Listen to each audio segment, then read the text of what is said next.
I've been wanted by the F.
Yo. So we're gonna react to Asmon, his opinion on Diablo 4. Played a little bit of TFT and then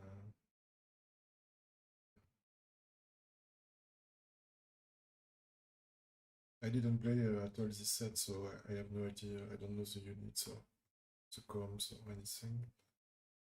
So I'm gonna probably lose. But I was master last set in TFT. This set, I don't know. I get it lucky. My thoughts on Diablo 3. All right, let's start over. My thoughts on Diablo 4. So, let's talk about obviously the campaign.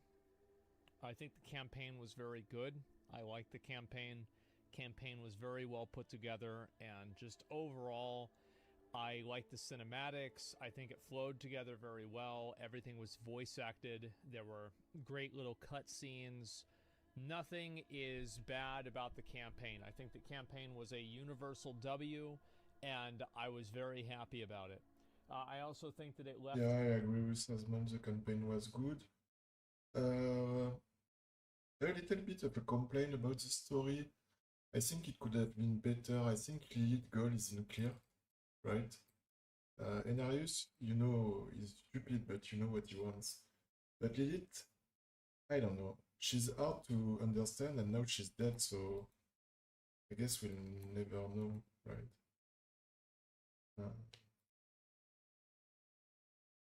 So it's a little bit annoying, I guess. I'm not gonna play Timo, I'm gonna play level here. Anyway. Off on a position to where it definitely opens up the possibility for expansions, and it's obvious what those expansions are going to be, right? You've got the Mephisto shit. Like, obviously, I mean, how many fucking times have we killed Diablo? Like 15? And he keeps coming back. I'm sure Lilith will be back too. So you've got Diablo himself, Baal, fucking Mephisto, like all that stuff. Yeah. So campaign was amazing. The gameplay, this is the best way for me to describe the gameplay for Diablo 4. I think that the levels 1 through 80 in Diablo 4, 1 through 70, maybe a little bit to 1 to 80 depending on your RNG, are better than PoE. And I think 7... I would agree, but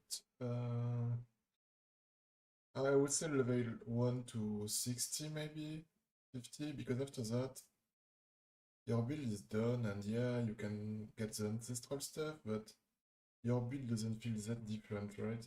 But in PoE, even if you level 75 or 80, you can get a GOL that completely change the feeling you have when you play your build or stuff like this, right? So, I don't know. But that's just me. Maybe they need to add some Paragon nodes after 70 that change the feeling of your build a little bit. Something like that. But yeah. 70 to 100 or 80 to 100, depending on RNG and how well you play and stuff like that. That part is better in PoE. Because I feel like Diablo 4, it misses that last fifth of the game. Like 1 to 20 is great, 20 to 40 is great, 40 to 60 is great, 60 to 80 is like mostly great, and then 80 to 100 is like, what the fuck am I doing with my life?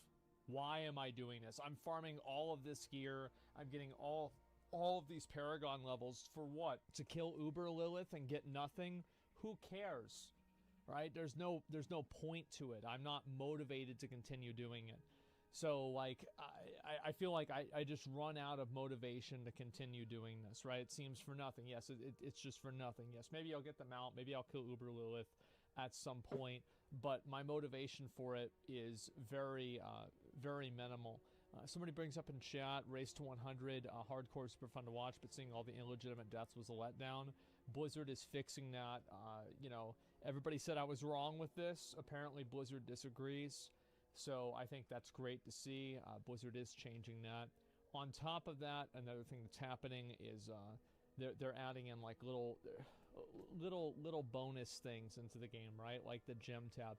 I do not understand how adding a gem tab into this game. I don't understand how this takes until season 2. Yeah, I agree with that. I think they need to maybe make gem as component, like they said in the dev talk. But yeah, inventory is a real problem, and they need to make the inventory better with filters, search, make the ordering better, the over better for the maps. I don't know. And I really hope that Blizzard realizes that not everybody in the world lives inside of Blizzard time dilation. And it's where like interior, changing the spelling on something takes 10 months. So if the game is bad, people are just going to move away from the game, and a lot of times they're not going to come back and play it whenever it's good again. And this is what happened with Shadowlands. Is that Shadowlands was bad for so long because Blizzard refused to listen to what the player base said. And then by the time that it was improved at the end of the game, well, nobody cared anymore. And Diablo... Yeah, I don't want to lose my my win streak here, but I can be greedy. Maybe one more level.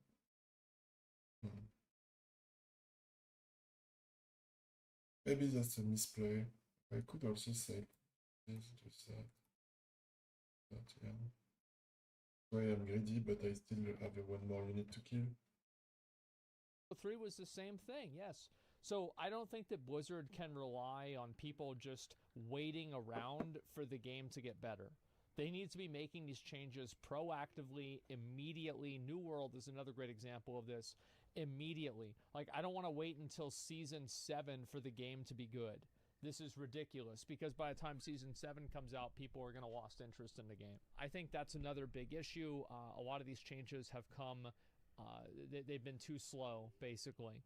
So just in general, the cadence of changes has been both very fast and too slow. Some of the things like making adjustments to different abilities, nerfing things. I play a Whirlwind Barbarian. I'd say like I'm such in a good position here. I could buy something to get stronger, but let's just stop by win. Yeah. Just stop by win. 80% of the nerfs were definitely warranted. Like, it just was insane. It's an insane class. So I definitely understand why they nerfed it, but, you know, like, making the classes playable, I think, is another issue, because whenever I leveled, and this is mainly experience from the beta, I haven't really played the live game, but as far as I know, a lot of that hasn't really changed ever since the second beta and the server slam, is that the experience playing the game and the experience leveling 1 to 50 as a barbarian and a druid is decidedly worse than the other classes. And it's worse for no reason. Because inside of all of your skills and your talents and everything like this, there are coefficients that increase these numbers based off of the level that you are and based off of different secondary stats. And I think Blizzard would be doing themselves a really big favor if they just made barbarians and druids more fun to level. Yeah, I think this agree. is like an easy... I agree. All class should be fun to level, right? Easy W, and it's just not a fun experience. I think that also this problem is like... It's like multiplied, because in Act 1, a lot of the fights in Act 1 are melee unfriendly, right? Where you're fighting like the girl's mom, and there's like the succubus mobs running away from you constantly, and then the fucking Chosen of Lilith is standing inside of the poison cloud it dropped, and you just have to attack it. It doesn't feel good to play melee, and or to play a barbarian and to play a druid in early game, and I don't really see that being a positive. I don't think that it's a good thing that one class is just bad.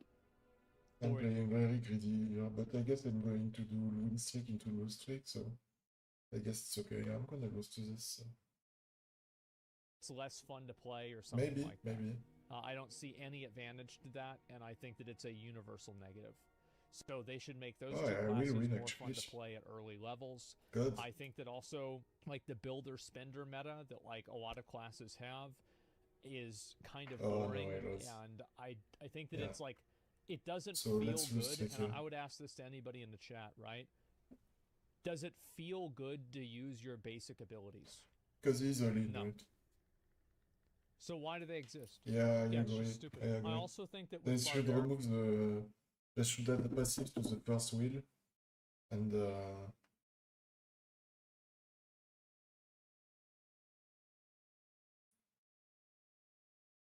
but this seems broken.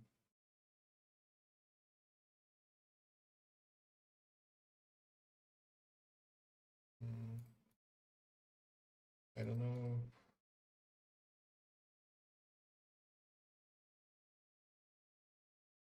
Fuck. Nothing really. Oh, this is positioning is so fucking heavy. Guess I'll play Timo for them. Nice. This positioning is gonna be annoying.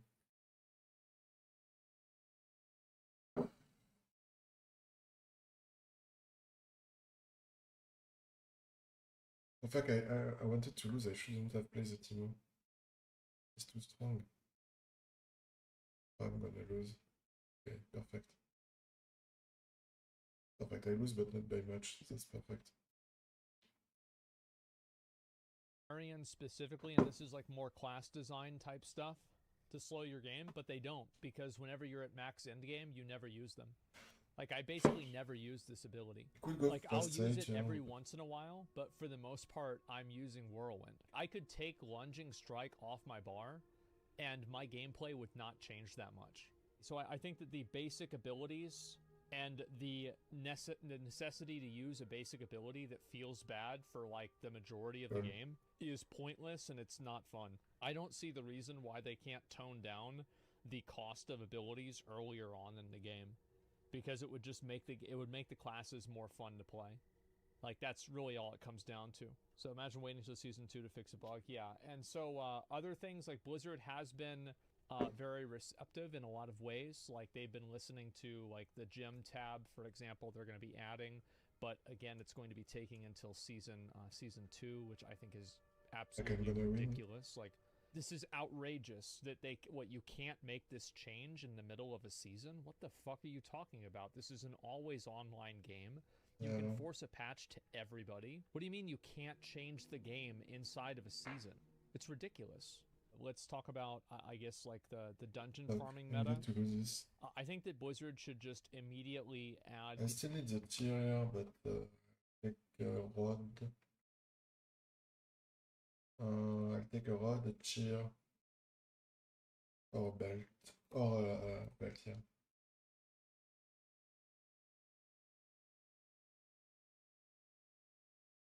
Because I need 2 tier for the thing and play into the reset dungeon button back into the game. We had this in the beta, and Blizzard decided that it was a bad idea, so they removed it. I think the removal of the dungeon reset button has only made the game worse. And people are still using dungeon resets. They're just doing it in a contrived way. They're doing a workaround for it. And that workaround hurts solo players, and it hurts people that don't want to try and get into a group just to, like, metagame out some sort of, like, restriction that Blizzard decided. Like, I don't want to do that. It's annoying to me. But it is the best way to level, and if you want to level quickly, that's what you have to do. So Blizzard has taken something that was a quality of life feature and removed it from the game, and then in replacement of that, they've added something that's not fun. So I think it's a really big mistake for them to not have the what do you call it? The reset instance button. There's no reason for that not to happen. Oh, you reset the instance while you're inside of it. That's bad. Well, yeah, I think it is bad, but, like, isn't having to sit into a group and then change instance over and over and over inside of a loading screen worse? I think it's way worse. So I don't want to see Blizzard go down the route of making the entire game worse in order to throttle the 0.1% of power gamers. You should let them do what they want to do, and then let everybody else enjoy the game without a bunch of unnecessary restrictions to try to stop those people from playing it more efficiently. Now, obviously, there's going to be exceptions to that, but that's generally the way that I fall off on. And I think that overall, would I be having more fun if the game had a reset dungeon button? The answer to that is a pretty simple fucking yes. How many of you guys join a dungeon in Diablo 4 and you think, oh great, what stupid bullshit am I gonna have to do this time? Because that's the way I feel. Yep. Am I gonna have to kill all the mobs and like, there's one little fucking goblin that's sitting over in the corner, and because it was kind of close, but he's in another room, you have to like run around to get him, and you didn't actually have him get pulled to you at the end. You've got to rescue 7 villagers, and it's a spider area, so you're getting the little spiders attacking you constantly.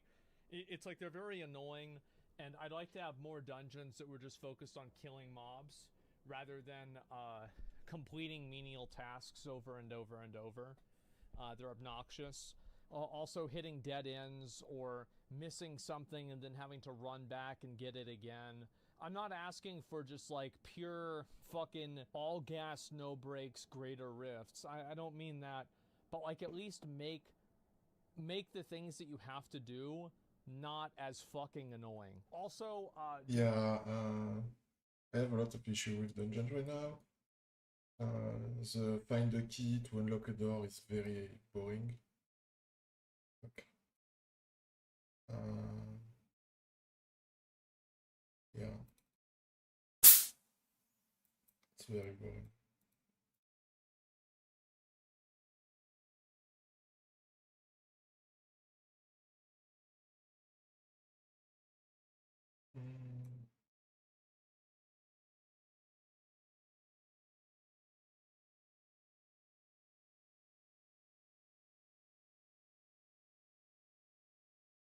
Why do I have 2 Nessus? Oh yeah, it's item, okay. Like these are going to be like little things. Like I don't really have this structured very well in my head, so I'm going to be kind of jumping around a little bit. But like inside of the dungeons, the events inside of the dungeons are fucking garbage. Every single like wave that you do after wave 5 should have more and more elites. Like more and more and more and more until you either die or the timer runs out. Because that would be really cool. Like I don't want to do like I'm on wave 9 and 3 succubus spawn. One's here, one's here, one's here, and then there's also a fucking demon that spawns over here. And you kill them, and then it's like, okay, now there's 4 succubus. Oh. Okay. Thank God. So like you need to have a way to complete the activities faster, because having to sit there for an entire minute whenever you're just re-killing non-elites over and over, how many of you guys just skip the events? Because I skip the events every single time. Unless like I'm just really go to level next turn, I want to think. do something new. Let's look at some of the affixes. Let's talk about suppressor. Suppressor sucks. Why is it that my whirlwind snapshots my location? Like if I go inside of the suppressor, I should not have to recast whirlwind. And if it's teleporting away, like you know those mobs that the second that you engage them, they immediately teleport away? That's insanely fucking annoying whenever the main glyph that everybody uses automatically applies vulnerability as soon as you hit them. The exploit glyph, where the fuck is it? I think it's right here, right? Marshall exploit. Yeah, this one here. So like it's designed in a way to be as annoying as possible. Yeah. Why the fuck would anybody want to do that? And especially if it's one of the vampire guys. Because not only do they turn into a bat and then move away, but they also teleport away with their abilities. So you're dealing with that shit as well. And I also want to emphasize, as I go through all these things in the game, I would recommend buying Diablo 4, and I do think that it's a good game. I think it is an extremely solid, good game, but god fucking damn, it could be a lot better. It could be a whole lot better. Nothing. I mean, the reason why I say that is because I think the level 1 to 70, I mean, I think most people could agree with this, right? Levels 1 to 70 is a good experience, where like you get more and Hey, more you got powerful his and Harry, stronger, wow. and it feels better. Like I Did think I so. even get And 1 to 50, pick I sure, wanted? 1 to 50. And just 1 to 50 is a good amount of time Yeah. playing the game. The problem with the end game in Diablo Well, is very simple. There is we're gonna nothing lose some for HP you to here. achieve past level 80, except for more Paragon levels and maybe getting the exact same piece of gear that you already have, where it says a 13 instead of a 12. Is this really a good time? So I take the Sinner Is this or really the fun? tier. I don't think so. So what they need to do is they need to add a tier 5. They need to add a world tier 5, and then have you know, different items drop there that have more than four affixes. Because I think that only 4 affixes on gear is kind of boring. I think gear in general is kind of boring. I think the best example of that is the weapon ability pool. So like core skill damage, damage over time, damage to injured enemies, damage to healthy enemies, damage to bleeding enemies, damage to basic skills, damage over time. Like, all of these things are just different percentages that don't fucking matter, that don't change your gameplay in any sort of a meaningful way. It's just percentages that make the number go up. They don't feel better. Like, for example, if you compare it to, like, patch 5.4 in Mists of Pandaria, your character plays massively fucking different because you have more haste, more crit chance, and more crit damage. And more mastery, so you can proc more things. So I don't really feel like my character is becoming, like, it's not really coming online, and I'm not getting these cool abilities whenever I'm leveling up. I'm just getting more percentages. And if you compare this to Diablo 3, at the beginning of the game, where attack speed scaled your crit damage, and your crit damage scaled with your crit strike, and then all of these scaled with your main stat, the game felt a lot more complete in that way, and you could actually feel your character getting stronger, and the way your character played was better. I'm eating So nothing. that's one big It's factor. crazy. I think that it just doesn't really feel any different. The mount system. So let's talk about the mount system. We're going to go outside. We're going to look at it. Let's say I want to go over here. It works, right? Sometimes it works. Let's say I want to go over to here. I'm eating nothing. Why not? This is the coolest screen. Is this a joke? Are you fucking kidding me? Look at the pathing. This is horrible. Why is the pathing so bad on the mount? It doesn't go around? Then What the fuck is this? Lost Ark does it better. Korean pay-to-win game does this better. And by the way, it does it a lot better. yeah, the moon. It's not even the moon remotely is close. crazy, but Also, why is the mount on cooldown? Like, if I get off the mount and I want to click on something, why is it a Finally. 6-second cooldown? like when? Why is it not like a 2 or 3 second cooldown? I think that being able to make your mount run faster is really cool. I like that. I think that's a really cool thing in the game. I'm gonna run next I'm down. a very big advocate of that. I think it's really cool that they added that. And like the open world events like this, I think are fucking amazing too. I really, really like them. Where you can see people out in the world doing stuff, fighting other mobs. I think that is so cool. And I also think that the mount customization is pretty cool too. I wish you were able to zoom in a little bit more, Nice. but for the most part, I'm very happy with the way the game is in that regard. In terms of like the open world and the graphics of the game, I think that they're all really, really nice. And I think that again, the real problem Yeah, in this this is game, so fucking annoying. they manifest themselves towards the very end of the game. Like at the beginning of the game, most of these problems you don't have to deal with. Like they're not really a big issue or anything like that. Also, sellers, it would be I need nice to if work. sellers were a little bit more worthwhile. Personally, I don't think that there's ever a reason to go and do a seller.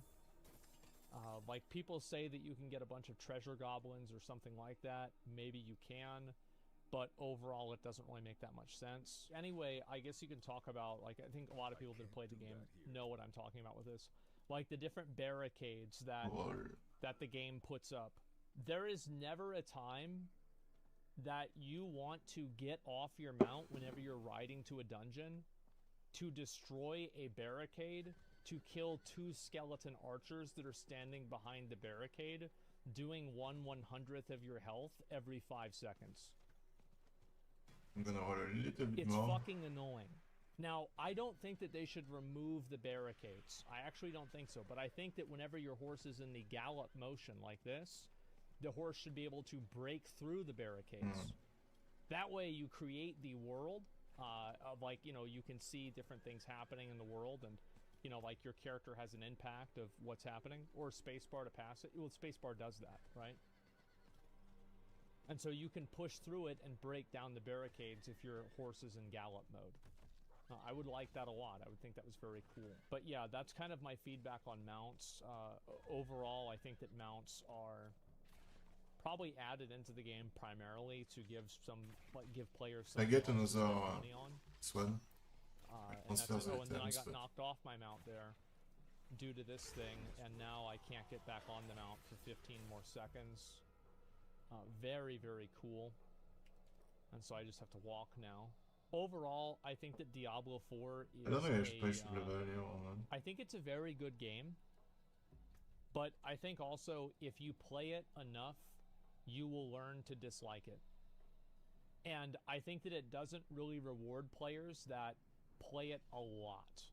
Like, for example, Yeah, I'm if you gonna play roll the a game, little, at least you know, like 50 hours, get the Z I too, think that maybe. you're going to probably have a really good experience Oh playing god, the that's game. so good. But if you, here, like this.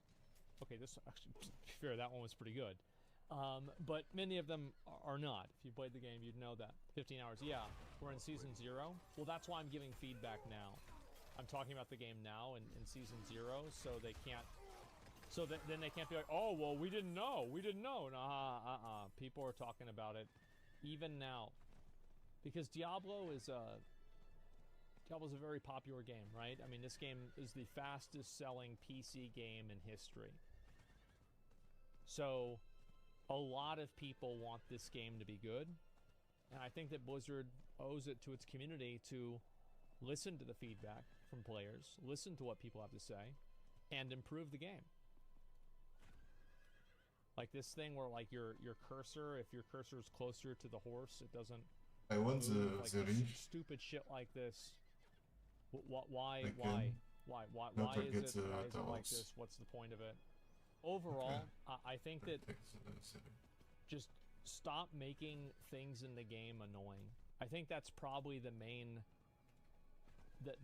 complaint that I have, is that there are certain things in the game that add challenge, but they do it in a way that's not fun. So, like, while like, yes, technically this does make the game harder, it makes the game harder in a way that's not enjoyable to overcome. And to an extent, this is going to be a personal opinion. So, like, some people might not view it this way, but I do. Yeah. I think it's annoying. I put that here. If I go True to that 9. post 80 addicts pay the most, when it come close to 1%. I don't know if I can Okay, go to 9. 90% So. players, Microsoft are professional people calculating these possibilities. Well, I'm not sure. Overall, I just want to see, like, this is what I want to see happen. I want to see them add a tier 5 for level 80 plus players that has, like, new uniques, higher drop chances for the rare uniques like Shaco and Grandfather, and there's a few other ones. I'd like to see that happen. I don't think that it is My great Senna is game immortal. design. Yeah, like this. It's just Yeah, fucking I think I'm annoying. gonna try to go to 9. It's just fucking annoying. Like, and that's it. But I think that the outdoor content like this is actually great. I like it. I want to see them add more stuff like this. Yeah, this kind of stuff is really good, and just giving people a reason to go out into the world is a major positive and, like, a huge W in my opinion. Cool. Yeah, I even made like a list. I don't know if I can find the list right now of like all the things that I'd like to see happen with Diablo 4. Oh god. But overall, I think that Blizzard has a great foundation. That's for this what I game. couldn't find my But in order for the game to like really be good and get people to Like that. continue coming back for season after season, I think they really have to look at some of the fundamental mechanics and rethink the way they work.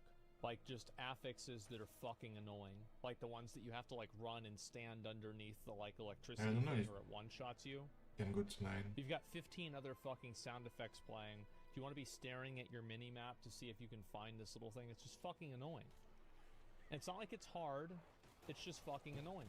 I think that I think whenever I a would need challenge one to more something loss is just in that Good it's a 9. roadblock, and it's not like there's any sort of like real gameplay to it other than overcoming the Then I roadblock. put the glove on Senna too. I don't think we really need the roadblock. Because Way she's too much annoying to backtracking in position. dungeons. Yeah, nobody ever wants to go back and do a dungeon that they've already like cleared and run all the way through it again. It's just annoying. And so you add, so like basically you add friction for looking through your map because you don't have a mini map.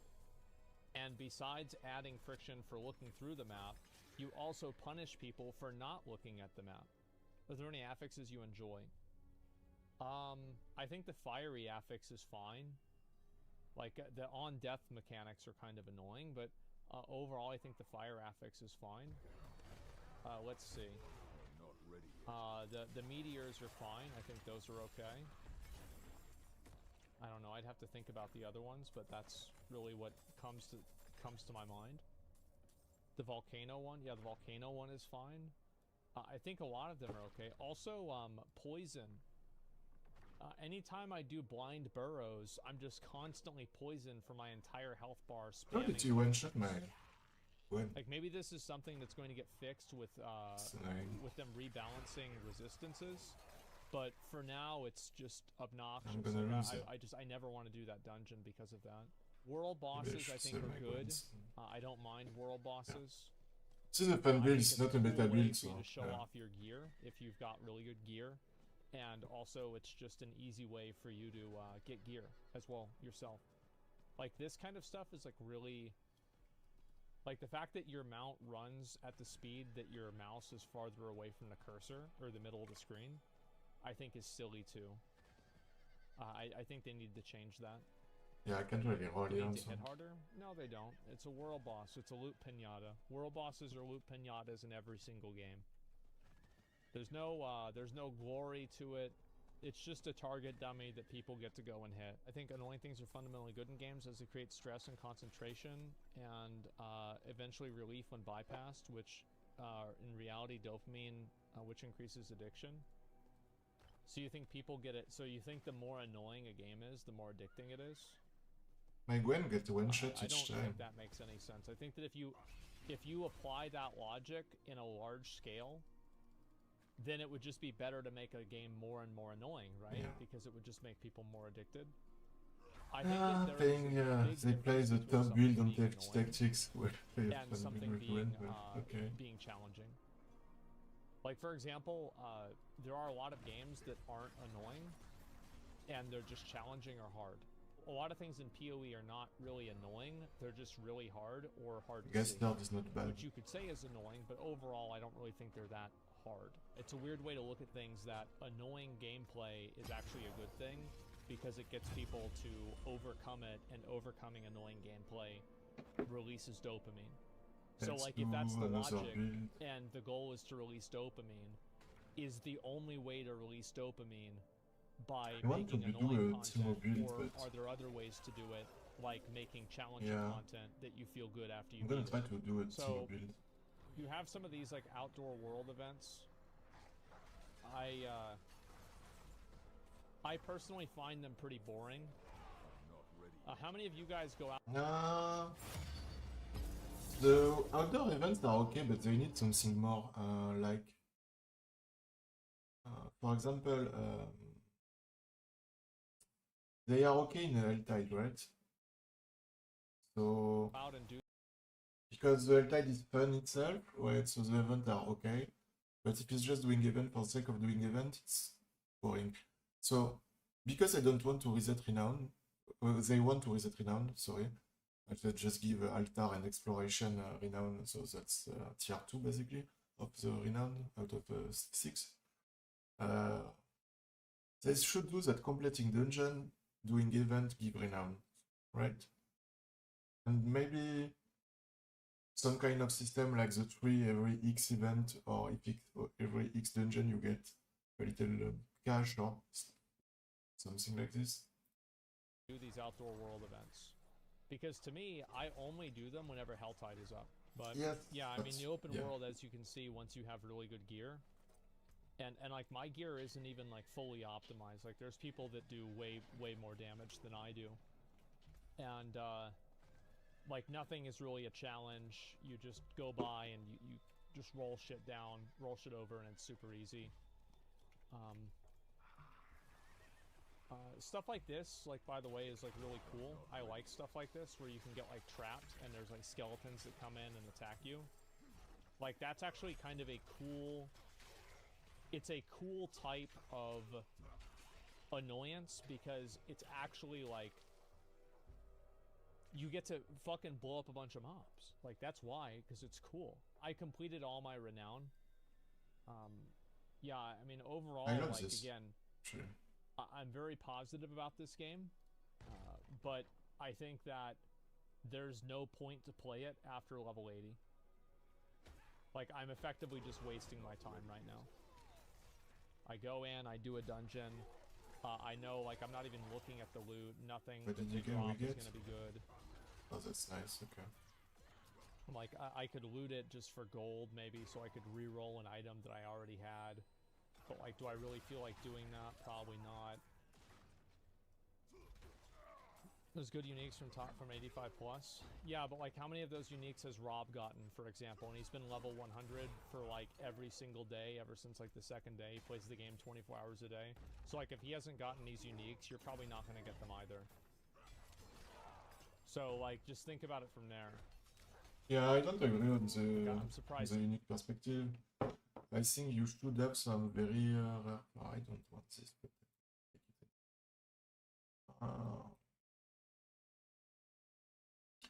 you should have some very rare unique in your game, but first they shouldn't be build defining. They should be maybe a cool transmog or stuff like this, with very good stat, obviously. And the developer should not talk about them on Twitter, because that's stupid. Or they should have an equivalent. Like, for example, a mirror is really hard to get in Perspective. I didn't get one in 10 years of playing the game every single league. But you can buy a mirror, alright? Or even in a set you can get a... Well, no, not in a set, okay. But because it's a currency, I mean, you can get the equivalent, you can craft stuff, you can... But yeah, for Trade League, you can buy a mirror, right? And you can farm enough to buy a mirror. You farm consistently. So, yeah. So many people get hoodwinked by that. I'm not ready yet. It's like as soon as you think about it, you realize like how rare that really is. The fact that Rob hasn't gotten those is crazy. That's because the drop rates are garbage. And the reason why the drop rates being garbage is bad is because the drop rates in the game are like in PoE it's okay for something like a mirror to exist because you can buy a mirror. The reason why it's not fun for things like that to exist in this game is because you can't buy them. You just have to like randomly roll the dice over and over and over until maybe you get lucky. And I find that to be like infinitely less fun than going and actually working towards something over time. It's actually one of the reasons why I quit playing Diablo 3 Reaper of Souls, is that I lost my ability to work towards a goal. Because I couldn't trade items. I couldn't do anything. So I just had to sit there and just constantly run rifts over and over and over. And hopefully, over time, I'll get something good. Just wants easy mode to while streaming? Well, if you listen to what I was saying, you'd know that I'm actually asking for a hard mode. I literally want a hard mode. I want a hard mode that drops better I'm gear gonna with stay, some on interesting 4 or affixes, 5 for long and in it this does game. it more often. That's for end game players. So yeah, I'm actually asking for the opposite. Now I understand like Diablo is a game that's catered primarily towards casual players, but I don't think that catering primarily towards casual players means that you can't make content for hardcore players. I think there's also like there's this myth of there being like a dichotomy between I don't want there's this. only the people that play, you're either level 41 or you're level 100. There are a lot of people out there who play the game every day, but they only play for like an hour, and they will hit level 83, or they'll hit like level 90. And they're like the semi-hardcore player base. Yeah, maybe Like, I this need is to what keep I'm the talking about, banner. If I want to play Like Order. literally exactly Because I what I'm want to talking play about. Timo, so. 2 oppressors and then a succubus, and I'm just stuck here, re-killing these same normal mode mobs, over and over and over. I've cleared 9 waves and now nothing's spawning anymore. And now the elite spawn. How exciting. But yeah, I think this game has a great foundation to continue growing and improving. I think that Blizzard has shown that they are willing to listen to the player base. And I think the development team for Diablo has done a very good job in doing that. So I have like a lot of faith in the game to improve and to get better. I think that the core gameplay of Diablo 4 is really, really good.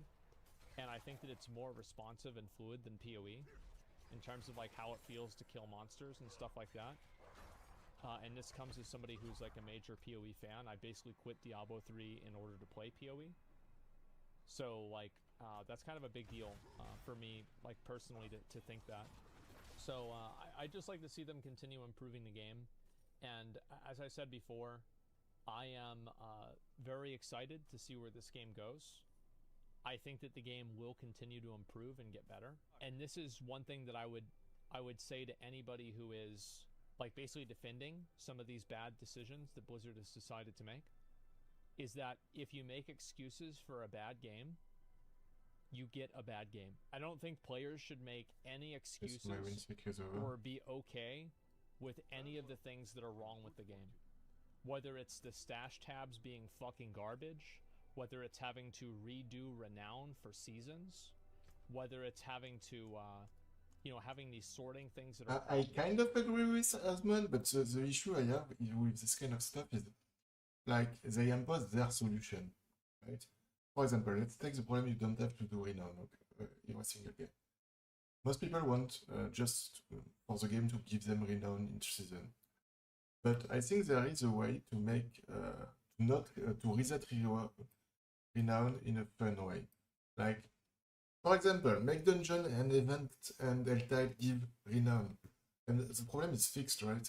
Because you're gonna do enough dungeon and enough nightmare dungeon to have your Renown eventually.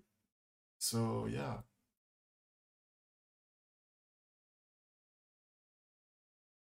So I'm losing here voluntarily. Gonna do a strike, but yeah.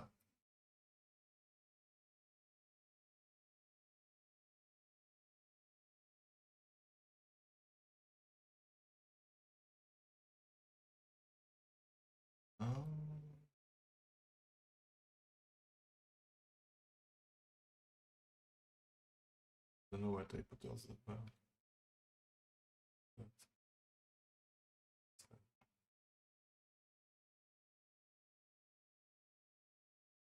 I want to lose here. Why am I winning? Wanted to lose too. Okay, I'm gonna...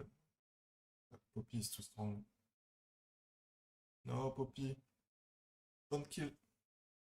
Poppy.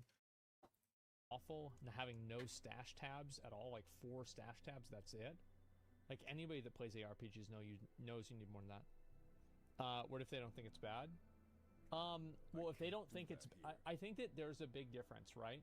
I acknowledge that other people don't have the same complaints that I have with the game, but I don't think that them not having the problem means that my problem is invalid. And if fixing my problem, if they don't care about the issue to begin with, why is it not a good thing that they fix a problem that some players have with the game? Does that make sense? So like, why is it good that Blizzard holds on and, you know, they try to, you know, adhere to like some mechanic? Oh, I don't care about this mechanic, it's not a big deal. Well, okay, that's fine. So then if you don't care about it, it wouldn't be a big deal if it How am got I changed. winning this? I just hope that Blizzard's able to listen to players. I also think we should be able to zoom in more on our character. In Lost Ark, you have like the overhead view, you have the close-up view like this, and then you have one more view that's like right up I close. don't get it. I don't know why Blizzard doesn't do that, because it would give people another reason to look at their character, which would probably cause them to spend more money in the game, because they can see the armor that they buy more. This is a So very like, I don't know early. why you can't do that. I think that Season 1 definitely needs a Tier 5 that gives hardcore players something more to do. And I would also like to see some of the early levels be a little bit less painful for druids and barbarians. And I'd also like to see more interesting items and stats. I think those are the main things that Diablo 4 needs the most right now. I would recommend the game, absolutely, but I think that if you play it past level 70 to level 80, depending on what your RNG is, you are going to be effectively just repeating the exact same thing over and over, and you will get bored. And that's what they really need to fix. They need to fix that last fifth of the game. And if they do that, we're going to have a really, really solid game. Too soon for Tier 5 in Season 1, it would be great, but I think they said the patch for Season 1 is already in testing.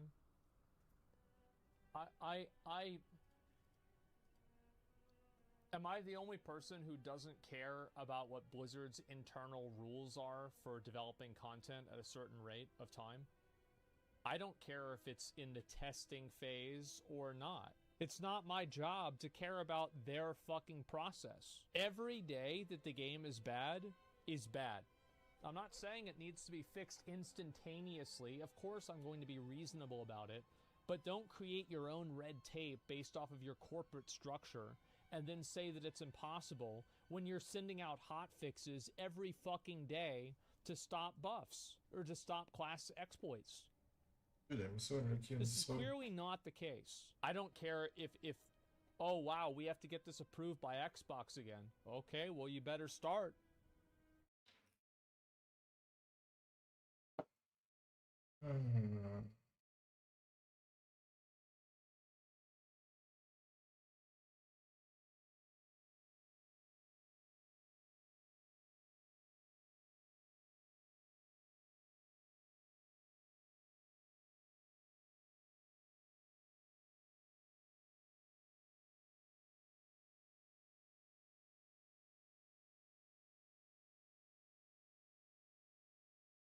I'm getting so unlucky.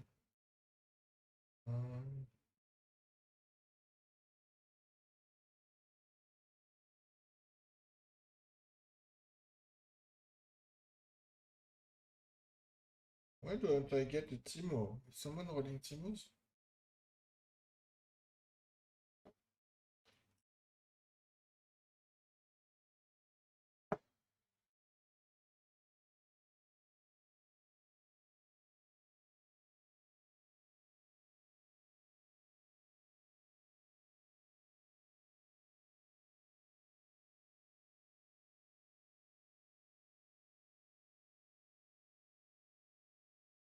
I can get a 2-star Timos, it's crazy.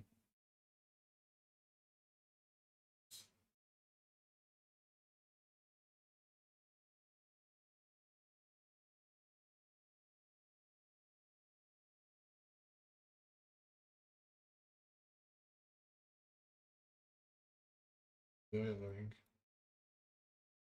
I'm losing too much health. For people on Twitch, I'm gonna stop the stream because I'm gonna react to Destiny. So yeah, I guess it's banned on Twitch. So if you want to watch the stream, you can go on Kick or YouTube. It's the same Defi2, the same name. Yeah, so I'm stopping Twitch.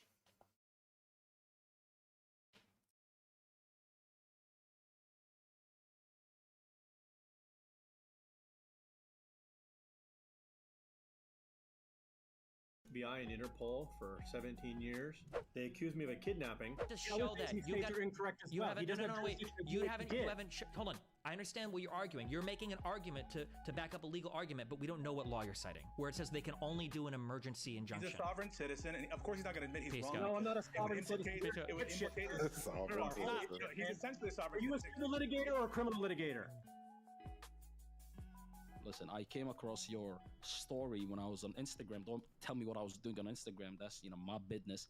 But, I thought it was pretty cool, and I believe that your story should be heard. Could you give us an introduction as to who you are, please? Sure. So I've been wanted by the FBI and Interpol for 17 years. They have tried to extradite me 3 times from multiple countries, and they've failed. All those countries did have extradition treaties, by the way, and they have extradited people in the United States before. They've tried abductions. It's just nuts what they've done to me. And the worst part of all this is that they accused me of a kidnapping at a time that I was not even in the United States at the time. And the alleged victim is 27 years old and has said no one ever kidnapped him, let alone me. I'm gonna roll my gold next turn, I think. This is crazy. The alleged victim being your son, correct? Yeah, but he's 27. And who were you accused by?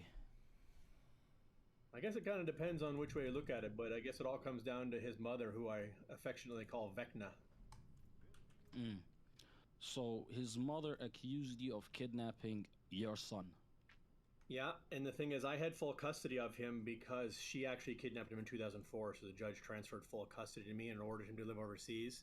And when they charged me with kidnapping him on November 6, 2006, just a few weeks prior to that, the judge had taken him away from her, using police to return him to me in Europe because he was there on summer visitation, and she didn't want to return him after the summer visitation. So the judge had to use police to remove him.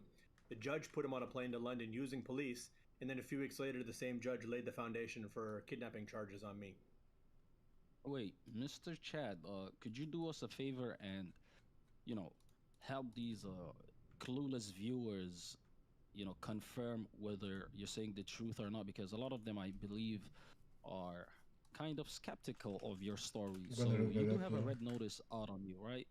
By Interpol, Yeah, correct? there's an Interpol red notice, but it's unpublished, so you won't find it on the Interpol website. They normally reserve the unpublished ones for like real baddies, like terrorists and so forth. But of course, when I was in 5 Bulgarian prisons in Bulgaria, they called me the American Taliban. But I have court documents to prove everything. In fact, I've released the red notice. I released the court documents. People can check Federal District of West. They can check the Western District of Pennsylvania Federal Court. They can check Tennessee court records. They can check Pennsylvania court records. They can check the Caribbean court records.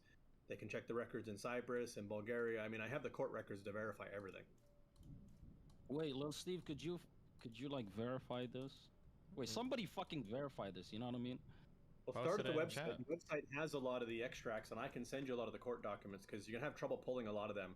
A lot of them are in Pacer, but because there's 2 states and 4 countries involved, and I have the official translations as well. So I would suggest starting at the website.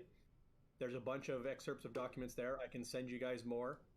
I'm on the FBI website, but the FBI's search function is broken, so you can't use the search function to find me. You have to go to Google and then find me on the FBI website. But the FBI website's full of crap. First of all, it says I'm a former Titusville man. Titusville is a city that I've never lived in my life. Never even spent a night there. That's where my ex-wife ran to, and she kidnapped my son. And on the website, it just says I retained my son, which is not true either. But the actual indictment says I physically kidnapped him. And that's what they sent to all the press. And there are still some news articles on me about in the Associated Press and Reuters. Some of them are behind paywalls, but I have copies of everything. When you were put in Bulgarian prison multiple times, and I assume Bulgaria has, extradition to the United States, why did they never honor it? Because the FBI has no credible evidence. See, when you're trying to do an extradition, just a second, I'm chewing. So, need some watermelon. So during an extradition request, according to the treaty, the country that you're being requested from is not allowed to examine the evidence. They're not allowed to give you a trial. The only thing they're allowed to look at is the applicability and the credibility. And in my case, the claims were so, they were so insane that they didn't even meet the requirements, the minimal requirements of the extradition treaty. Because first of all, I was not in the United States at the time of the alleged kidnapping. That's a pretty big stinking deal.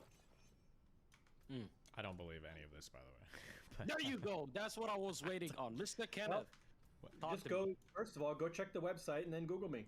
Wait, hold on, Mr. Chad. I find it hold on. really, really, really hard to believe that another country is going to critically analyze an extradition request for a relatively small criminal matter like that. That just seems really hard to believe to me. I guess it's Well, I possible, have the but court records and it's in the news. You can find me in the Bulgarian newspapers, and I have the Bulgarian court records, including official translations. So Link it. I don't know what to do if you don't believe official court records. Okay, hold on, Mr.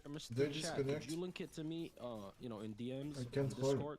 Could you like send it to me and I'll send it to Lil Steve here? yeah, or throw to it Mr. Kenneth just over throw it here. in chat and have the chat go. Can I get my team of Well, that's what I'm saying. No. First, can you go to the website? You'll see a lot of the documents at the website, and then I can send you individual ones if you want. Because if you want, I don't know if you want the official Bulgarian ones, but the website's the best place to start because most of the stuff you're going to want to start with is there.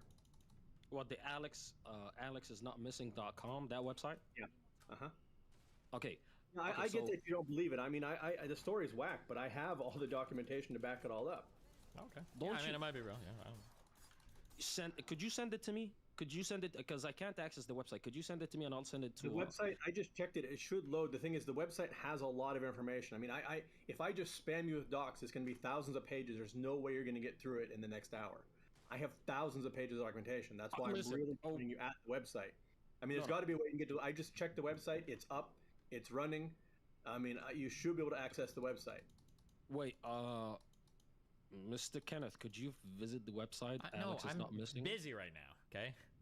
But What just the link it. fuck? Literally link it in Listen, chat. you called- There's 5,000 people that will go over it. Just link it in chat and have them go over it. I'm not gonna fucking read everything right now. Go link it in chat.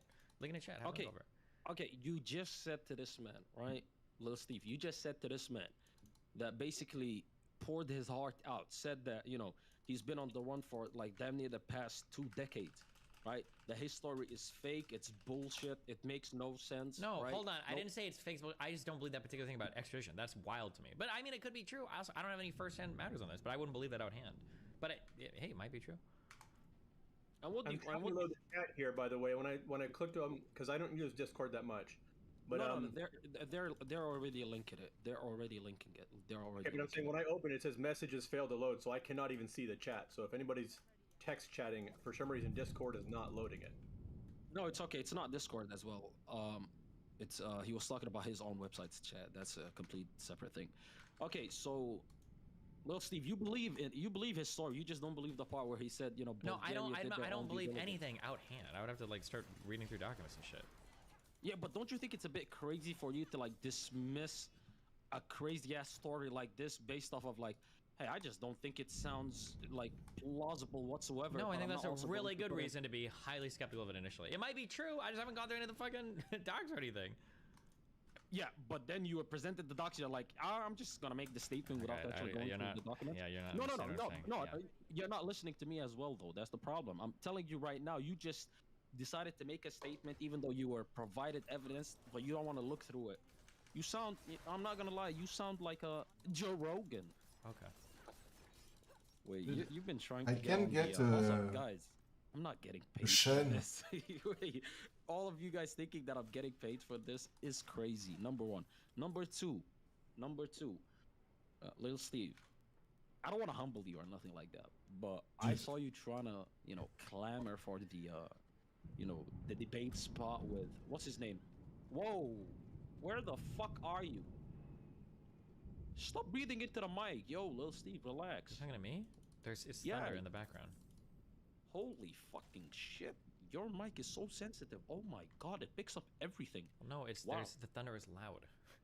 It's Okay, it shouldn't pick it up. What the fuck? Get that Hasanabi mic. Okay, so by the way, Chad, Mr. Yeah. Chad, Destiny over here, that's his name, you know what I mean? Destiny over here is one of those dudes that just loves the government. It's just one of those dudes that believes everything that the government does. Like 99.9% of the time, he just agrees with everything that they fucking do. So, don't feel some type of way about him basically dismissing, your struggles and all that sort of shit. You know what I mean? But at the I'm same used to time, it right now. Listen, I know my story looks whack, but I know that everybody who looks at the documents comes around. So I know he's going to come around once he actually looks at it. He's not the first person who's been skeptical of my story. It sounds batshit crazy. I get it. If somebody walked in and told me this without any proof, I would be skeptical too, but I would look at the proof. I mean, it all comes down to, Can you name anyone else they've tried to extradite 3 times? Because it's got to be a short list, and I can't find anybody else the U.S. has tried and failed to extradite 3 times. Wait, to me, the thing that's insane about your story is the fact that, you know, all these extraditions failed, number one. Number two, that fucking Bulgaria, right? Listen, I don't know much about Bulgaria, but you know what I mean? Like, you're telling me that they sat there looking through you. Oh my god. Okay, dude. Okay, dude. I'm muting you till I'm done talking. You just made me tell. Okay. So, okay, Mr. Chad, as I was saying, Is he afraid of Right. a little thunder? I don't get it. fucking hell, that thunder or whatever the fuck that hurt my brain. Okay, you do know that it seems a bit insane that Bulgaria would do research and say, you know what, United States, we're going to go against you. For They're not the only your- country. No, Multiple but it's countries. like, yeah, you're Yep. saying that the United States is going to go against, you know, no, or Bulgaria would go against, you know, the United States for Chad Hauer because they Oh, looked yeah, into I'm his with you. case in a way that, I'm with you, in but a- the thing is, you have not even touched the weirdness of my story yet. If that's the part, and listen, I'm 100% with you. But if you think that's bonkers wild, your mind's gonna be blown the more you dig into my story. there, but like, I've been why? picked up by the KGB over this. They actually have a court record of this too. The FBI contacted the Russian government and asked them to have the KGB come check on me, and that's in a U.S.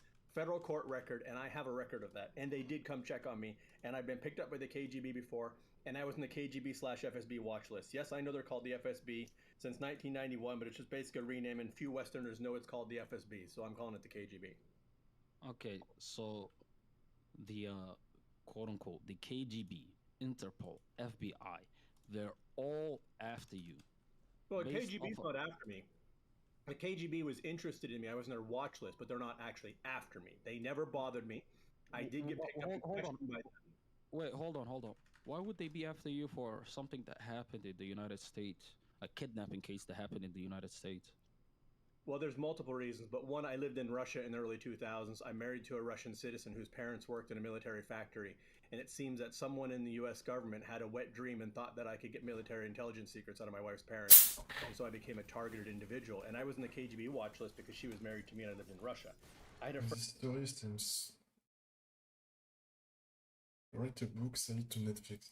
that worked for the NSA in Washington, and he was married to a Russian, and she got put on the FBI watch list. That's standard practice. So that's how I initially ended up on the KGB watch list, was because I was married to their daughter. I'm gonna lose this game. I affected my economy too much to...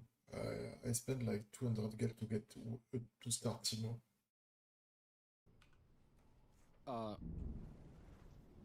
Mr. Kenneth, thoughts so far? None. What? I Okay, have to start going through docs and shit to see proof of this. This could be schizo ramblings or it could all be true. I have no idea. Okay.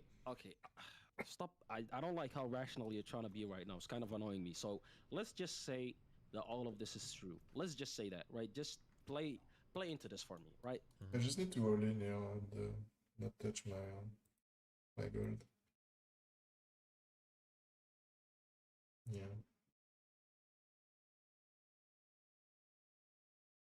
Maybe if I get, maybe I could do for multicast instead of going 5-year orders. But What are your thoughts? If all of this is true, what do you think about it? Oh, it'd be pretty wild. That's it? It would be pretty wild. Yeah, it would be. It would be quite wild, yeah? You don't think so? Okay, but that's like NPC commentary. Oh yeah, it'd be pretty wild. Like that's crazy, dude. Like that's totally He's insane. still skeptical. He still doesn't believe it, so he's not going to form an opinion on something he doesn't believe yet. I mean, I would understand his reason to be skeptical because I'm not asking you to send the thousands of pages. I'm just asking you to send like the specific parts that are very important. You know what I mean? Every document has those couple of pages that are super important. Like that would be pretty cool if I could just have those from you and I could forward it to him and he might take a look at it. You want, and- you want my part of my Interpol file? I'm trying to see if we'll send it to the chat. Sure. Or where's the part Yeah, saying you it's got picked up by flipped, the, it's by the Did it FSB or arrive the in the chat? KGB? That would be Okay, interesting. okay. Upload failed. Okay, wait. I tried to Chad, send it in the chat. Chad. Yeah. Listen to me. Don't send it in chat. Send it to me in DMs. Also, could you send the document if you have it that said that you were picked up by the FSB? I'll have to dig for that one, but yeah, I can get it. If I Yeah, could switch you over please to do that? direct messages right now, does it leave me in the chat? If you switch over to direct Oh, messages, yeah, okay, yeah, I'm still there. Yeah, yeah, hold on. you'll still be in the call. You'll still be in the call. Just Okay, Meeting if I Lucky can on the drag and drop copy. here, can I drag and drop into the DM, or is it going to make me use the browse function? no. You could just drag the file into our DMs. It should work. Okay, hold on. So you can keep talking, but if I'm slow in the response, it's because I'm sending you stuff. No problem. See, because at the end of the day, listen, Mr. Kenneth over here has the right to be skeptical, but if you could, disprove, or if you could help, clear some things up by you linking the documents that he's interested in seeing, and could forward it to him, Almost. it'd be pretty cool because you might have an ally in. Do I have one more loss? He's connected to what's her name? I don't know. AOC. You know what I mean? Yeah, Because am he has a mutual friend by the name of Alexander Stein. I'm not gonna So, twist her another. So And she's what is she, a congresswoman or something? I don't fucking know. Okay. I'm digging some more stuff up too. So I need to I'll not keep sending die, stuff if I into don't all the different die. folders. I can go for multicast, I guess. But I'm trying to find the one about the embassy. I think I've got so much stuff here, but I'm looking for it. Give me. I'm trying to remember if that's in the FBI file or the Treybold file or where. I don't think I'm dead. But maybe. Okay, perfect. God damn.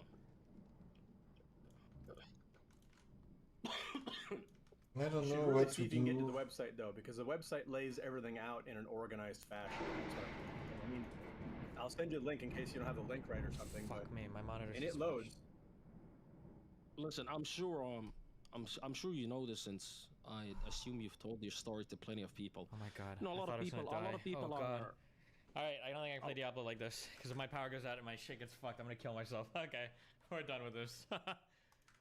A lot of people are lazy, Chad. You know what I mean? A lot of people might not want to do the work. So, if you're exposed to a big audience, sometimes you might have to put in, you might have to put it and serve the information on a what's it called, platter. Okay, there you go. That's the word. That's what the website does, but I'm still digging through some docs to send you because I have, even on my phone here, I mean, I just have thousands of pages of documents and I have them organized, but I'm trying to find the record of when they Fuck, asked I the got my nothing Russian fuck! government to get involved.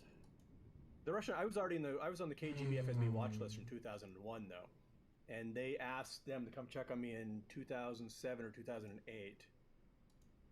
Wait, what do you think of the shit that I sent you so far? Yeah, I'm gonna die. Little Steve, what you think? That's too bad. It just shows that he. That was too slow! I'm guessing this is an extradition request. Maybe I'm not dead? No, it's an Interpol file and some stuff from the FBI website.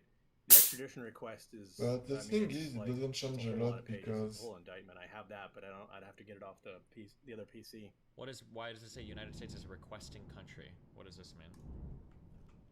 I can take that as The slash. United States is the requesting country. The United States is the one after me.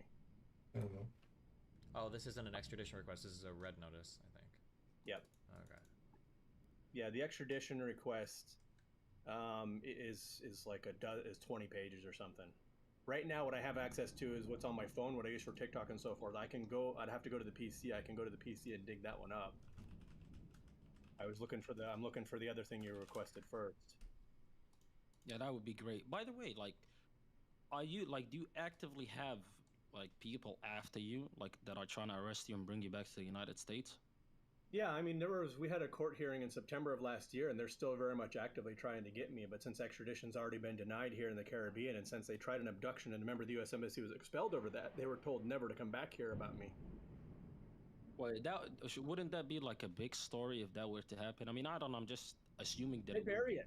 That's the problem. And I have a Yeah, I legal can't record of that, abet too. you. The I thing is, need the to FBI buries restart most of the this press I get a now. hold of. I've got a TV station been sitting on my interview for 2 freaking months. I talked to CNN for an hour. I die. And they call the FBI, and the FBI tells them they can't talk to me because it's aiding and abetting, despite them talking to Snowden and Assange. But since I appear to be a small fish to them, they don't want to tangle with the My FBI. positioning is bad. But I've been actually. on Matt Cox, I've been on Sean Atwood, I've been on James English hasn't released the podcast yet. So I've been on some of these bigger ones who have all back checked this stuff as well.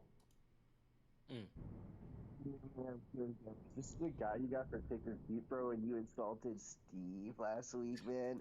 Like, what is this nigga worth? Is he a pedophile or something? Why are you wanted? Like, if it's not any of those things, why the fuck do I care? Like, what the fuck is this, Quizny? Okay, That was unlucky. Chad, don't take it personal. Darius over here, you know what I mean?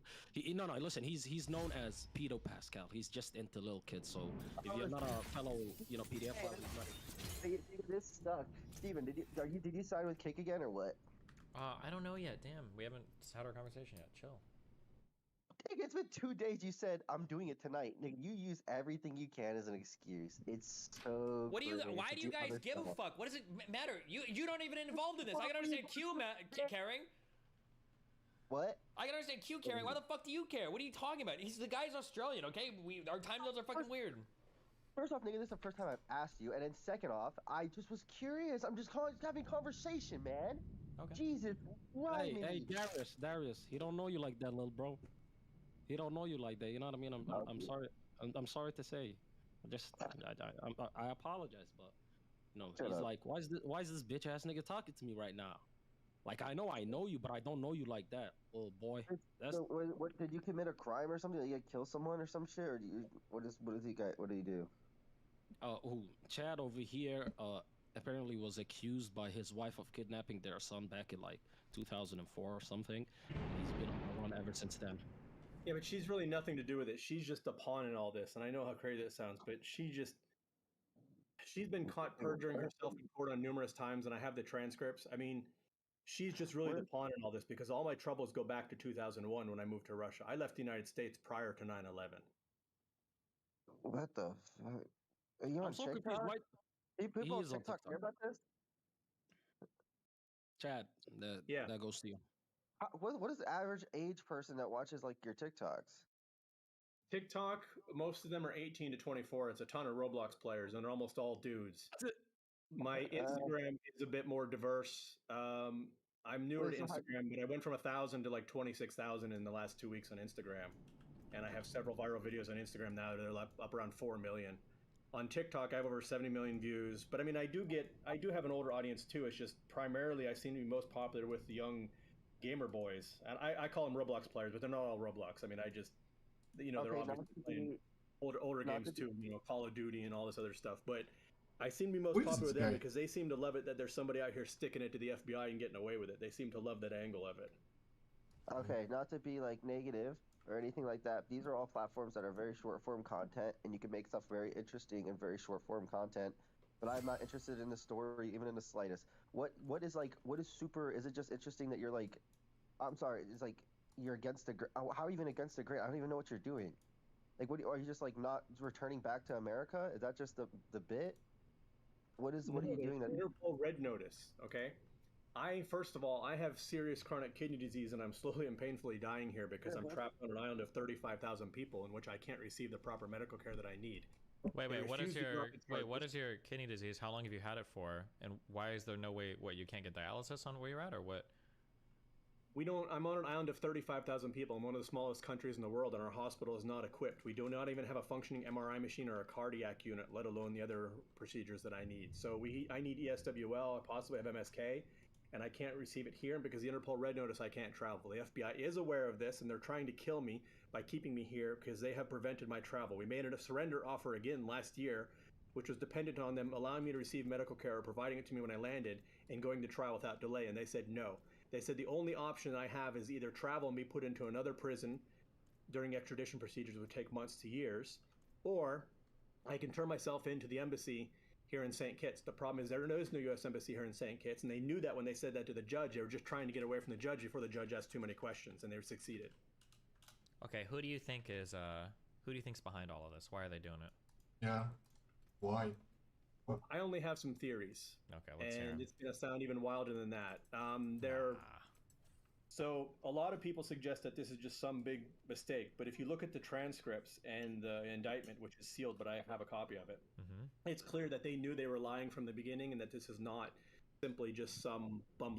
Yeah, but like, what would be a logical explication for the government to recover this guy, especially if the charges are false and easily provable if he was not in the US when the kid was kidnapped. So let's say just for he's innocent, right? Just for argument's sake, right? The only, and it's kind of stupid, but the only reason I could find to justify what he's claiming, apparently he's popular on social media, TikTok and Instagram and stuff.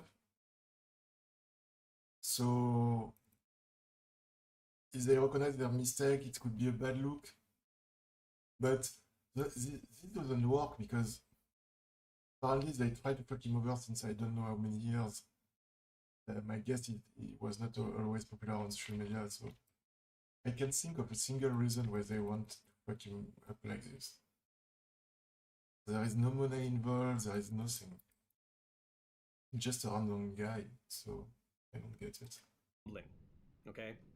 And this is clear. I mean, the evidence is clear that this is not some bumbling. Somebody did this to me on purpose. But why? And they knew they were lying. So that excludes that theory. And plus the dozens of people and the millions and many millions of dollars they've tried to come after me, it makes no sense that even if I was guilty of the custody charge, which I'm not, it makes no sense to come after me with such the resources, especially over a 17-year period. Yeah. Everything points back to the fact that somebody in potentially the CIA was not very smart, a recruitment officer had a wet dream that they thought I could turn on my wife's parents because I lived in a formerly closed city. I mean, they swatted our house in 2002. The U.S. Embassy had the federal police of Cyprus swat our house on charges of drug dealing in 2002, despite me never even having used illegal drugs at that point, let alone deal them. Okay. Yes, but why does the wife... So the best working theory we have... Why does the wife parent matter? Are they important somehow for the FBI? I need more information on this. And I've talked to former CIA recruitment officers, I've talked to former FBI agents. In fact, a former FBI agent helped me escape Bulgaria once my extradition was denied because they were trying to capture me during transit because there's no direct flights between Bulgaria and St. Kitts, and I had to transfer to at least 2 airports, and they almost caught me in one of them. Dude, has anyone ever seen the movie Bourne Identity? It's like Jason Bourne, and he like gets his name and all that shit. This story is so much more complicated. I didn't understand what the fuck was going on at all in that movie. But this is so similar, but this is like retarded. I'll be honest, I don't know how. Like, here's the thing, I'm fucking retarded, dude. And you're saying your audience is 18 to 24? I have no fucking idea what you're saying, and I don't know what the fuck is going on here. How are people watching? I'm trying to understand what the audience is taking from your content. Because I don't get what the fuck you're saying at all. I have 172,000 followers on TikTok and over 70 million views. What do they say though? What do they were commenting? Like, oh, I hate the government? What is like the... I'm gonna actually... Now just watch your content. I'll be right back. One sec. Yeah, go check my pinned videos, especially on TikTok. The pinned videos. I would start with them. Hold on. So, where was your son at when you were accused of kidnapping him? Living with me in Cyprus. He was in school. And just a few weeks before that, remember... Okay, but different than what he said before, right? Didn't he say he was in the United States or something like this? Or I misunderstood, maybe? Okay, wait. Okay, hold on. Wait. Real quick. Earlier, you said that it was ridiculous that you were charged with kidnapping him when you weren't even in the country. But I'm reading this thing by the FBI. The claim is that you retained him when you were supposed to get him back. No. That's not what the indictment says. That's what I told you earlier that you didn't hear me about. The website, first of all, says former Titusville man, okay? First of all, I have never lived in Titusville in my life. I've never even spent a single night in Titusville, so they can't even get my hometown right. Okay. Second of all, yeah, that's what it says in the website, but that's not what the indictment says, and that's not what they told the press. Well, what does the indictment say? I physically removed him in November. Let me dig up the indictment, and I'll send the indictment over. The indictment says that I physically removed him in November, and that's what they told all the press. So what's on the website does not even match the indictment, and I'm not from Titusville. I have never lived in Titusville in my life. I have never even spent a night in Titusville, and I've never even lived in the county that Titusville's in. Yeah, wait, do you have the indictment? Wait, did you say the indictment is sealed? The indictment's sealed, but I got it because during extradition requests, they had to unseal it. So hold on, I'll get you the cover page of the indictment, and then I can dig up the whole indictment. But let me get you the cover page, because that's the part you're really asking about right now. I'm trying to find it. Okay, as you're looking that up, what you want to do right now, and you tell me if I'm right or wrong, is what you want to do right now is basically get extradited, or just give yourself, like, hand yourself over to the fucking No, no, no, FBI. no, no, no, no. They're trying to kill me. First of all, What? we have made surrender offers. We made a surrender offer again last year, and there are transcripts of all of this. They refuse to go to trial. All they're offering me is to lock me up in prison for years without a trial. And I know people they've done this to. And if you want to get into speedy trials thing, we can. Yes, the U.S. Constitution guarantees you a right to a speedy trial, but it does not say what speedy is. It's kind of like when the U.S. Constitution said all men are created equal, but in invisible ink it said except if you're a woman or black. The Speedy Trials Act was passed in the early 1970s and says 70 days. However, there are exceptions large enough to fly a fleet of cargo planes through, demonstrated by the fact that if it was 70 days, why is the average federal trial 18 to 24 months? They're doing everything they can to prevent me from going to trial, because if they go to real trial, quick, just hold on, because they're this going to is have to stuff. go before a jury. The reason why They're going to have to tell. Oh, they forged my son's birth state, by the way, as well. I forgot that part. They forged my son's birth state so they can involve Pennsylvania and create a conflicting court order. Chad, let Destiny go ahead. Go ahead, Destiny. Well, I was going to say there are lots of reasons why trials take a long time, and it's because pre-trial can last for quite a while. There's a whole discovery process. Usually it's to the benefit of... It doesn't matter why it is. The point is they refuse to go to trial without delay. If they have enough evidence against me, 17 years is enough to gather it, and certainly why have 3 extraditions failed? They're the ones who refuse and go to trial, not me. Okay. Wait, are you saying that they're trying to kill you by not letting you get the medical attention that you... Yes. When we filed my medical report with them, the FBI said that people can live with 1 kidney, therefore my condition is not urgent, despite the fact that I have problems with both my kidneys, and despite the fact that they never even consulted a doctor, and that was done by the FBI lawyer, who simply said that people can live with 1 kidney, and then he cited a dead Mayo Clinic link article to the judge. Okay, wait, hold on. You said, what's the thing called? The shit that you said was sealed, but you have it. An indictment. The indictment. Yeah, I'm the sending indictment. the cover page. Oh, hold on. It tried to send to the chat. Yeah, I'm could you send it? switching over- No, send it to me, and I'll forward it to Yeah, you. I'm sending you the cover page right now because the actual indictment is really big, but I'll send you the cover page, which says right here, prior in and around November 2006, and then elsewhere, the defendant Chad Zachary Howard did with the intent to obstruct the lawful exercise, remove a child from the United States and retain the child. It does not say simply I retained him. And even if I did retain him, remember, it was the judge that just a few weeks before, the same judge removed my son from his mother at the end of summer visitation and forced him onto a plane back to London. So I was not the person who removed him from the United States the last time he was there as a child. Mr. Kenneth, I sent it to you, and I assume you have gone through it. Yeah, well, no, that's just like the page 1 of the indictment. There should be, Jesus Christ.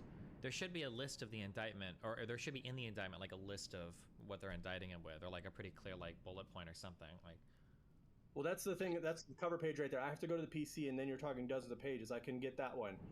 But yeah, could you do? No, could you actually? hold on, do that, wait. If the indictment is dozens of pages, that means that there's probably a lot of evidence listed in the indictment. I'll bring it up. Hold on a second. Let me go get it. Okay, because if you're talking a 20-30 page indictment, like that's a decent length indictment. I don't No, know. it's crazy, but it's interesting. It's almost like watching a movie, and you discover stuff little by little. Not sure I believe anything for now, but I'm curious. I mean, they got me. So I understand why his TikTok and social media accounts are doing well.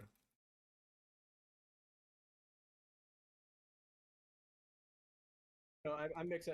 It's several pages. Maybe it's 10. Maybe it's. Hold on. Let me go over. Several. Well, 5 pages is a lot different than 20 or 30 or 40 pages. Dozens. Well, I mean, the thing is, I have so much stuff. I have stuff in Bulgarian. I mean, I have thousands of pages of documentation. Sure, but I would imagine the indictment is probably going to be one of the most important documents of your life, because the indictment is what a grand jury revealed that the FBI is charging you with particularly, and this is why extradition requests are being made. It's why a red notice would exist in you in Interpol. Like, this indictment should be the single most important document you have, I would imagine, because this is what all of your problems are stemming from, right?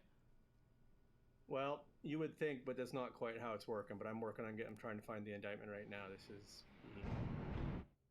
Okay, please I think it's find in the indictment, for example. The indictment goes through, and in the details of the indictment, it says that I withheld him. That's what the details of the indictment says. But the top of the indictment, the actual charge, says that I removed him, which never happened. Sure, So they're I not understand even what being you're saying, but I'm just saying that. Wait. Well, the lack of and on top of consistency. this, remember, they got a Pennsylvania order Yeah. saying they got a Pennsylvania to jump in and create jurisdiction, which has been since dismissed, by saying that my son was born in Pennsylvania, which he was not. He was born in Tennessee. Okay.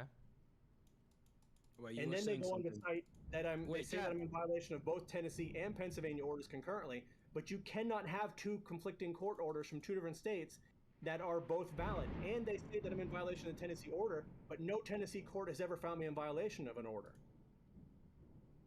Okay, so Chad, we gotta let people speak. You know what I mean? I understand this is something that you're highly passionate about, but at the same time, when I'm trying to dig for the extra. I get it. I get it. As you're digging, just quick reminder, when Lil Steve over here, aka Destiny, when he speaks, let him get off his words. You know what I mean? And once he's done, you could jump in. By the way, Lil Steve, you were saying something. Could you, say it out loud again, please? Well, I'm just saying that the initially he tried to present the idea that it was incredulous that he could have kidnapped his son because he wasn't in the country at the time. But it seems like, my guess is as we read more about this indictment, the indictment probably doesn't have much or anything to do with him actually taking the child from the United States. It has to do with him illegally retaining the child in violation of a custody order in another country. That's what it sounds like the indictment is. But look at the cover sheet of the indictment. You are right. I would never. Hold on, wait, no. I would never read a cover sheet of an indictment. I would want to see what's in the actual indictment. Yes, I'm saying that, but hold on, you're missing an important point here. Okay, I'm working on finding the indictment to send you the details. But the problem is that the cover sheet of the indictment clearly says that I removed him, and that's what they've sent to all the press. That's what they've sent to around removing a child from the United States. You. Yeah, but in an indictment, removing the child from the United States could mean a variety of things. For instance, in the indictment, they could allege that you told the child to travel to you. Did you do that? The judge removed him from his mother using police and put him on a plane to London. The judge did this. Okay, well then I would have to see what they say specifically in the indictment, because the indictment is alleging just because you removed him doesn't mean that you physically did it. It could have been somebody or you telling him to buy a plane ticket to come and visit you. That could be the case. First of all, you're missing the point again. He was not to visit me. I had full custody of my son by this point. He was visiting his mother for the summer. At the end of the summer, she did not want to return him, and the judge had to order him onto a plane. Yeah, that could be possible, but I'm curious what the indictment alleges then.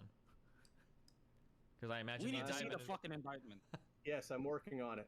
But I'm also telling you that you're missing a massive point around the point of whatever the indictment says does not match the cover page or what they've told the press. And I'm telling you, as somebody that's read too many legal documents at this point, unfortunately, as boring as all this shit is, like trying to make an argument from 2 sentences of a cover page of an indictment is wholly unconvincing and very boring. I'd rather just see what's alleged in the actual indictment itself. I would never go by the... just sent him the extradition document. I don't care about the extradition document. I'm curious what's in the indictment. The extradition document has the indictment in it. Oh, it's 21 pages long. God damn, this is a lot of shit. Oh, sorry, my bad. Darius, you linked the TikTok. What's that supposed to be? Unmute yourself. He's deafened, dickhead. And so the problem here is what the indictment says does not actually match the charge, because at header page, it says I removed him. It doesn't say I caused him to be removed. And even then, I was not the one involved in removing him at all. Even what's in the indictment, as you're going to go through it, the problem is if you go through and believe everything in the indictment, I mean, I can counteract each one of the points, but they have lied in so many places. If you go through my TikToks, you'll see much of this. They declared my son to be born in Pennsylvania so they could create a conflicting court order based on that jurisdiction. But that court order had no jurisdiction because he was not born in Pennsylvania. Did you live in Pennsylvania? No, I mean, I left in 1994, and I never lived in Titusville or the county that Titusville's in. Also, don't go through his TikToks. I just went through. It's just people making fun of you because you look like Gru, and you talking about your kidney stones. It's not. I don't know which videos you've looked at, because I definitely most of the people are in support of this. I don't know which videos you've looked at. I was looking at majority of the videos. You have a 100K plus viewed video where you say I'm not. I didn't kidnap my son or something, and everyone in the comments is saying this nigga definitely kidnapped him. And then the other kid. Yeah, we got a lot of Roblox players, but I don't know which. I mean, I have videos. Gosh, I have like 14 videos that are 3 and 4 million. So I don't know. You picked just one out of there. Did you start with the pin videos?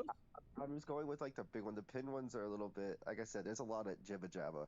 I'm telling you, it's really hard to understand what's going on with what you're saying because there's like 16 different stories and there's a story for everything, and it's always like complicated. So that's what I'm trying to say. How are people like liking you? And it seems like when I'm looking at here, it's because you look like Gru. and you have kidney No, stones and the pediatric. GRU videos actually don't do very well, so I get very little off the GRU. I could show you the GRU one. That's like, I think it's your most Yes, liked. I know. I'm the Wait, one who what the posted. fuck? it. Who's My GRU? point What is I GRU? get very little traffic off the GRU one. Minions, dude, minions. Oh. Banana. That guy. Yeah. Hello. Yeah. I'll show. Let me go look at it real quick. Hold up. I'll go post in chat. Okay, I assume you're going through the indictment, Lil Steve. Is that correct? I don't know if Now the indictment also. I don't think the indictment is attached. Normally, when they do federal indictments, they at least contact the attorneys ahead of time. I mean, you can look at Trump. Wait, They Chad, contact hold the on, court. Chad. He Yep. says that he says that the indictment is not attached, or he thinks it's not attached. The extradition PDF file that you sent me right now, is it attached in there? No. It's not. So could you send that? Not The indictment extradition? that's a PDF. That's what I'm telling you. If you look at that PDF, it's 21 pages. I'm looking at the PDF. It's 21 pages. The indictment is listed as Exhibit A as part of the extradition request, but in this particular PDF you sent me, there's only the first page of the indictment. No, the I think- PDF. Well, okay, PDF. Hold on. Scroll down page. That's page 1 of 1. I'm still scrolling, unless it's down here. I'm still reading, but all I saw was the first. Okay, Chad, could you lead him to the exact page you Scroll want down to... page. I'm on page 12. Affidavit in support of request for extradition. That's a copy of what they have there. That's their affidavit, and it goes on from there. And yeah, so what I'm saying is the indictment that you had, this was submitted in front of a grand jury in Pennsylvania. That means that 16 U.S. citizens saw the indictment and agreed that the evidence supplied was good enough to issue an indictment for you and a warrant for your How arrest. familiar you are with grand juries? You know they can indict a ham sandwich. You know grand juries, they just want to go home. They'll indict anybody. That's fine. That's fine, and that might be the case. But that's why I'm curious. What you said you had a copy of that indictment. I'm starting to think. Within the extradition request. Okay, that's I the don't only think thing that you I don't have regarding the indictment. So, yeah, okay, so you don't have a copy of the indictment. You don't have a copy of the indictment. Wait. Okay. Yeah. Okay, so Chad, if you have a copy of the indictment, he does not have a copy. He does not have a copy of the indictment. That's what I have. Yes. That's what they gave me. I'm looking for. Everything I have is just basically small copies of that. So I don't have other than what's in there, but I was told that's basically a copy. But I mean, if you look through, I understand how skeptical you are, and I understand how many thousands of pages of documents there are, but you're missing the forest for the trees here. Do you still live with your son? He's 27. He lives nearby. I'll be honest, I went through his whole TikTok. I can't see a single thing with you and your son. Do you still talk to him? Like, are you homies? He's on the news playlist. If you go on my news playlist, he did some news interviews, which are also my website. And the problem is that he grew up. I mean, the FBI tried to kidnap him when he was 13, and yes, I have a legal record of that as well. He got so much publicity after the second news story that he's changed his hair. And he's gone out of public view. He's sick of being recognized. His life has been just traumatized by this, so he's not doing any more publicity at all. Okay, so I'm reading this extradition thing. Okay, so it's saying that on point 5 here on page 13 that I'm guessing your ex-wife moved with your son from Tennessee to her home state of Pennsylvania. So if that's true, wouldn't that explain why there's a court order in Pennsylvania relating to custody or custodial reasons? No, because she didn't have full custody, and she lost custody because when she went to Pennsylvania, it fails to acknowledge that she kidnapped him and didn't tell the Tennessee court where she was going at all. And we had to hire private investigators and things to find her, and he was returned to Tennessee, and custody was transferred to me, full custody, after she did that. Do you have any court docs proving that? Yes, I have all of that. That's why I'm telling you. If you go to the website, you'll see the basics of that. Well, can you just send me a court doc showing full custody being transferred? Yeah. Just a second. I'm sending them as well. Okay, please send that to me. You know yeah, definitely read these ones. Okay.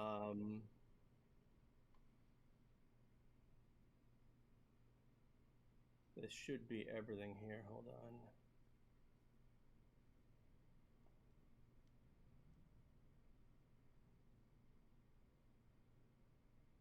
Okay, there's a bunch more coming. I mean, I have way more stuff, but if I send you everything, you're not going to find. So I'm trying to send you exactly.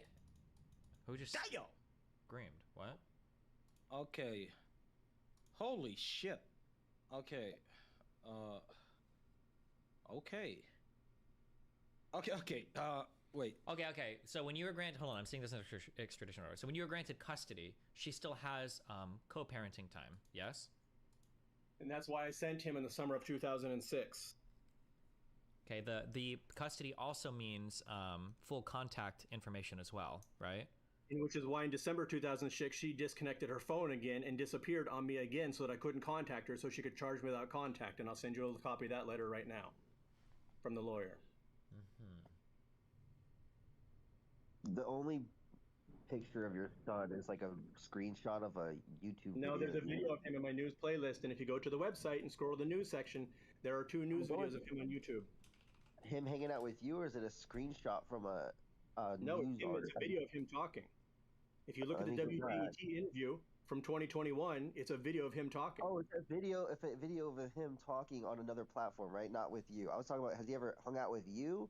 Like, do you have any pics with him? Well, I have photos and stuff. Yeah, he lived with us till he was 25, but he's asked me not to distribute them anymore because, listen, guys, the FBI tried to kidnap him. The media has been hounding him. He has basically gone underground. I mean, he does not want to be bothered anymore. He lived with us till he was 25 years old, and now he lives nearby. So he doesn't want to do content with you. So you hang out with him Contact me. No. Do not change my words. He has contact with me. He does not want to be contacted by the media anymore because he does not enjoy the media attention. He's not a public person. He's basically our neighbor. He was here a few days ago. Wait, so do you just have like a picture with him the last 2 years that's not like on the internet or something? Let me try and look at the photos here. Let me try and find where the photos. What drive is that on? And Why do you have so many? All right, I guess never mind. I don't want to ask. photos. Let's see. Funny because Darius seems done when you.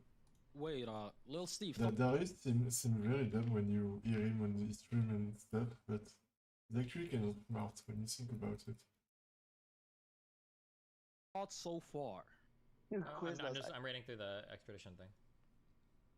Okay. What's So, up, Chris, guys? what was the thought like when did someone send you TikTok Fugitive, or did you I stumbled across this content on my Instagram. I was like, yo, this shit looks cool. This is the Let me type of talk. content you recommended? Okay, so I'm when you enjoying this stumbled- back and forth right now, by the way. I don't know fuck what everybody's No, saying. I'm okay, having a lot of this is fun like- listening to this. Yeah. Yeah, I enjoyed watching Destiny talk to Ben Thorpe as well. That was an interesting combo. Come on, dude. Okay, I'm sorry, but this is way fucking better, okay? Come back to me when fucking Ben Thorpe is wanted by the FBI, okay? Okay, dude, go fucking mute yourself. What the fuck? You watch it and you were like, this guy's on the lam. This guy's on the lam. I got the next Snowden, Steve. I got the next Snowden. Listen. Or did you think this was going to be a schizo content? Because if you think it's going to be schizo, hats off to you. No, listen. I mean, it's coming across as like schizo content currently. It is coming across as schizo content, but I thought it was like just fucking interesting. I looked at his TikTok, I looked at his fucking Instagram. I said, okay, this guy's fucking. Okay, hold on, wait. going up. Where, when did you get accused of having your son when you weren't supposed to? May 2009 is when they indicted me in a secret grand jury in which they never even notified my lawyers. That's why I Okay, couldn't hold tell on. you. So at Norman this is a point, grand jury. yeah, okay, you're good. Norman okay, is a grand jury. They at Wait, least Chad, contact- stop. Chad, stop. Okay, Destiny, go so ahead. at this point, it seems like you didn't actually have custody of your son, no? No, I did. That's what I'm telling you. If you look at the August 12th, 2005 order, I had full custody at that Okay, point. but and I'm the Tennessee saying, but order apparently was there was a hearing that you missed. It seems on December 27th. No, that's not treating them. Okay, The let me hearing just. in which Okay, I let me was hold on. not Wait, allowed let me to- just read this. Hold on. Okay. No, hold on, because you're totally wrong. You're going down the wrong path. Wait, can I just read this? I just read this and you tell me what's wrong about it. It says, during a hearing in 2006, the judge, blah, blah, blah, issued an order granting, I guess, your ex-wife custody of your son and further ordered you to relinquish custody to the mother until such time as the court could conduct a full hearing in the matter. But then it seems like you missed that meeting, and then a year later there was a bench warrant issued for you, and you missed that as well. Okay, first of all, I left the United States in early 2001. So I was already living overseas at that point. Second of all, that's the same judge which took jurisdiction based on the fact that he said my son was born in Pennsylvania, which he was not. Sure, And he I'm just said saying that. Okay. Hold on, wait, you're gonna let me finish. And he said it never attended the hearing because we sent lawyers as well. It's not like I blew off that hearing. He had no jurisdiction. I was living overseas. So if you're right now, I'm assuming the United States, If China right now says you're to attend a court hearing in a week, and you have a job, and you send lawyers, did you skip that court hearing? And by the way, the judge says your son was born in China. So for typically these hearings you aren't given just a week notice. Usually it's like a month. I was or given more. very short notice. Okay. Pennsylvania had no jurisdiction. That might be the case. Tennessee, But number one, number by the two. way- Yeah. Okay. By the way, she owes me over $40,000 in child support, which the state of Pennsylvania is blocking, and the FBI paid for her. They overrode her passport block. Tennessee revoked her passport. Yeah. Guy And the is FBI fucking annoying. The story is interesting, but this guy is so fucking annoying, seriously. I know he's trying to sell his story, so he's very defensive, but just answer the question if you want. Like, Steven is smart, this is annoying. overrode her passport block and gave her passport back and paid for her to fly down here to the Caribbean. The entire time they listed my son on the National Center for Missing and Exploited Children website, saying they didn't know where he was despite him trying to kidnap, despite his wife, despite his mother being here to visit. And even as an adult, he asked them to remove his poster. They said, Chad, "You can't remove without a court order." And they only removed him after I did a viral TikTok. Okay, Chad. I think he's ranting because he knows he's not correct on all of this. I don't think. No, you're not correct because you're not. Look, the thing is, you literally tried. Let him talk. Apparently, you tried. This is also including the extradition. I wish I had the indictment because I think that would probably have a lot more damning information. But it listened here that you did try to appeal Pennsylvania having jurisdiction over this matter, but that they ruled that it was unappealable. No, you're denying that never happened. Because it's a temporary order. You see, interlocutory orders are temporary orders which are unappealable in the state of Pennsylvania. Furthermore, temporary orders in the state of Pennsylvania have to have expiration dates, which they never put on there, and it has to be resolved by the original court of jurisdiction, which they never did.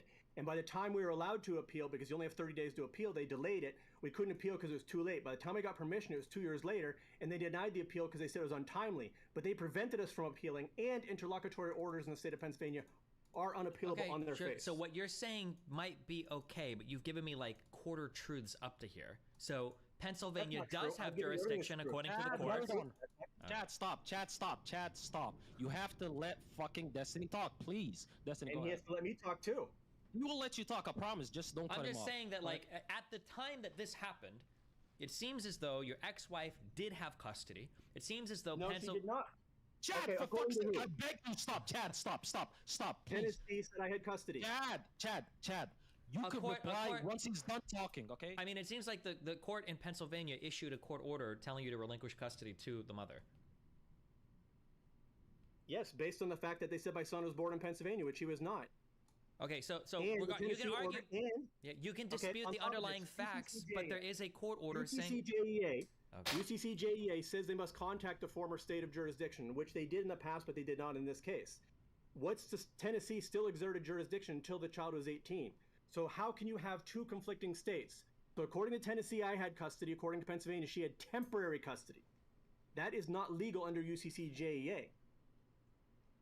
Ooh. I mean, you're saying ooh, but nobody agrees with you. Like, it seems like legally, you can argue that the court was corrupt or they didn't give you time to file something, but it seems like you missed hearings, you didn't file the appropriate paperwork, and she did have full custody, and she's going through the appropriate motions in the court system to try to get her child back. That seems like what's happening. That's part of my son was not born in Pennsylvania. Do you not understand? Do you understand that order that gave her temporary custody? Again, temporary custody was based on the fact of him taking jurisdiction by stating that my son was born in Pennsylvania in the court order, which he was not born in Pennsylvania. Without that bullshit... Okay, let's talk about this part. Why does him being born in Pennsylvania, what does any of this have to do with anything? Because that's the basis for which he took jurisdiction. My son never lived in Pennsylvania. My son was raised in Tennessee. My son was born in Tennessee, raised in Tennessee, and I got custody in Tennessee. Then he lived overseas, and he was already living overseas for several years. So if any court had jurisdiction other than Tennessee, it would have been the European court, not a Pennsylvania court in which he went for summer visitation, which does not count for jurisdiction under UCCJEA, which requires 6 months of permanent residency. Why would a European court... I thought you were not going to cut me off. I thought you were not going to cut me off. You're rambling on some shit that doesn't make any sense. The wife was in Pennsylvania... Because you're not listening, because you're talking over me. That's what I'm telling you. UCCJEA governs jurisdiction. You continue to tell me that Pennsylvania had jurisdiction, but you're not paying attention to UCCJEA or the foundational facts. UCCJEA makes it very clear that when there are custody disputes between states, a child must live in that state for 6 months continuously under permanent residency, at which my son did at no time. And Tennessee continued to exert jurisdiction until the child was 18. So Pennsylvania only stepped in by lying about where my son's birth state was, and even if that was true, they still would not have jurisdiction over this case. Do you have his birth certificate? Yes, I do have his birth certificate. Okay, Can you show send me a it to me? document? Can you show me a document showing that the state's interest in this was established just because of Yes. his birth state? Yep. Just a second. Okay, send it to me, please. I'll forward it to him. I'm in the wrong file here. Hold on. Let me get out of the pictures.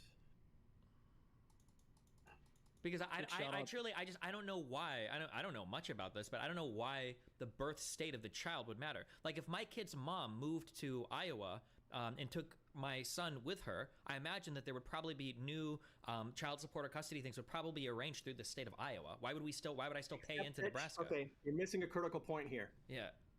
Okay, in 2006, in September 2006, when the judge put him back on the plane, who had full custody? I did. That custody order in which she, quote, gained temporary custody was November 2006. So when the judge put him back on a plane, he already confirmed that Wait, Tennessee hold on. She was had granted jurisdiction. custody in December of 2006. Yeah. Well, no, it depends on how you look at it. It's either November or December. Okay, I'm just depending on how you reading the look at it. text that during a hearing on December 27th of 2006, that's when the judge There was- awarded. No, they've got the dates wrong. It's November 6th. It depends on how you look at it. Okay. Wait, Chad. I'm so confused. How does it depend on how you look at it if it says it in text that it was in December? Because, listen, these are the same fuckers that say my son was born in Pennsylvania. Do you understand they have no idea how dates work at all? There was a court hearing on November 6th as well. The December 27th was when he issued the original bench warrant. These guys have, I mean, you understand, this is the FBI who says I'm from Titusville, and I've never lived in that city in my life, ever. Hold on, wait. They have You say that they claim Again, that he you're was. cutting me off. Wait, you say that Again, he. you're cutting me off. Okay. They have no idea for Wait, facts. he's asking you a question, Chad. You Let said him you're- ask you a While I question. was answering something. Your son is born where? In Tennessee. Okay, that's what this affidavit says. It's not what the Pence order, which that's based says. Okay, the The whole- affidavit that says whole- that your son is a United States citizen who was born in the state of Tennessee on June blah blah blah and blah blah blah. So I'm curious Okay, if you I'm have trying do to you have find a the Pennsylvania order. yeah? Let me see if you've got a record showing something different. Yeah, please That send it whole to me. federal thing is Chad. based on the state order, and the state order, well, 2006. Yeah, By the way, do you have your child? okay. birth? Now the way I see this has changed and it's way less interesting. You know when something bad happens in your life, I don't know, sometimes you have problem with justice or maybe financial problems, and you find someone to guilt it for, like, sorry.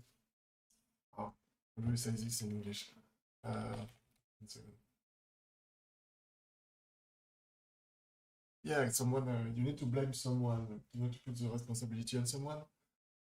When I was 17 years old, I hacked a big French website, equivalent, an old equivalent of Spotify. It was called Deezer. And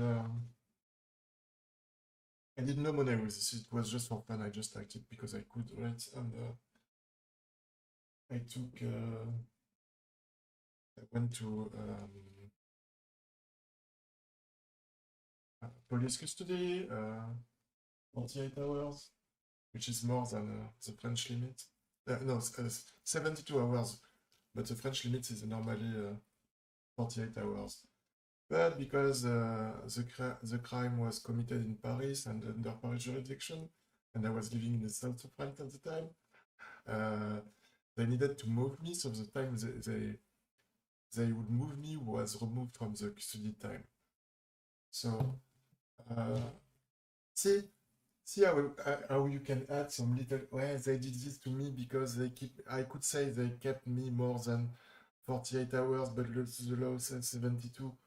But the thing is that they had a legal justification for this. It was not random, right? But when I was young, I was lying to myself and saying like, this is bullshit, you know, what do they have against me? Well, you know. And I feel like the story of this guy is a chain of this. Like, each internal story is a link of the chain, right? And the chain is like a bunch of half bullshit. So let's say I believe the basis for the history. I would say maybe the background is true, but the justification and the way it told in, I don't see that that's true at all. And yeah, so yeah, just my opinion, but Birth certificate. Yeah, it's all over. It's on the website. If you guys, I mean, I'll send you that too. Give me a second. I'm trying to get one document at a time here. Okay, no problem. No pressure.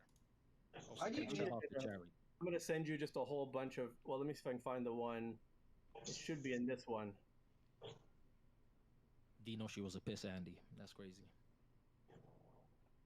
I don't know. I've been looking at this whole TikTok thing. I just want one picture of you with your son. I can't find a single image. Well, I was trying to find them, but then you asked me to go back to court documents because I No, have don't thousands. worry. Yeah, don't worry. Don't worry about the kid thing.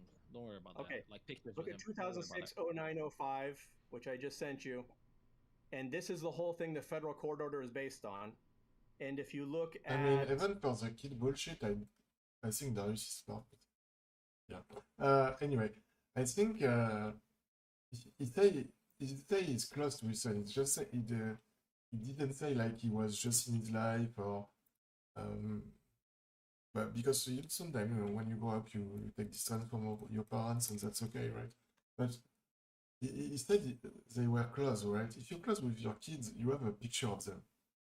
Like I can pull out I don't know 50 pictures with my mom, sister, father right now on my phone and my computer. And we don't even live in the same region in France.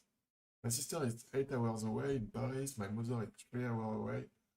So, yeah, this is kind of bullshit. first of all, a lot of the stuff the judge writes down here is completely false. But there's a spot in here which he says the child was born in Crawford County, Pennsylvania, which is absolutely not true. And he posts a whole bunch of other things in here that are absolutely not true as well. I mean, the judge is just literally senile. It seems like there's a lot of mistakes, according to you, in your case. Yeah, a lot of mistake, or maybe we're missing some part of it. Yeah. I don't believe there could be this many mistakes, right? So either he's right, and I don't think that's true, but either he's right and the government is trying to fuck him over, but I can't see any reason why. What would be the government interest in that? Or he's just lying, or he's not lying and justifying. You know, there is a difference. You can tell something that's not true, but without being a lie, right? If you believe it. So maybe he has bullshit himself so much he started to believe his version. So he's not technically lying, but that means it's true, right? These are not mistakes. That's what I'm telling you. These are way too big to be mistakes. And I know how So you're crazy. saying it's purposeful. You're saying it's done purposefully. Them fucking up the whole Titusville thing. Them fucking up Yes. where your child was born. Them fucking up like Yep. a whole like the fucking dates according to the November December shit. Yeah. Interesting. Okay. Yeah, to be clear, nothing in the affidavit seems to be contradictory. Now, maybe it's contradicting other things, but the affidavit for extradition seems... It's only Well, for one thing, if you look at the top of the affidavit, it says that I removed him and I didn't. In the affidavit, it even says I haven't been in the U.S. since June 2006. And when I was in the U.S. in June 2006, I was not in Pennsylvania. I was in Boston you're giving for me 1 week. information that's outside of the affidavit. I don't know. I can't... I'm Well, it's saying... in the extradition. It's in the affidavit. It's in there. It talks about how I was not in the United States. The FBI testifies that I was not in the United States. It's in there. If it's not in there, it's one of their documents, but I believe it's in there. Which part of this affidavit said that you were in the United States? Hold on. I can find me. Because I feel like I read it. It's just 21 pages. I read this. It doesn't... But, okay. Or, sorry, keep looking for whatever you were looking for. What were you interested in looking at, Destiny? What were Let me you try and interested find in the looking at? extracts so you can see them. Let me try and find. I can send you the Wait. extracts and you can try and find them. Yeah. Also, if you have like the whole birth certificate thing, because that seems like something that you're harping on that they fucked up. They're saying they got your child's birthplace wrong. Well, let me send you that. I'm gonna send you some of the stuff has a few blackouts because some of the stuff's from my TikTok file, but I'll send you that. It's enough to see anyways. So that's the birth certificate. And the Pennsylvania... I feel like... By the way, Lil Steve, you better enjoy me calling you Destiny. I'm only doing that because Chad over here knows you as Destiny. Okay, Actually, so Chad, here, I sent you a screenshot right here. It says, their son, heiress Charles Oberlander, born in Crawford County, Pennsylvania. That, I believe, is from the September 5th order, which I also sent you.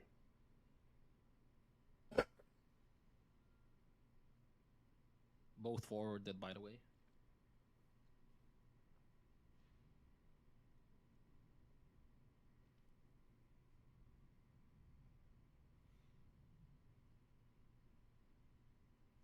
This is saying that in I'm reading one of the court opinions from 2005.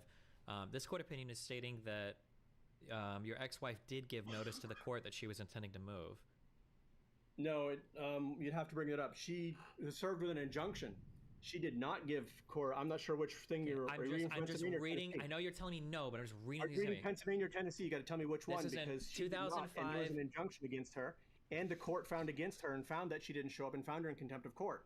Okay, so in 2005, March 14th, I'm just reading the notes from the court. It says starting in February of 2004. It's weird because I had only one legal case in my life, right? I took the hacking stuff when I was young. It took 2 years of my life almost. I was placed under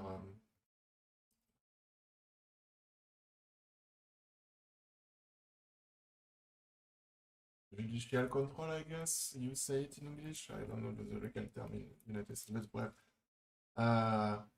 took 2 years of my life and lawyers and trial and everything. And I know the case by heart. I can tell you everything the judge say.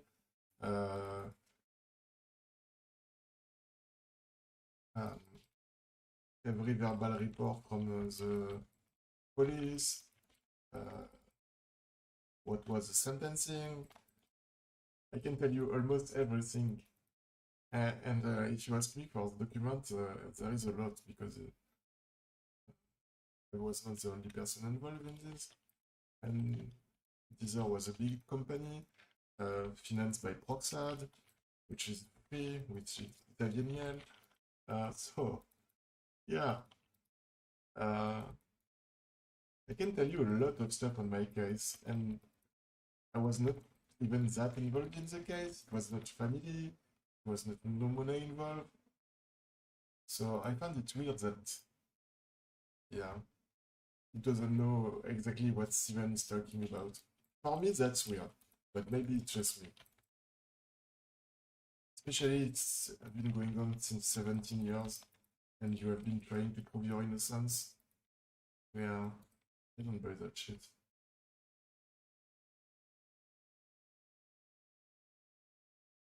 Your wife gives notice that she plans on moving. I think the statute requires she says where she's moving. She did not give notice to the court. Okay, then everybody's She gave lying. notice Okay, to I'm me. bored. I'm good. Here you go. You can go there, Connors. I'm good. I'm bored of this. Chad. She gave notice to me, which she was moving, but she never said where. And she was found in contempt.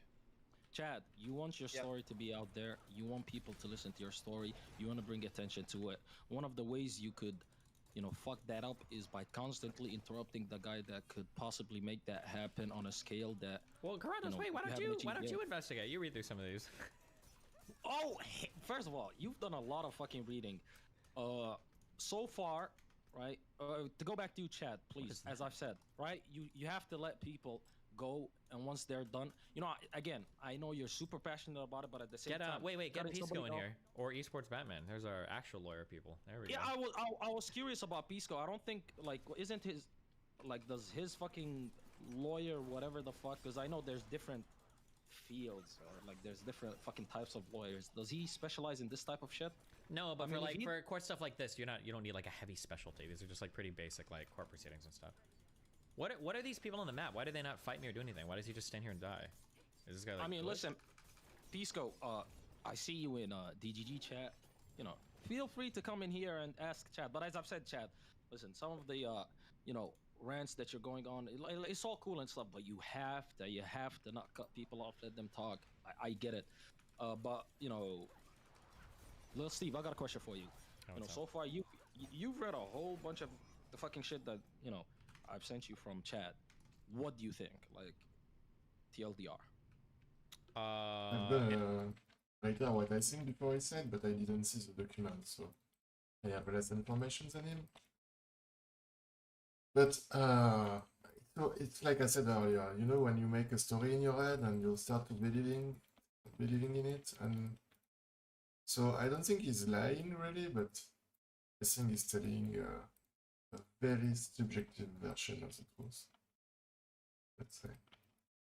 And the fact that he's not innocent or not, I have no idea. I would say one of the reasons to start lying to yourself like this is if you are innocent, but it's also when you're guilty. So, because if you're guilty, you're gonna try to justify it. So, because you need to, right? You can do some bad shit and not justify it unless you're crazy.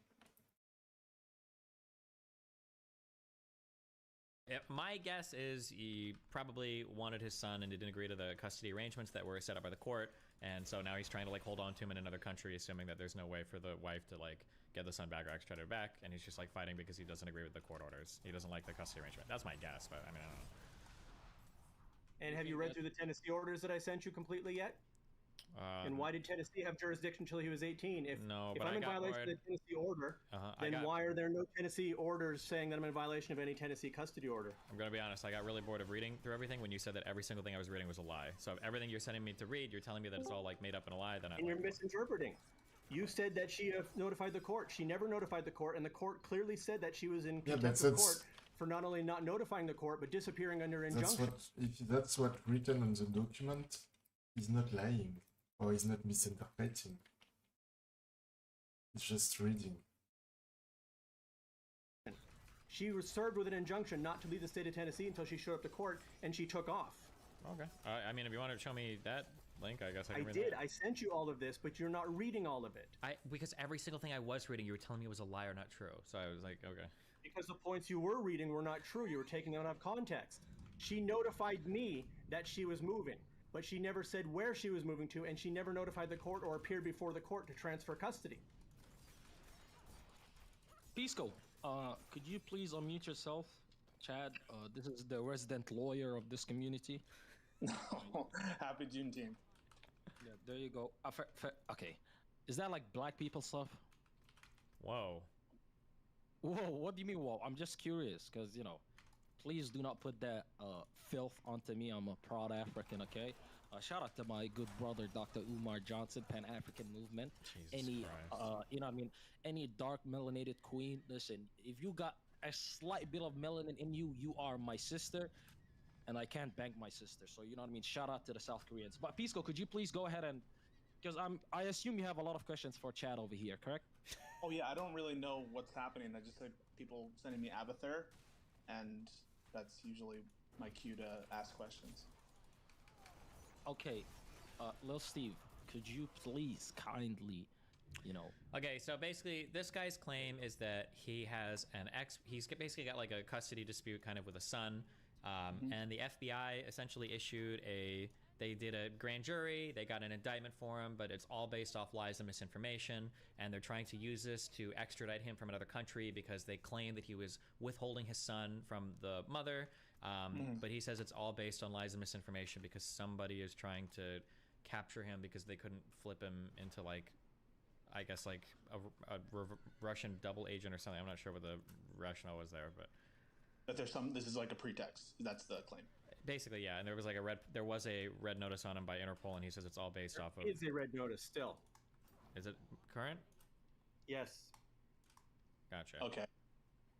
So yeah, just why don't you tell me something about that, like the timeline of what occurred and what court orders are relevant here, and do you have those documents? Yes, I have all the documents. There's thousands of pages. Let me give you the short form of it. My son was born in Tennessee in 1996. We were divorced in Tennessee in 2002. In 2004, she got up and disappeared without telling anybody where she moved whatsoever, whether the court or me. We found her in Pennsylvania. They sent her back to Tennessee. I got custody in 2004 in Tennessee. And then she got him for another 2 months, was supposed to send him for summer visitation in 2005 to me. She didn't, so they sent it back to Tennessee again because that's the only place my son had ever lived. Mm-hmm. And he was born there, divorce was there. They gave me full custody until the child was 18 and sent him overseas to live with me in 2005. Mm-hmm. In 2006, she had moved to Pennsylvania, so I sent him back for a summer visitation. At the end of 2006, she didn't want to return him. So she went to the court, and the court said my son was born in Pennsylvania, so they could take jurisdiction in the case, which they had no jurisdiction because my son was not born in Pennsylvania, and he had never lived in Pennsylvania for the prerequisite 6 months. He had only been there for the summer visitation for under 3 months, which doesn't count towards the 6 months anyways. Mm-hmm. And then she didn't want to return him, so the judge had police remove him from her for this at least the second time, put him on a plane back to Just to make sure London. I understand real quick. So you think that the court didn't have jurisdiction to enforce an order from the Tennessee court? They were not trying to enforce it. They were not trying to enforce a Tennessee order. They made their own conflicting order and tried to enforce their own order. Meanwhile, the entire Tennessee order still stood. Oh, okay, so they didn't give full faith and credit to the Tennessee No, they order. did. That's the problem. They did, but then they created their own conflicting order. What was the Pennsylvania order, and how did it conflict with the Tennessee order? They created a temporary order in November of 2006 granting her temporary custody. But first of all, according to UCCJEA, they need to contact the court of previous jurisdiction, which they never did. They have to put an expiration date on it, which they never did. And then they use a temporary order to issue a bench warrant, because I left the United States in 2001. Okay. And then they issued a bench warrant. She got him listed on the National Center for Missing and Exploited Children, and then they went and got a grand jury without notifying any of my lawyers or anything and put it out an Interpol red notice for me and have tried to extradite me 3 times from multiple countries. And they tried to abduct my son as well from a foreign country. And yes, I have some legal... When did that happen? And he talks about that. That was in 2009 while I was in Bulgarian prison. Oh yeah, but that's like 4 years. So that's 4 years after the initial Tennessee order of custody, physical custody. Yeah. Okay. And when does she go to the Pennsylvania court for what is she seeking from the Pennsylvania court when she first goes there, and when does she go? Which time? When she went to Pennsylvania courts in 2004, 2005, or 2006? Yeah, first time, second. Give me so the. Yeah, so I thought the Tennessee court was the first court that made a determination about custody. They did. Am I wrong? Okay. Yeah, they did. But that order was given in 2005, but the proceedings started before then? There were lots of proceedings that happened on and off because in 2004, she just got up and moved and never told anybody where she was going at all. And we finally get a letter postmarked Pittsburgh that says basically she's somewhere in that kind of area. Mm-hmm. And then we had to find her, and the Pennsylvania court sent her back to Tennessee multiple times, and which resulted in me having custody because she had him in Pennsylvania, but she had him in Pennsylvania illegally, and she only had him in Pennsylvania for 2 months at a time, and he was there illegally.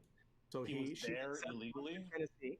She got sent back to Tennessee, and Tennessee transferred full custody over to me in 2005 and sent him overseas. And then she started another proceeding in Pennsylvania? Yes, in 2006, the end of 2006, that would be August. What was she seeking? What would she file, like a petition for something? Yeah, she said that Europe was a dangerous place and all kinds of stuff like that, and she didn't want to return him at the end of the summer. Let me pull it up. I did send it to, the chat there, but let me pull it up again. Let me pull up. That's 2005, 2006. So this is basically asking for her to have custody because... let me pull up the exact thing. Yeah, so, petition for custody, yes. It is dated 2006-08-15, and I did send it to the group already, and it says... To the group? I don't know if I'm in that... No, I couldn't send it to the group. I sent it to the... Gosh, I'm trying to switch between a zillion windows here. To the guy with the mask. Corantos. Oh, Corantos. Could you send that over to me? He's looking for the 2006-08-15. Yeah. I'll send you everything he sent me. Give me a second. Oh.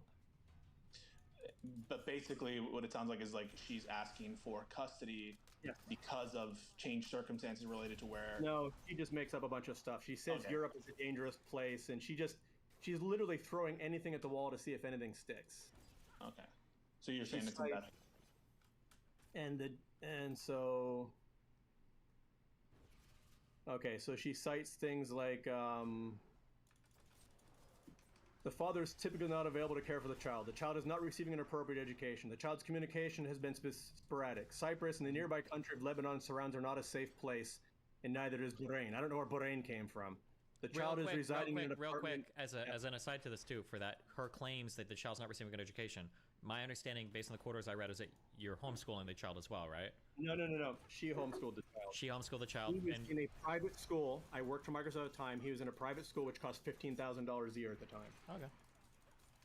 Okay, so this is. I'm looking at the opinion. There's no viruses here, right? Okay. Please. Before the court is the respondent, Chad Howard.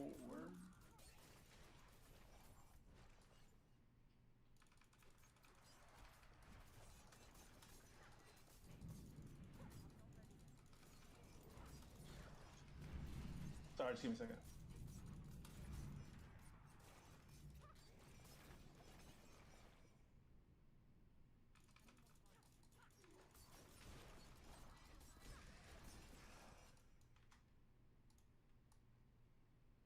So this opinion of the court in Pennsylvania in 2006 says that petitioner, that is your ex-wife or former wife, Ex-wife. that she Beckman. moved with the child to Pennsylvania in 2004. In contempt of court in doing so, and she was found in contempt of court, and that's why I had full custody. Because when she moved to Pennsylvania, she did it under... The court had actually sent her an injunction requiring her to appear. Once we learned that she was moving, the Tennessee court issued her an injunction, which she was served for and she did sign for, in ordering her to appear before the court within about 3 weeks. Instead of appearing before the court, she got up, disappeared, and told no one where she went. All right, it's one step at a time, okay? Thereafter, the respondent, you, sought to modify custody. On December 22nd, 2004, this court entered an order compelling the petitioner to, the mother, to relinquish custody of the child until the Tennessee court had resolved the issue of custody. On March 19, 2005, the Tennessee court determined that the petitioner's move to the Commonwealth of Pennsylvania and enrollment of the child in public school was a material and substantial change in circumstances which required a modification of the custody arrangement. The past custody arrangement was changed to permit the petitioner to have primary custody. The petitioner, that is your ex-wife, the past custody arrangement was changed to permit the petitioner to have primary custody of the child during the school year. And in the summer, after the school year was complete, the respondent was to have custody of the child. On June 9, 2005, the petitioner filed in this court a petition to modify custody. She asserted that during the time that the respondent had custody, she was unable to communicate with the child. She also asserted this court should assume jurisdiction in the matter. The respondent filed a motion in contempt with the Tennessee court because the petitioner failed to transfer the custody of the child in pursuant to the Tennessee court order of court. Okay, so you guys had split custody depending on the year, right? Or depending on the time? Well, if you're talking about the March order, what happened was in December, I got custody and I moved back to Tennessee, and he moved back to Tennessee. We enrolled him in a Tennessee school. That was pending the March hearing. In March, they didn't give me custody because they weren't ready to send him overseas. So they gave her custody, but they gave me visitation rights in the summer overseas, which I did not have prior. And the judge, you really need to read the transcripts as well. What you've read in the court order is accurate for what the court order says, but you also need to read the transcript. I'm just following with the so yes or no? Yeah, I'm trying to answer your question, so I'm getting there. So in March, they did give me visitation rights overseas in the summer, and the judge explicitly told her that he better be on the plane come June. Okay?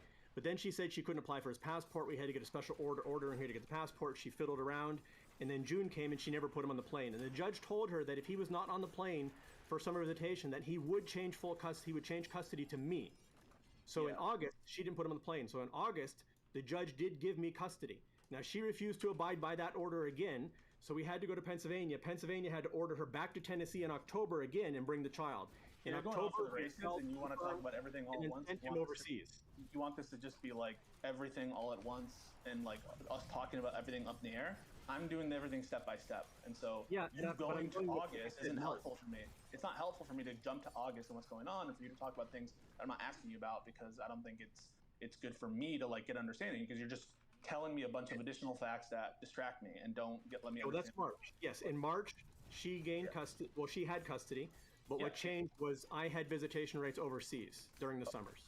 Okay, but just to be clear, at the time in March 19, 2005, when the custody arrangement was changed to accommodate the fact that she had moved to the Commonwealth of Pennsylvania, it was understood and it was the case that the child was living in Pennsylvania with the mother pursuant to a changed and modified custody order, correct? Only from March forward. So she only had him in Pennsylvania from March until June. And that's why you need that's not true as a matter of like where the child was, right? This order is acknowledged. In March, in March he was in Tennessee, enrolled in a Tennessee school. At that court hearing, he was transferred from me to her, and he went to Pennsylvania in March. Okay, so in March of 2005, he is pursuant to a court order, the Tennessee court order, the changed custody arrangement. He is living in Pennsylvania pursuant to what you would agree is a valid custody arrangement. Correct. At least legally valid. Okay. So then, on June 9th, the petitioner, that is your ex-wife, filed in this court a petition to modify custody. She's claiming that that during the time, so this is presumably as soon as you take custody in the summer, right? No, she never sent him in the summer. That's the thing. See, in June, she was supposed to put him on a plane, and she never did. Okay. And so at that point, what is she citing when she says that when you had custody, you were unable to communicate with the child? Is she referencing previous times or previous moments? She's just making stuff up because she regularly disconnected her phone and she hid, and I have so many records of her moving and hiding. So she would disconnect her phone and then say she didn't have communications with her child, but because she disconnected her phone. And I did send one of those letters to it's 2007 January, I believe January 10th. Okay, so you filed a motion in contempt of the Tennessee. From her, all kinds of things. You filed a motion in contempt because she didn't transfer custody the way that was part of the original order the modified order from the Tennessee court in 2005, correct? Correct. Okay, and ordered. The respondent also filed with this court a motion to dismiss the modified. Yeah, got it. On August 12, 2005, the Tennessee court determined the petitioner was in contempt, that is, ex-wife, for failing to abide by its previous orders. The Tennessee court changed the custody order arrangement to the respondent having primary custody during the school year and the mother having custody during the summer. Okay, so that changed. No one's ever had sole custody, right? At this point, it's always been split up to now, right? I've seen in the court orders it's saying custody with the other person having co-parenting rights. I don't know if you can have like sole custody and the other person having co-parenting rights, but yeah, it sounds like one of you has custody during some time and the other has custody during another time. That's what it looks like so far, up to 2005. Well, there's visitation rights, and it depends on how you define custody. And even in the law, custody can be defined a variety of ways. But if you look in the final orders, you'll see that the court sent him overseas to live with me. The court held jurisdiction until he was 18, and the court authorized him to travel under the sole discretion of me and for me to apply for his passport. So did she still have some? I'm only worried about legal custody as Tennessee law defines it, where presumably where they're living with you. She had some co-parenting rights and she had visitation rights. Okay. They did not terminate her parental rights, if that's what you're asking. But I had custody. Got it. Mother failed to appear at the August 12, 2005 hearing. That was the hearing in determining contempt. On August 19, 2005, this court entered findings of fact and order deferring jurisdiction to the Tennessee court so long as the Tennessee court held a hearing where the mother's statements would be heard and a best interest analysis would be entered on the record. On October 11, 2005, the Tennessee court entered an identical order to its August 12, 2005 order. The judge in the state of Tennessee relied on the record established there and did not hold an evidentiary hearing where the mother's or the child's interests were heard. The Tennessee court also concluded that it had exclusive continuing jurisdiction in this matter until the child reached the age of 18. On August 11, 2006, the petitioner filed the present petition for modification of custody. She asserts the respondent is now moving from Cyprus to Turkey, and she has been unable to communicate with her child. She requests that this court assume jurisdiction over the case. A hearing was held in this court on August 2006, where both parties entered evidence and arguments were heard. At the conclusion of the hearing in open court, we've entered findings of fact on the record which are incorporated by reference. A court of the Commonwealth of Pennsylvania may assume jurisdiction to modify a custody order of another state court, except as otherwise provided in Section 5424 related to temporary emergency jurisdiction. A court of this Commonwealth may not modify a determination. Okay, so a Pennsylvania court must also determine the original state. Okay. Now, the Pennsylvania court, when assuming jurisdiction for that temporary order, by the way, stated my son was born in Pennsylvania, which he was not, which was one of their foundational aspects of supposedly taking jurisdiction. Okay. In Tennessee, it continued to exert jurisdiction until he was 18, and we had court hearings as late as 2012. Pennsylvania law defines the home state of a child as the state in which a child lived with a parent or person acting as a parent for at least 6 consecutive months immediately before the commencement of a child custody proceeding. In the case of a child 6 months of age or younger, that doesn't apply. The term, a period of temporary absence of any of the mentioned persons is part of the period. So the last... He was there for summer visitation, which does not count towards the residency, and he was there for less than 3 months. State in which a child... And another point to point out is Pennsylvania law and UCCGAA treat foreign countries as states. So if Tennessee didn't have jurisdiction, which I agreed to because I didn't feel it'd be fair for her to litigate overseas, but if Tennessee didn't have jurisdiction, then Cyprus would have. Got it. So in the last 6 months from the filing of that petition, the present petition, that is August, you go August, July, June. He'd been in Pennsylvania 2 months and change. 2 months and a week, 5 weeks. No, from March to No, June, no, right? you're mixing up the years. That's 2005. In 2006, he was gotcha. with me, and he Yeah, went back okay, to last 6 organization, months, so got he it, yeah. arrived to her in June, early June 2006. Pennsylvania Karma's original state. No longer. Oh, okay. So, but she hadn't been. The child at no point was living in Tennessee at the time, right? He was not in Tennessee, but he was not living in Pennsylvania. He was already living in Europe by that point. Okay, but in the last 6 months, he hadn't been living in Tennessee, right? No, but he'd not been living in Pennsylvania either. But I know that. I'm just asking the question. He wasn't living in Tennessee, correct? No, correct.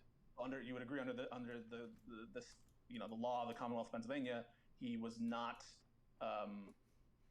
It was not his home under the Pennsylvania state statute, right? Well, neither was Pennsylvania. I guess you could say it wasn't his home. Yeah, I Well, guess. exactly. You agree under Pennsylvania law. If you're asking under Pennsylvania law, if he was in Tennessee for 6 months, no, he was not. But he was also not in Pennsylvania. Okay. I'm just asking a question. So under Pennsylvania state law, you agree, and I think you answered that yes, he was not. His home was in Tennessee, right? All we're doing is this is just determining jurisdiction, right? Yeah, no, it was not at Tennessee at that point. Okay. The child moved with the petitioner to Commonwealth of Pennsylvania in September of 2004. In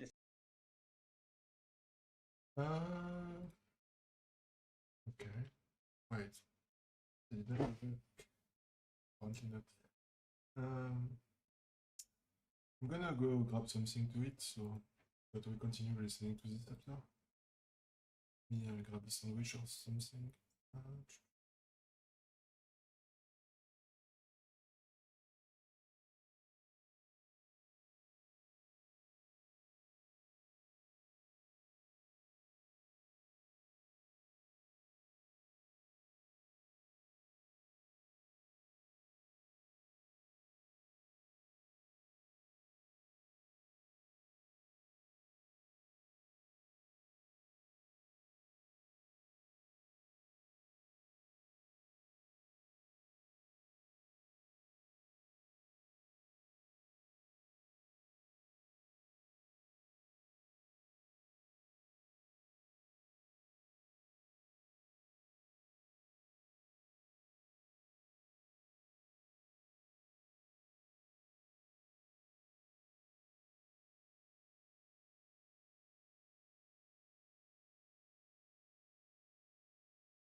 Yo, I'm back. Yeah.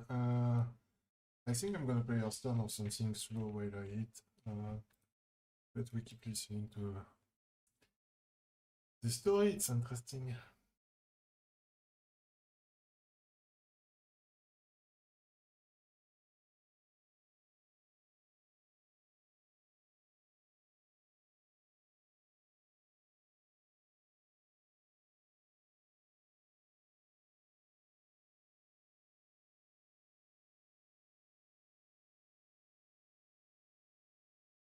So there, by the way, none of this, that law doesn't say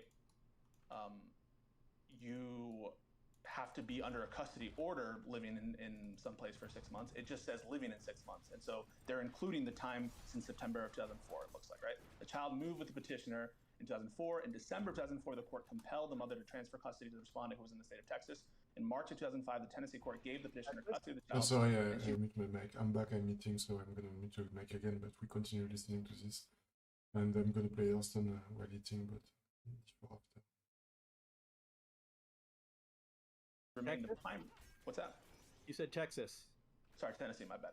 In March 2005, the Tennessee court gave the petitioner custody of the child and she remained the primary custodian until the Tennessee's court order in October of 2005.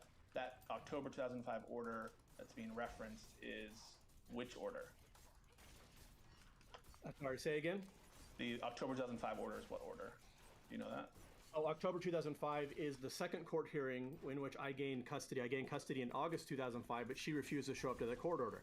So she was told to show up to the August 2005 court. She didn't. So the judge in Pennsylvania wanted to give her another chance. So he convinced the judge in Tennessee to give her another chance, and he held another court hearing in October. But he already said I gave the father full custody in August. Huh. Okay. Cool. Give me a second. This is like a twisted tale, huh?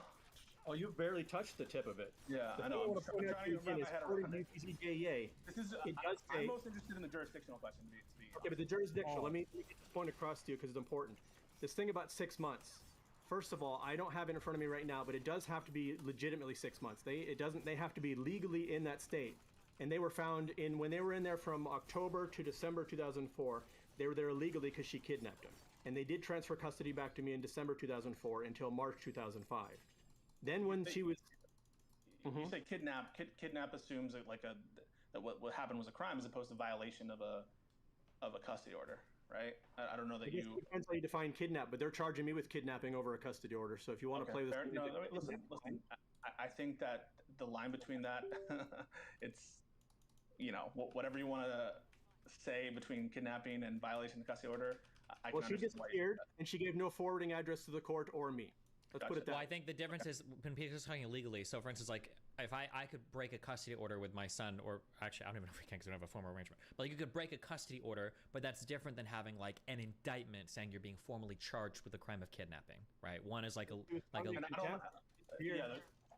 Sorry. The common law definition of kidnapping might be is defined, I think, as an unlawful restraint, and I don't know that. Maybe it would apply. I'm not sure, actually, and I shouldn't speak out of turn of not knowing the kidnapping law of Pennsylvania or of any state. So just let me continue on to the jurisdiction. Sure. I'm just saying I don't think the mom had ever been charged with kidnapping. I don't think that was a thing, unless it hasn't been brought up yet. So the Tennessee court gives permission to be in Pennsylvania at the time. The respondent became the once she remained the primary custodian until October of 2000. Wait, so was she? He was in Pennsylvania until October, right? He's still in Pennsylvania. Sorry, she was with your child in Pennsylvania until October 2005. Yes, but only because she was illegally holding him, because she was supposed to appear at the August court hearing, but she didn't. And she had never given you the custody in June. Fair? Yes, correct. So what happened was the Pennsylvania judge told her that she had to go to Tennessee with the child after she failed to appear at the August hearing. At that time, the respondent became the primary custodian. However, the respondent no longer resided in the state of Tennessee, but at an unknown address in Cyprus. In June That's not true. She had my address. In June of 2006, the child returned. Oh, did the Tennessee order give permission for you to be out of the country? Yes, not only did he give me permission to be out of the country, I left the United States in 2001.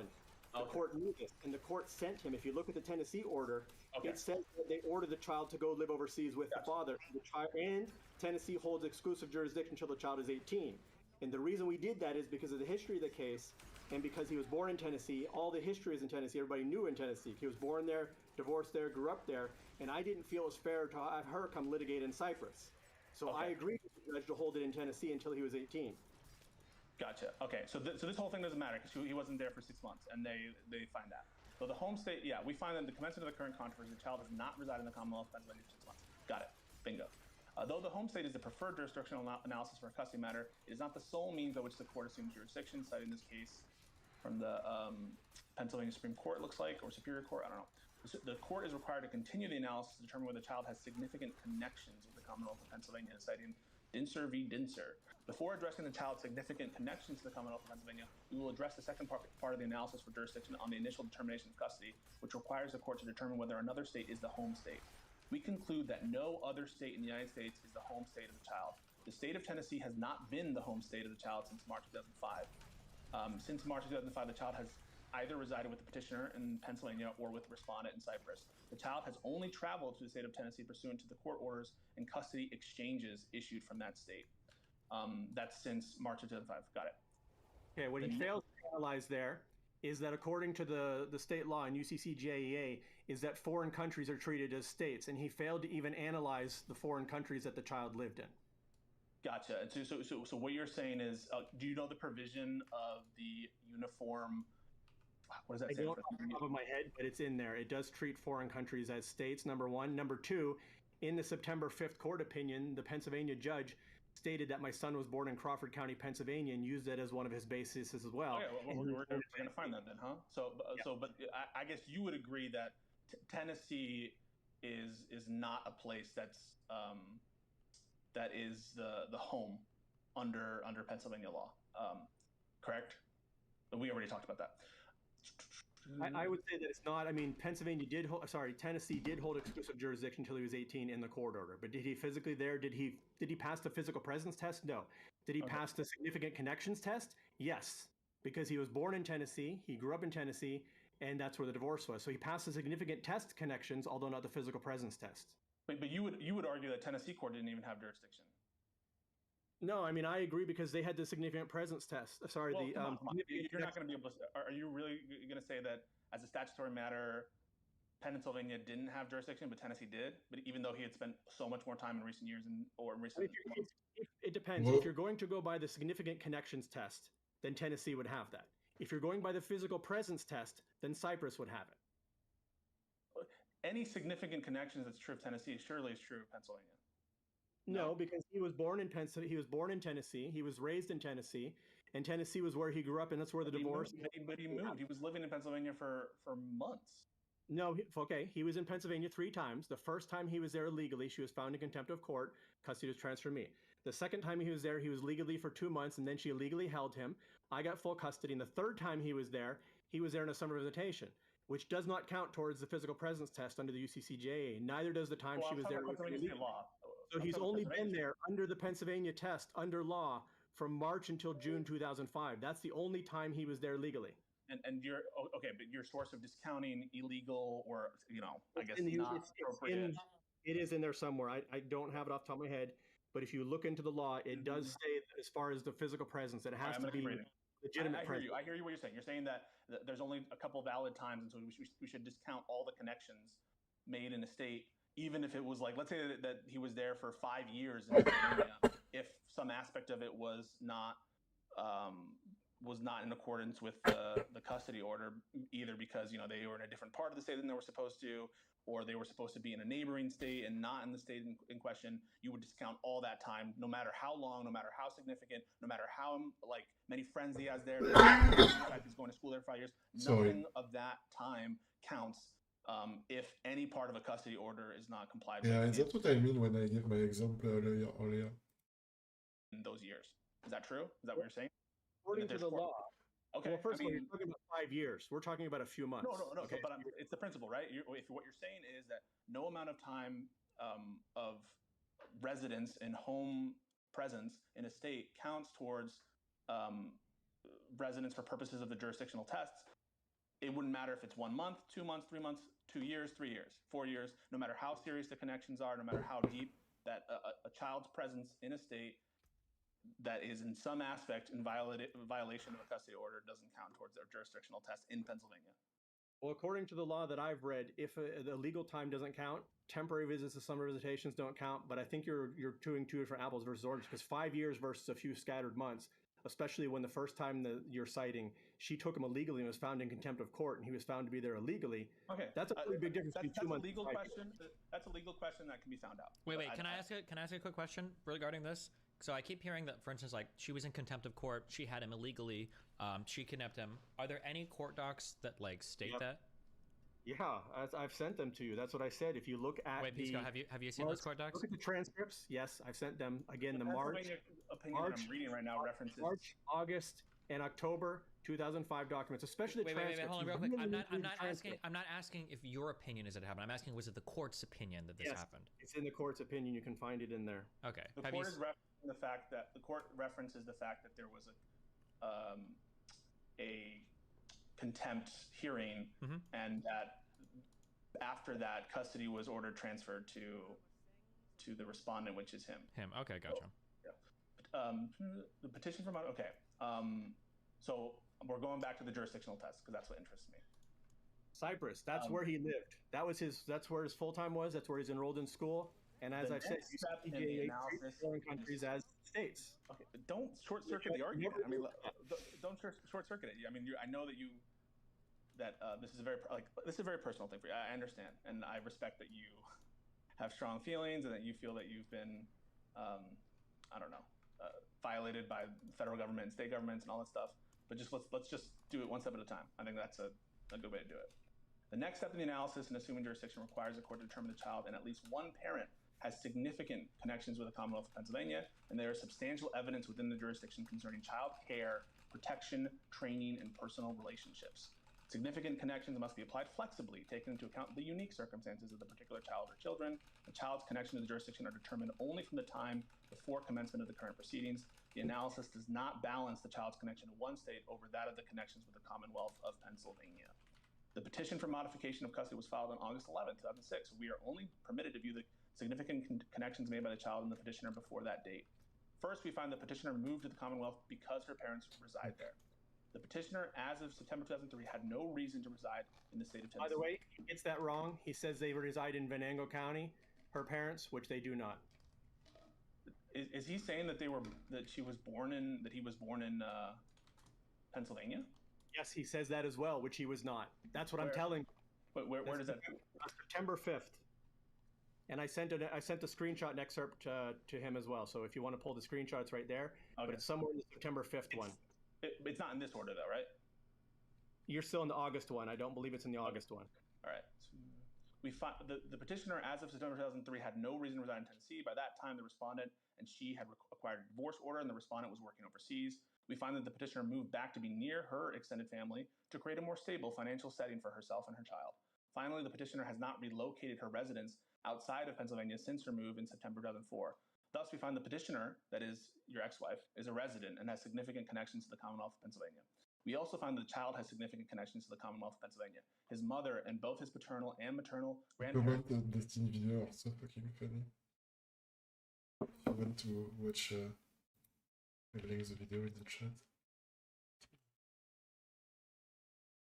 Yeah. Reside in Pennsylvania.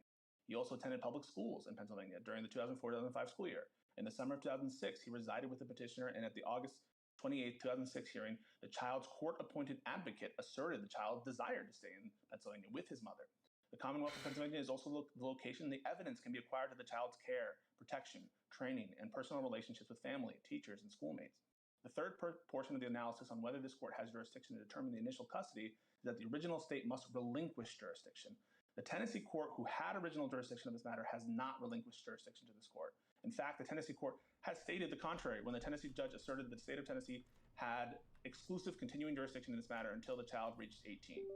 Our analysis does not end there. If the original state will not relinquish jurisdiction, then this court must determine whether the Tennessee court has jurisdiction over the matter pursuant to Pennsylvania statutes. we conclude that the state of Tennessee does not have jurisdiction. As stated above, the child's home state is not the state of Tennessee. The child has not resided in the state of Tennessee since March 2005.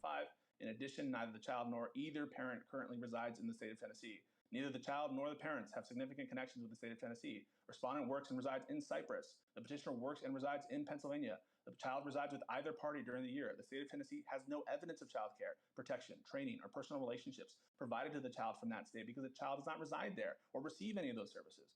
Finally, the only states assuming jurisdiction in this matter is the Commonwealth of Pennsylvania and the state of Tennessee. The court is not relinquishing jurisdiction to the state of Tennessee. How is that unreasonable? He was not. First of all, he skipped the analysis of Cyprus's home state. Oops, because by I that missed a blue gem, Amsterdam. time, I had the custody of the child. So basically, he's saying, well, the child's as between Pennsylvania and Tennessee, how is that unreasonable? between Pennsylvania and Tennessee. I see your point there. Okay, if that's your only point there, but he fails to analyze that Cyprus is considered a state under the conventions. Okay, so You can't just for example, let's say that I took the child and I moved to Alaska, and she had custody, and the child came to visit me for a few weeks. I can't just say he's in Alaska all of a sudden. That's not how these court orders work. And if he did, if you continue to read the orders, he does affirm and enforces the Tennessee order. I hear you, and this is a jurisdictional question. It's not a merits question. It's can I even hear this case? That's what it means. Jurisdictional. It's like, well, he's completely. First of all, he does enforce. If you keep reading the later orders, I'm not sure which exact. He enforces it or doesn't enforce it is not of the question. The question of the jurisdictional stage is, can I even hear and decide the case? Not what am I going to decide? It's, do I even have the power to enter an order for this child? Right? Well, he purposefully ignores, while citing Cyprus, he fails to analyze Cyprus as a possible home state as well, which is under Pennsylvania and UCCJA to be considered. Oh, okay, I hear you on that. Let me full disclosure. I'm not a family lawyer. I'm not. I don't practice in Pennsylvania. I'm just here to sort of walk through what I'm reading as someone who has some passing interest in like reading orders and that kind of stuff. But well, I would say that Pennsylvania doesn't have.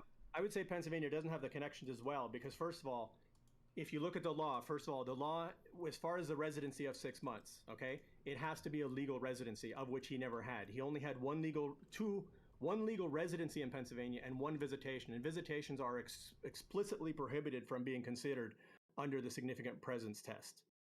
And on top of that, his significant connections were all in. You could be right. You could be right. It sounds like the significant relationship test is a very totality of circumstances test, is what it sounds like, right? It's pursuant to the unique circumstances with it's always going to be this kind of stuff, bro. And let me tell you, this is just from like I've done a guardian. I can't believe I didn't get the +1 damage. Oh. Proceeding in New York, and so I know it doesn't necessarily apply, but almost always it's like best interest of the child. It's very weird to me, and it would seem very weird that you would like not analyze even like jurisdictional questions from with connections based on like things like that, those kind of like ad hoc reasoning or like legal reasonings that doesn't have any connection to the welfare of the child. That's just like my perspective. The reason why I think Cyprus is not analyzed here is because as part of the Pennsylvania test, they only consider the jurisdiction of another place if that place has assumed jurisdiction of the case. That's why they analyzed Tennessee, because Tennessee had in fact assumed jurisdiction in the matter, right? They'd assumed a jurisdiction, and so they needed to analyze Tennessee's connections with the child, right? Because there was a conflict in jurisdiction. But if Cyprus has not assumed jurisdiction of the child or of the custody matter, then what would be the need to have an analysis of Cyprus? Then the only question is, does Pennsylvania have a significant connection with the child sufficient to... So unlucky, I'm dead, but still. The need was the fact that he was in my custody, he was enrolled in school in Cyprus, that's where his friends were, and in fact in Pennsylvania, this county where she moved to is not... I got 3 hits out of 6, plus 3 words possible. Yeah, I stayed on for all game and didn't get the 3 cost gift attack, but even so, fuck, I'm so unlucky. Not the county she's originally from, so she's not saying like, oh, we've moved back where my family lives and he has cousins and stuff. No, this is a different county that's like 2 counties away. So she's moved a couple counties away. So any significant It's the state. So that's. I mean, is that would have relevant? been Is it- different. But Pennsylvania is still required to analyze if you're looking at physical connections. He had been living in Cyprus already and was in school from the previous year. That's where his friends were. That's where his school were, and that's where his custody had sent him. But he was going to come back to Pennsylvania, right? Only for summer visitation. Summer visit. No. With custody, right? You guys exchanged custody. No, see, that's the thing. This is August. I still have, even by Pennsylvania, by August, I still have full custody. He's only in Pennsylvania at that point for a summer visitation, and he's due to return to Cyprus September 2nd. Okay. Let me see if I understand this. You had primary custody during a certain amount of months, and she had primary custody during another set of months. The stand is bugged.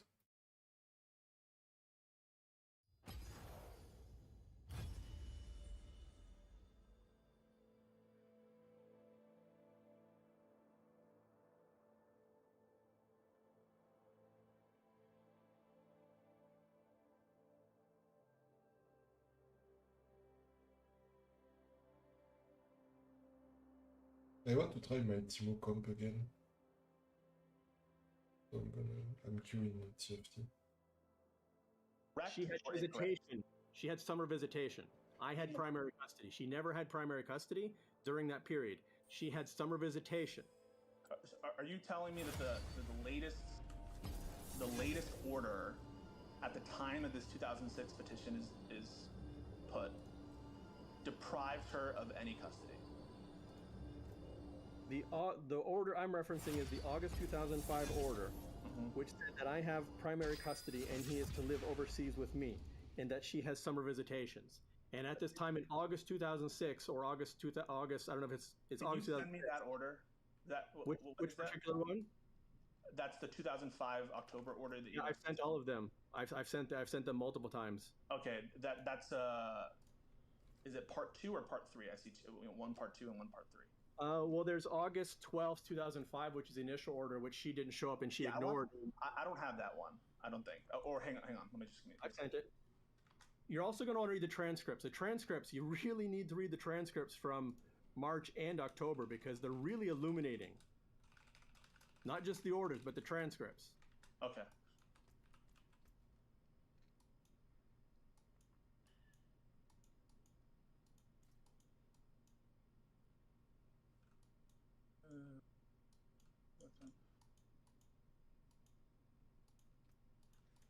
August remains in effect.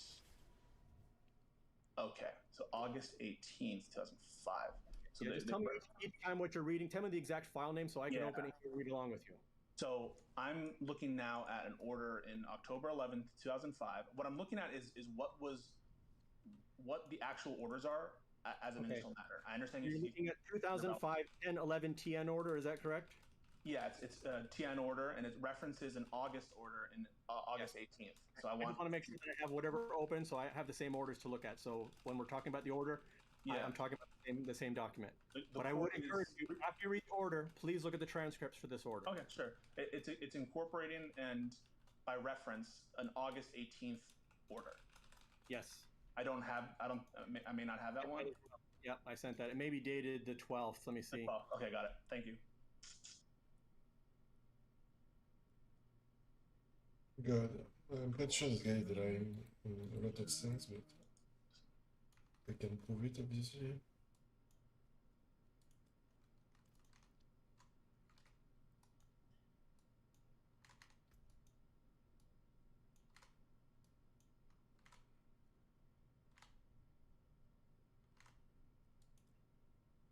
Okay. I'm gonna try to do my Timo comp, so.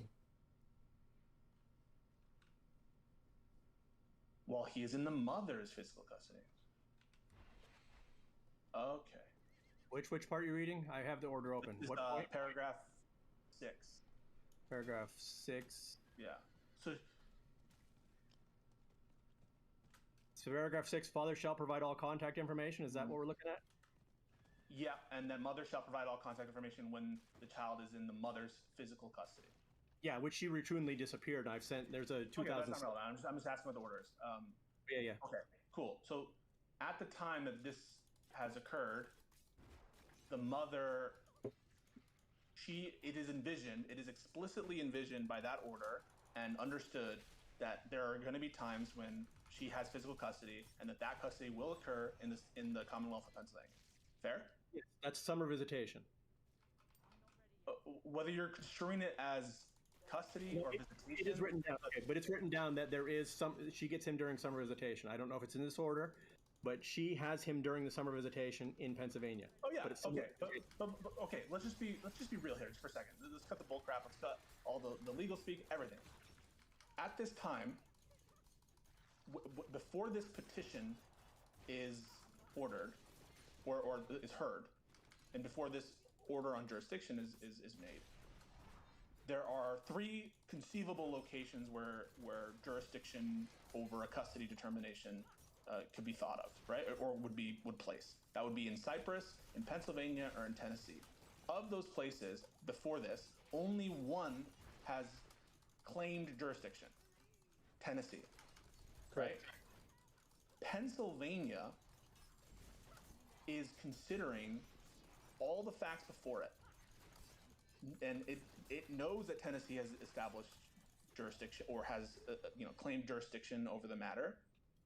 But It's so bad. it does not note for the record that Cyprus has jurisdiction, because I'm assuming you didn't have a custody proceeding in Cyprus, right?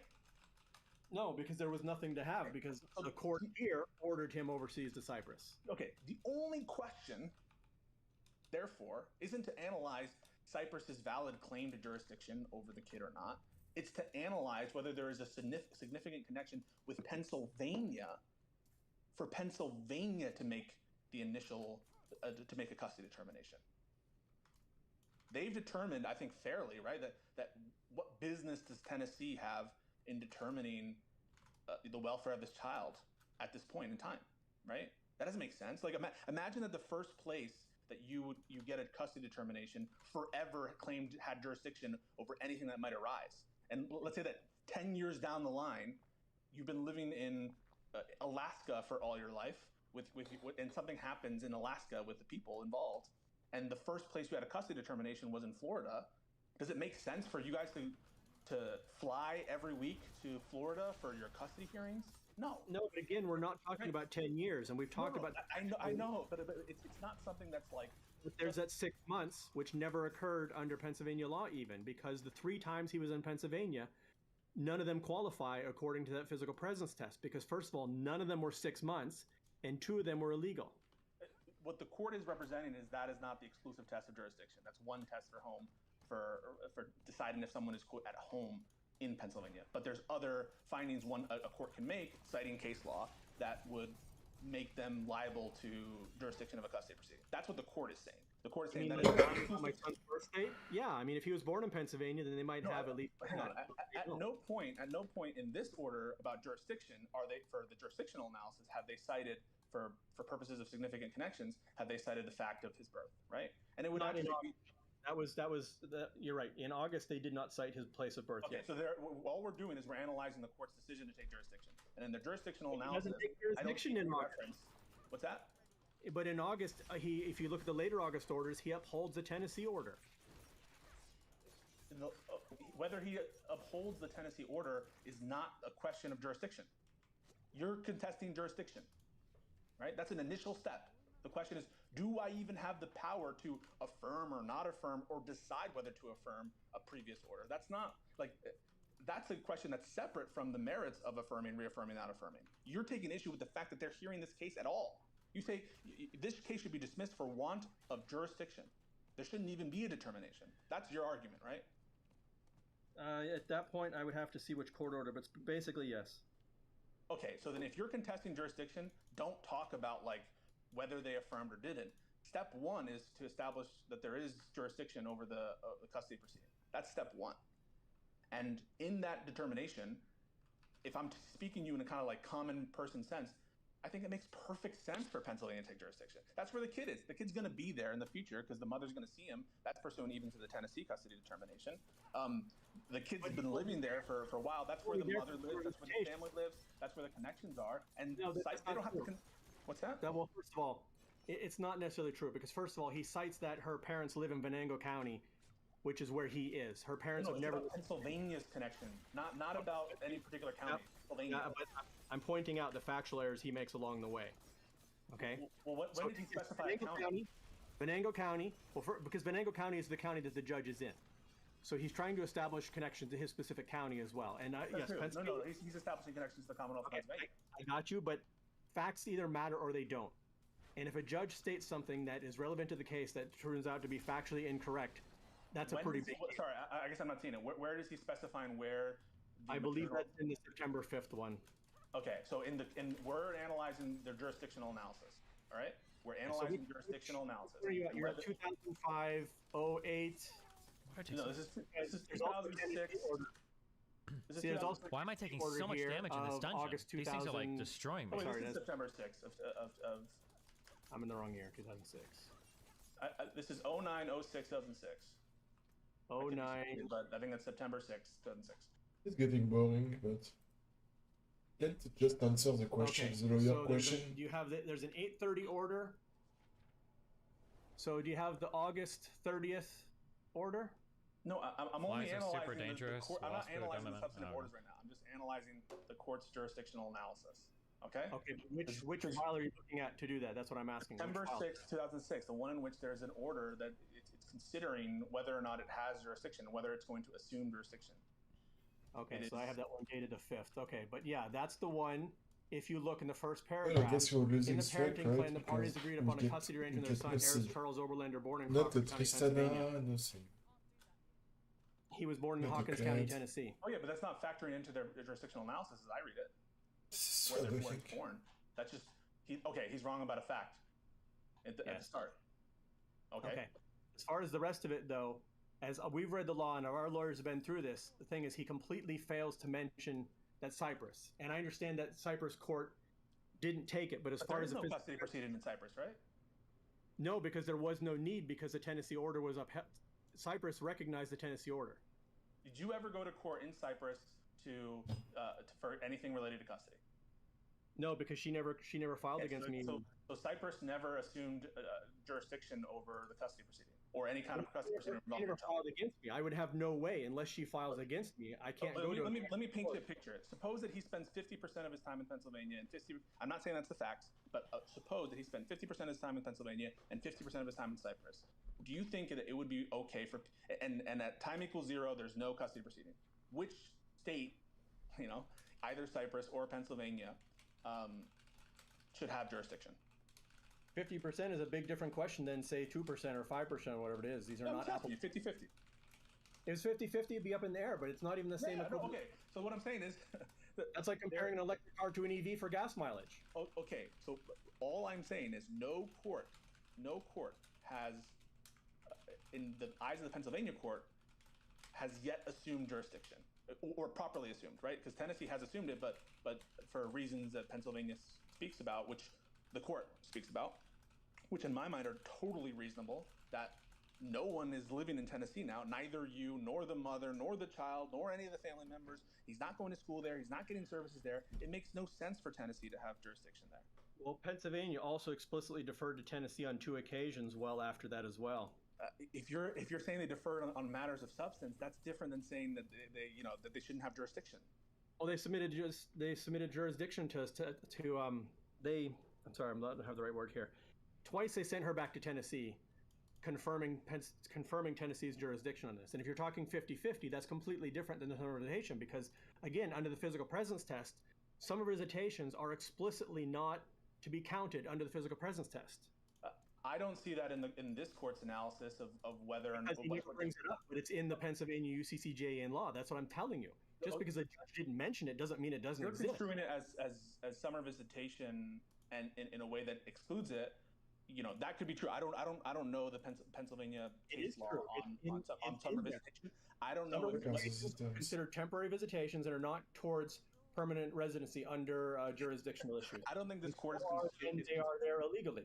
So the only time he was there legally was from March 2005, the mid-March 2005, into early June. So less than 2 months was the only time he was there legitimately in Pennsylvania under the physical presence test. And the physical presence test explicitly requires 6 continuous months. But the connection, no, it's saying that that there are multiple tests. One test is the statutory test of under section 5421A, that statute that he's referencing, where the state in which a child lived with a parent or person acting as parent for at least 6 consecutive months immediately before the commencement of child custody proceeding, that's like the default place where the custody is, right? Okay, but even if that's the case, he was not there for 6 months with the parent at that time anyways. Okay, yeah. So the court says they fail that test, right? Okay. The court agrees with you and says, under this test, the child has not resided for 6 months. So you can't bring that up again because the court has acknowledged that point and said, you're right, he hasn't been there for 6 months. Okay? So are you going to not bring that up again? Okay, if you don't bring it up, I've kept this. It sounded like you. I haven't brought it up. I've acknowledged that test was failed for the petitioner. Okay. Okay. And here's what the court says, and you tell me how you respond to it. Though the quote home state, close quote, is the preferred jurisdictional analysis for a custody matter, it's not the sole means by which the court assumes jurisdiction. Do you agree with that or not? Well, it's not the sole means, but I'm gonna have to see what else you're gonna cite because the judge keeps leaving out a lot of things conveniently. Well, hang on. You can either do you agree with that statement that there's other means of assuming jurisdiction, other tests? Yes. Okay. Yes, that before. The answer is yes, I agree with that. And the next sentence is the court is required to continue the analysis to determine whether the child has, quote, significant connections with the Commonwealth of Pennsylvania, close quote. And they're citing the case.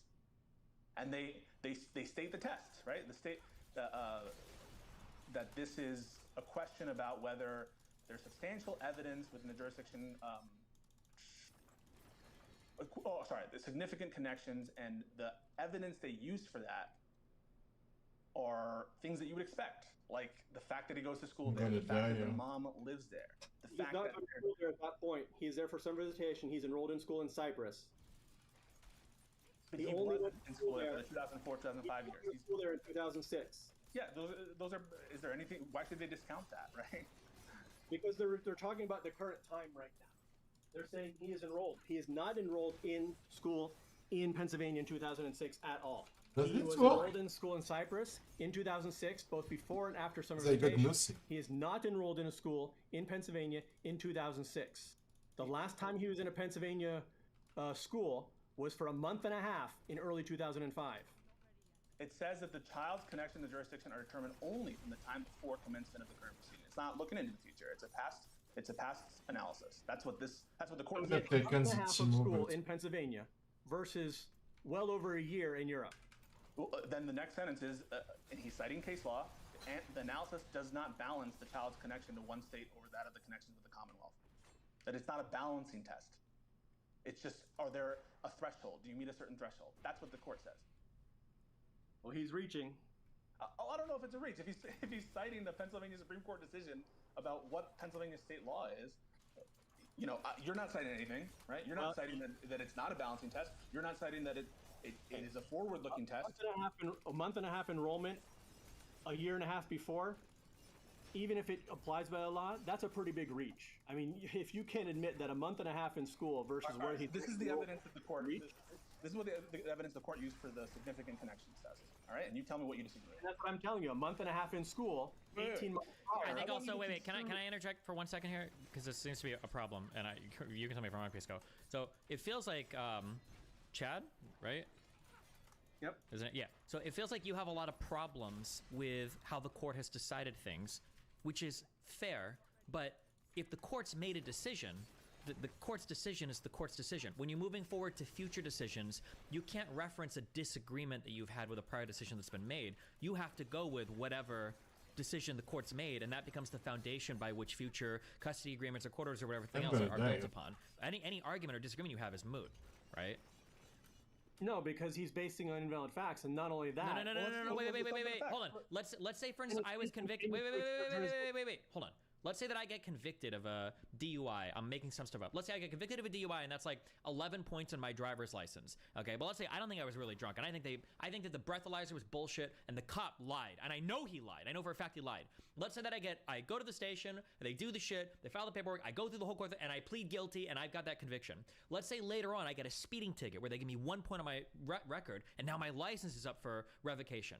I can't go, hold on, the DUI on my record, he lied about that. That was bullshit. They're going to say, it doesn't matter. We've seen what the court has filed. You have a conviction. That's it. You're done. You can't bring that back up again or argue about even if you're saying there are underlying facts of the matter, then you have to contest that particular motion or conviction or judgment or whatever. You have to contest it back there. You can't go forward and say that these prior motions or these prior convictions or these prior statements that were ruled on, that these are like not valid because of some underlying fact of the matter. That needed to be contested at the time. First of all, we did contest. Second of all, I've not been convicted. Third of all, the charge was done in a secret closed-door grand jury in which I had no chance to defend myself at all. So again, your comparison there is not even analogous at all. I've not been convicted. We did contest it, and my indictment was done in a federal grand jury, of which my lawyers were not even notified beforehand of the grand jury even happening. Why hold on, where is this idea that you have to be notified before a grand jury or an indictment happens? You don't have to, but it's typical standard procedure unless there's cases of terrorism and so forth. Even in the Trump case, I'm not getting into whether it's right or wrong, but I mean, they were talking to his lawyers beforehand. And that's general practice unless there's a specific need not to notify them. It's the manner in which it's done. It sounds to me... Grand juries are extremely rare. There's only a few countries in the world that have them at all, and it's only the U.S. that uses them like free candy. Okay, so... use them like free candy or sparingly? Oh, the U.S. uses them like crazy. They use grand juries for everything. Look at the statistics of federal grand juries in the United States versus the few other countries that have them. And the few other countries that have them use them very sparingly, and they only typically use them for terrorism and mafia cases, whereas the U.S. uses them as like everyday routine operations. Okay, so are you being targeted, or is it just like it's part of the natural state of America's secret indictment policy? I believe I've probably been targeted. I can't prove that, but I don't want to go down that route right now because we need to stay on the focus of this. Oh, well, yeah, I do want to. I want to figure this out, and I want to tell you. Tell me what facts of these you don't agree with, that the court is determining. Let's continue to go step by step. I think that This is. I will keep reiterating that the state law in UCCJA does require them to consider foreign states. They never looked at it. Cyprus had jurisdiction because he lived there. Do I have a court order? No, because it's the same reason that I don't have a court order against her for a violation. There was never a court for a non-violation. She has to file against. There was never a court proceeding in Cyprus. There was never a need to be. I'm gonna die. I'm so close yet so far. Cyprus did not have exclusive jurisdiction over the custody proceedings. They don't need a court proceeding to declare that. That's the point. Is the only way that it would have happened is if she had come against me for a violation. But first of all, I agreed to the Tennessee jurisdiction, number one. And number two, I can't file against her for something that she hasn't done or I haven't done. That's the same thing. Why are you okay with Tennessee jurisdiction? I'm just like a purely like... Because if you look at the history of the case, you go back prior to even 2004. No one lives there. You don't live there. She doesn't live there. Nothing happens there. You asked me a question. You asked me a question. I'm trying to answer it. Okay? If you look at the history of the case, even prior to 2004, there were a lot of court cases in Tennessee starting as far back as 2001. There were court cases every year. And the Tennessee court explained this. This is why you need to read the transcripts. The Tennessee court said the reason they're holding jurisdiction is because the extensive history of this case. This is where the child was born. This is where it was litigated for years on end in Tennessee. He lived there. That's where everything happened until basically he was sent overseas to me in 2005. Except for a short stay in Pennsylvania, he did live in Tennessee he was in Tennessee until March 2005. So, except for 2 months, he was in Pennsylvania. Let me get this right. If she had moved to, you know why she probably didn't go to Tennessee, right? Why do you think that? Yeah, because the judge told her she would be in jail if she came back because she was in contempt of court twice. No. I mean, like, let's be a little charitable. No, he said that. He told her if she came back to Tennessee, she'd be in jail because he had already been in contempt of court twice. Why do you think Pennsylvania is even considering saying that Tennessee doesn't have jurisdiction? This is the route I don't want to go down yet because it doesn't. Listen, I'm just going to tell you. I'm not going to answer anything. It's because it doesn't make sense, right? As a matter of public policy, statute, benefit of the child, right? If there needs to be a custody determination, let's say it's an emergency custody determination or something, and some court somewhere, what's that? Which is what it was. It was an emergency one. Let's say that it's an emergency custody determination. It doesn't make sense, right? If you're a faraway state, to make whoever needs that relief in that family court to go all the way to some far-off state. There are reasons why they're questioning Tennessee's jurisdiction. And when you think and look at it and be like, I was sense, looking for something. it makes complete sense. It makes just because there's nothing, and you even mentioned, right, that Tennessee, like, that they probably incorporated some of Tennessee's orders. There's nothing preventing the Pennsylvania court from, like, reading the proceedings of Tennessee or getting the history of what's going on in Tennessee. But as a matter of jurisdiction, under Pennsylvania law for emergency jurisdictions, they have to put an expiration date on the order, and they have to allow the original court of jurisdiction to resolve the case. None of which. No. This is not an emergency custody determination, from what it looks like, right? Temporary, but it's an interlocutory order, and even under Pennsylvania. This order says that the Tennessee court does not even have jurisdiction. The Pennsylvania court I know what it said. Tennessee has no power over this proceeding.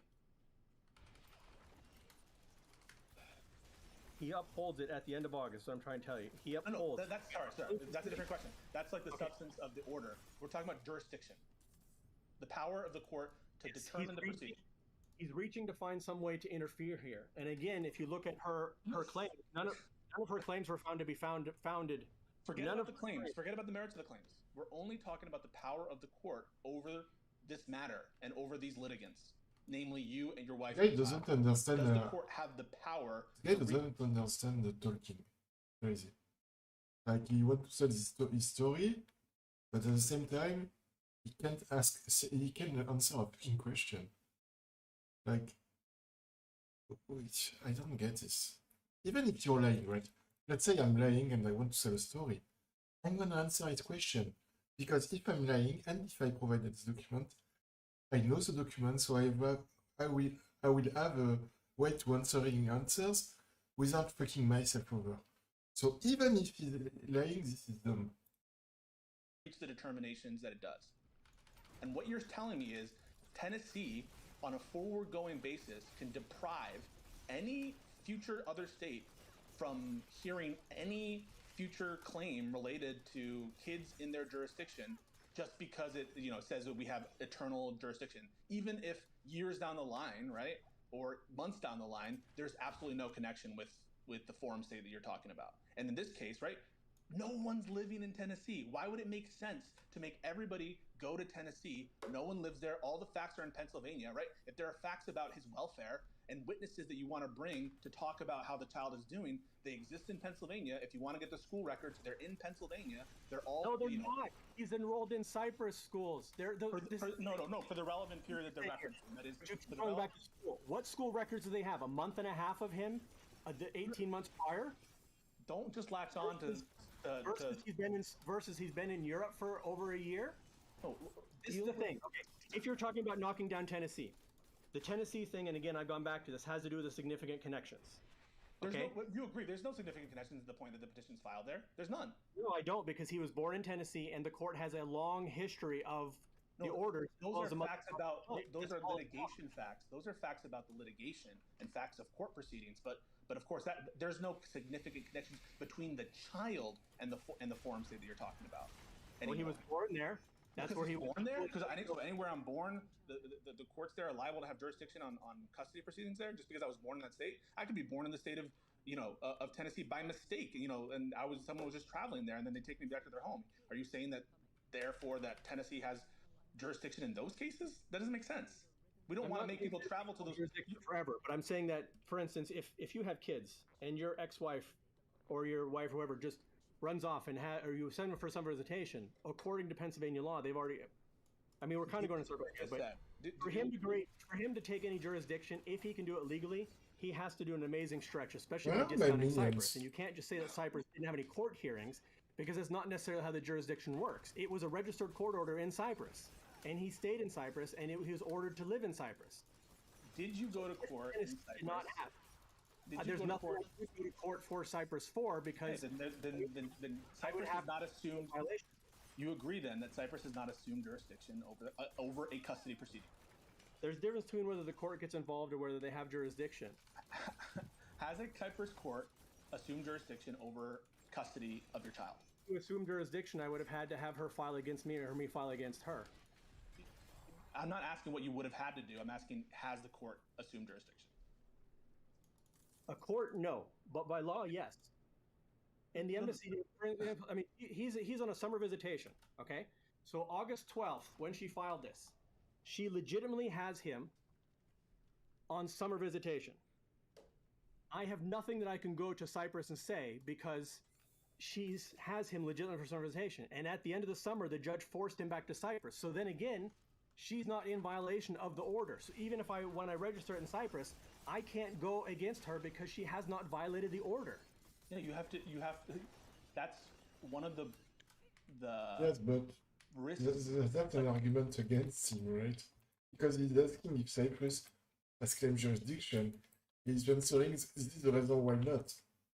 So the answer is no. Fucking answer the question. Not hard. The more he talks, the less I believe his story because it seems dumb. Unless he's doing this on purpose, but even if he's doing this on purpose, he's dumb because. So there is two options here. First one is lying, right? And if he's lying, the story is to tell the lie. But the way he's doing it is the worst way of doing that. So if that's his goal and he's lying, it's very dumb the way he's doing it. The other option is he really got for cover and most of what he's saying is true, which I don't believe personally, but it's a possibility. And then it's even dumber. Because if you have thing is, if you know you're telling the truth, you don't have to prove everything. You don't have to argue everything because you know you're telling the truth, right?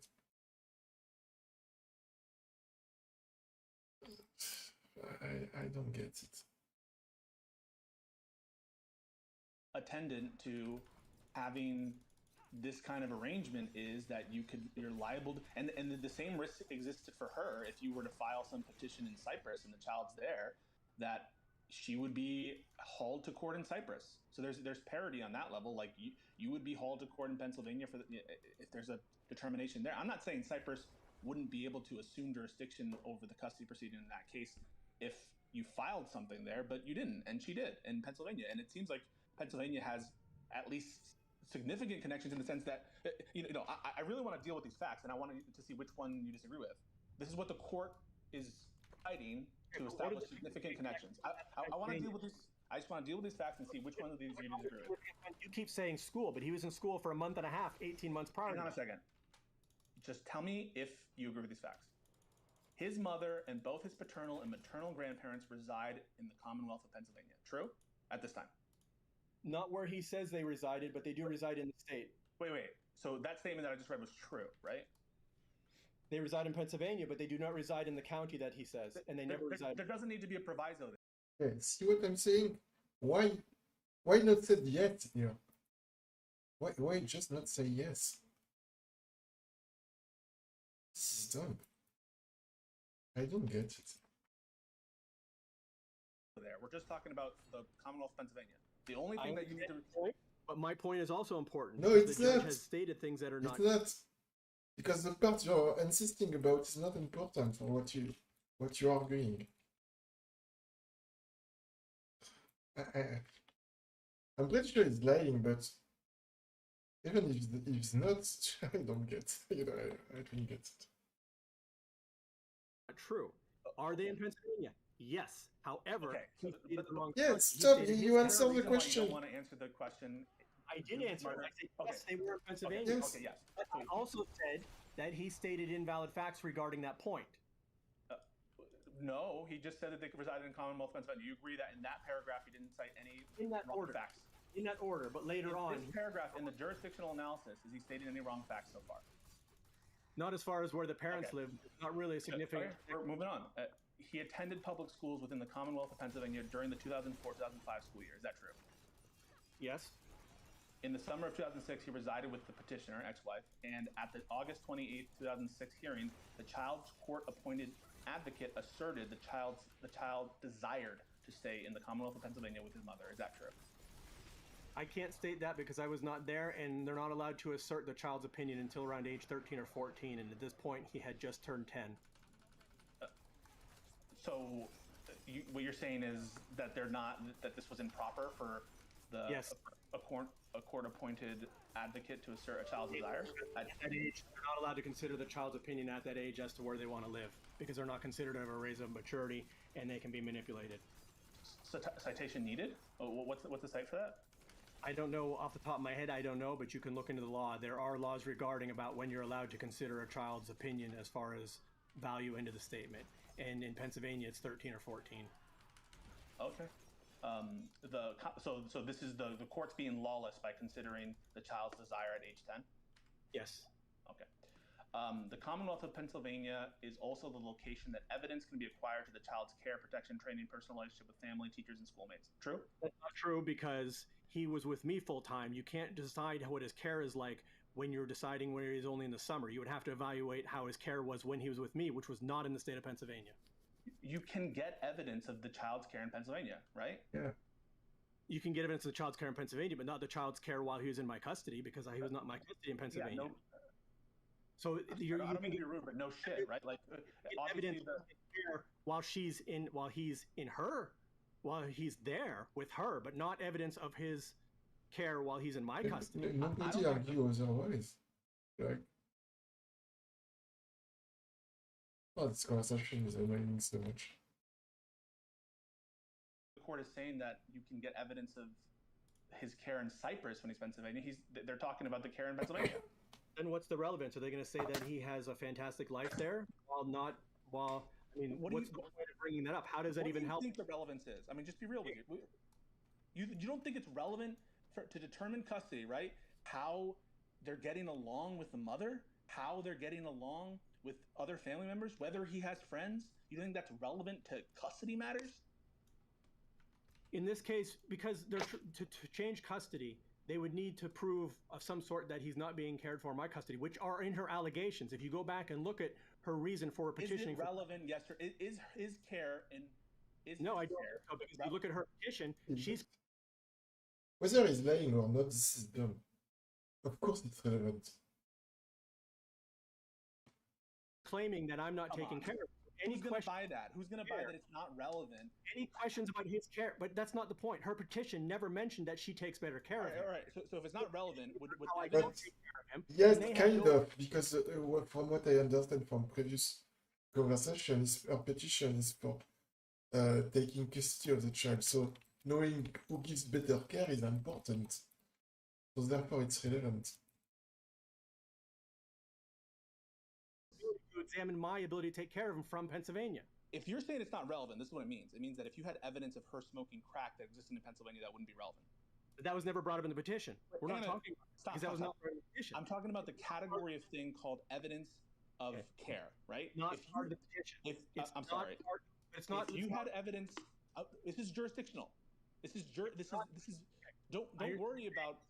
But we might as well talk about his relationship to his brothers and sisters or non-existent brothers and sisters. Oh, he has Is it brothers. relevant how your ex-wife treated your son in a custody proceeding? Yes or no?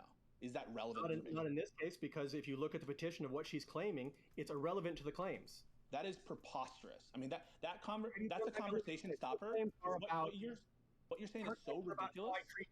So what you're saying is that she can come in and say that I'm not treating him adequately, he's not enrolled in a public school and everything, and all she has to do is prove that she's a good parent. This is a threshold question of relevance. This is a threshold question of relevance. Relevance is a low bar. It's like, does it have any does it make anything more or less likely that's at issue in the dispute, right? And this new crossbow custody dispute isn't good, right? I shouldn't be using relevant how a kid is doing under one parent versus how a kid is doing under another parent. The damage doesn't matter because I don't use both skills, right? Because if acknowledge that is discrediting. Pennsylvania does not have the ability to determine how he's treated in Cyprus, which is his home state. The relevant forum would therefore be Cyprus. I'm going to repeat it again. Where he lived. I'm going to repeat again, and it is a conversation stopper because it's totally discrediting for you to say something like it's not relevant how he's treated by her in Pennsylvania and in determining the appropriate Core custody. skill is big. Because look at the accusations. That was never I've got brought core up skill anywhere. damage already. Whether or not it is factually brought up in a proceeding, that's a question after jurisdiction, right? Jurisdiction happens before. Before you assess the facts, you have to know whether or not you have the power to assess the facts Yeah, and come to a of course. determination, correct? This is relevant to the petition which was filed August 12th. Okay, in which I'm, the just whole gonna, I'm asking the same question again. Wait, Is that bow the is care 100% of your better? child, with her It's got mother, less whether vulnerable that's good damage, care or bad care or mediocre less care, core skill is damage. that relevant to a custody determination? Yes or Why? no? Why would you say it's better? Because it's crossbow destiny. If you're stripping It's it better completely because it's crossbow, so he has an implicit with vulnerable damage. Vulnerable is multiplayer, not additive. So it's better than almost any stat you can get for damage. Well, not almost any stat you can get. So crossbow will be always better than bow, even for bow build, which is stupid.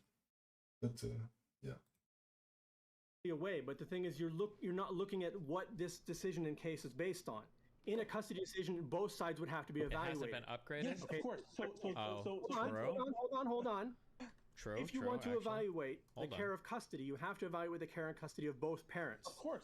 That's all I'm saying. Okay. And it took And forever for you to say his that. primary residence was in Cyprus, which is where the courts would have knowledge The court is not outside- saying that Cyprus does not also have evidence Yeah. of That's said 10 care. minutes ago. The court is just saying that Pennsylvania has Yeah, evidence. that's I said 10 minutes ago. You need to look at both. Is that evidence true? the non-custodial parent. I'm sorry. Even assuming that what you're saying about summer visitation not counting for Okay, fuck purposes it, of I'll take it. jurisdiction, which you And haven't it's got provided a 4 source for. fixes. Yeah, you're right. Okay. And it may be the case, but the order that you reference in Tennessee, the amended order, says that I can't imprint a the mother second will thing have onto this, some though, can I? envisions of the mother have some physical custody, and it uses the word, in fact, custody, physical Yes. custody. Summer visitation. Okay.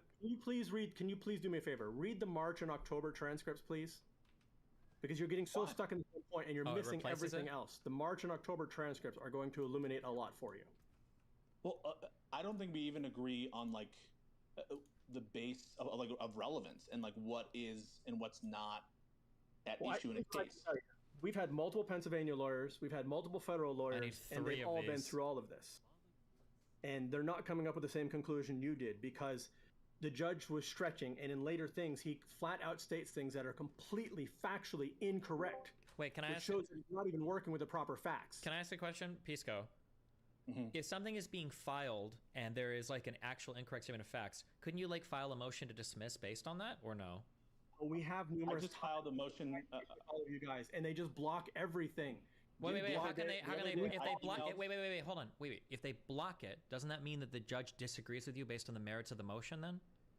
No, it doesn't mean at all. They block on technicalities. For example, on the federal and first of all, the state case has been dismissed. Second of all, the federal case, when we try and file things, and even in the federal court, they say that I'm in contempt of court, I'm a fugitive, and they don't have to accept any filings whatsoever from somebody who's in contempt of court or a fugitive. Okay, that might be true, but I'm just saying on the initial, like for instance, if let's say that Rachel says Steven, beat the shit out of his kid, and then she files that, can't I have my lawyers file like a motion to dismiss if we disagree on the facts? Or if she says Steven lived on the moon for 10 years? You saw the motion to strike. Okay. And you can do a motion to strike. The other day, I had in family court for my proceeding. The judge put something incorrect on an order, and we emailed her to change it, and she Okay. did, and she did an amended order based on some facts, because it can be important, right? Like you don't want something that's untrue. Yeah, to being be on in the order. record. Yeah, of course. Yeah, But so I just don't but- understand what I'm not understanding, and I'm asking you, Pisco, because this guy talks a lot. I'm just asking you, and maybe I've missed it. If he keeps saying that he's saying there's so many incorrect facts on all these court orders, wouldn't I be looking for where are the motions to strike, or where is the communication that like, well, this fact is wrong, this fact is wrong? Why would all these be allowed to stand in all these court orders? Yeah, but that's why I'm walking. Yes, I think that you would. I would hope that you would be disputing facts on the record that are just not true, right? Well, not And hope that like if you don't, you have no Yeah. case. If you allow all these facts to stand, then at some point you're almost going to be begging the question, where it's like We if this did- fact and this fact and this we fact all did stand, of But course. the factual differences.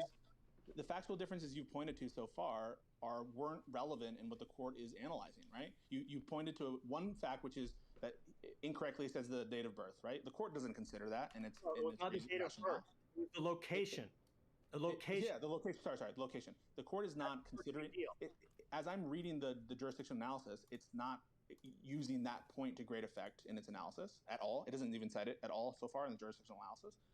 As I read the court's jurisdictional analysis, it's not citing different counties and explaining some relevance of the counties. So you're pointing to incorrect facts that may be true, but is it a fact of consequence? Is it affecting the jurisdictional analysis in some way that we care about?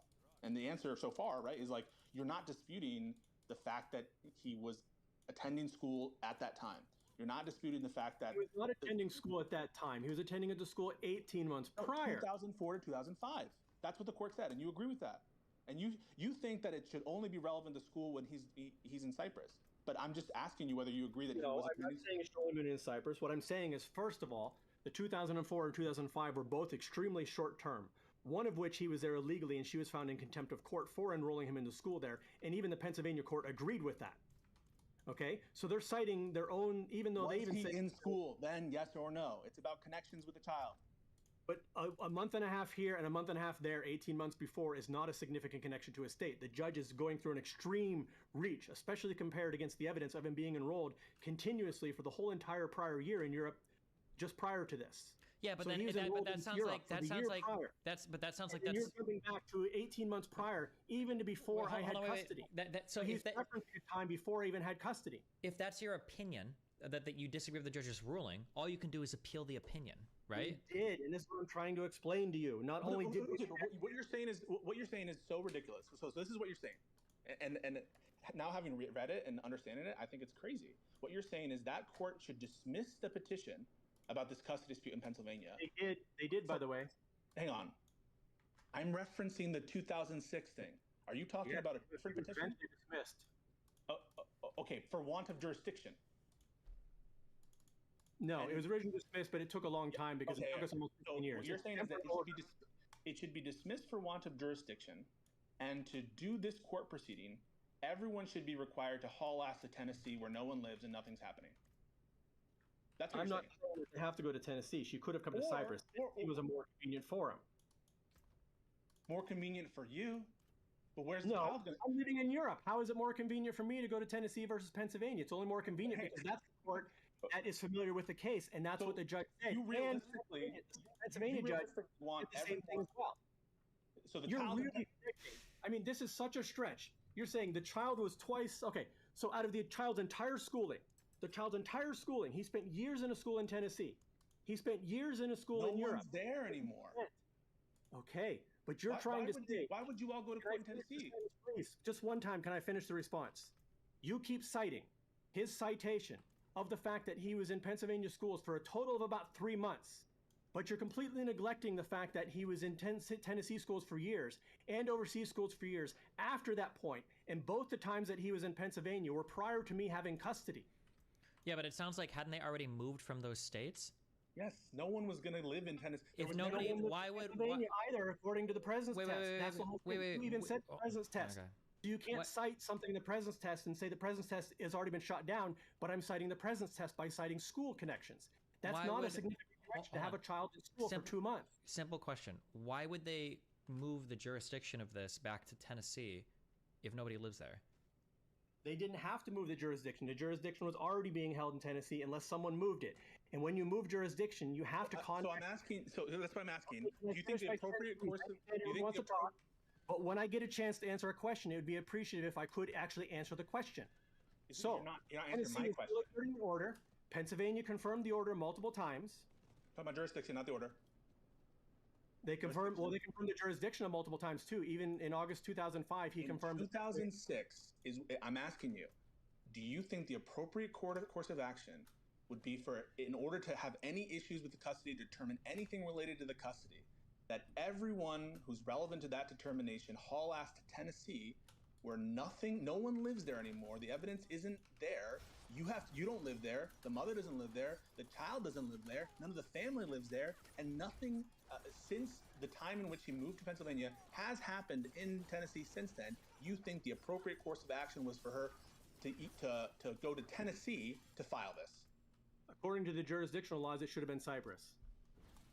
So you think that the appropriate course of action would be for her to travel with her child and file a petition in Cyprus using foreign law for a country that she's not a citizen of, her child is not a citizen of, and to do the custody determination, the issues that she has in Cyprus.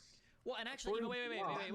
Actually, wait. Even on that, even on that, Cyprus. wait, I'm a even resident of Cyprus. even the law says it would be Cyprus. okay, I even mean, on that. Stop repeating the same thing. Stop. You're repeating yourself. Stop. Okay, even on that, maybe could it not have been the case that Cyprus could have actually been a place where you could have gotten jurisdiction of, but you didn't file for it there? You didn't file, yeah. I can't file because the way it works is you can only file when somebody's in violation. That's how you get before the court. And in August, she was not in violation of the Tennessee order, which was registered in Cyprus. Cyprus cannot hold a court hearing unless somebody's in violation. And in August, he was not in violation of the Cyprus order. But Cyprus was, I mean, even in the court orders, they said he was going to Cyprus. And by UCCJEA, foreign states are treated. I mean, you're coming up with this idea that, oh, he's not a citizen. That's irrelevant. It doesn't matter if you're a citizen. If you live in a country or not, that doesn't mean you don't abide by the country's law. I'm just asking you for the propriety of what you're proposing to me.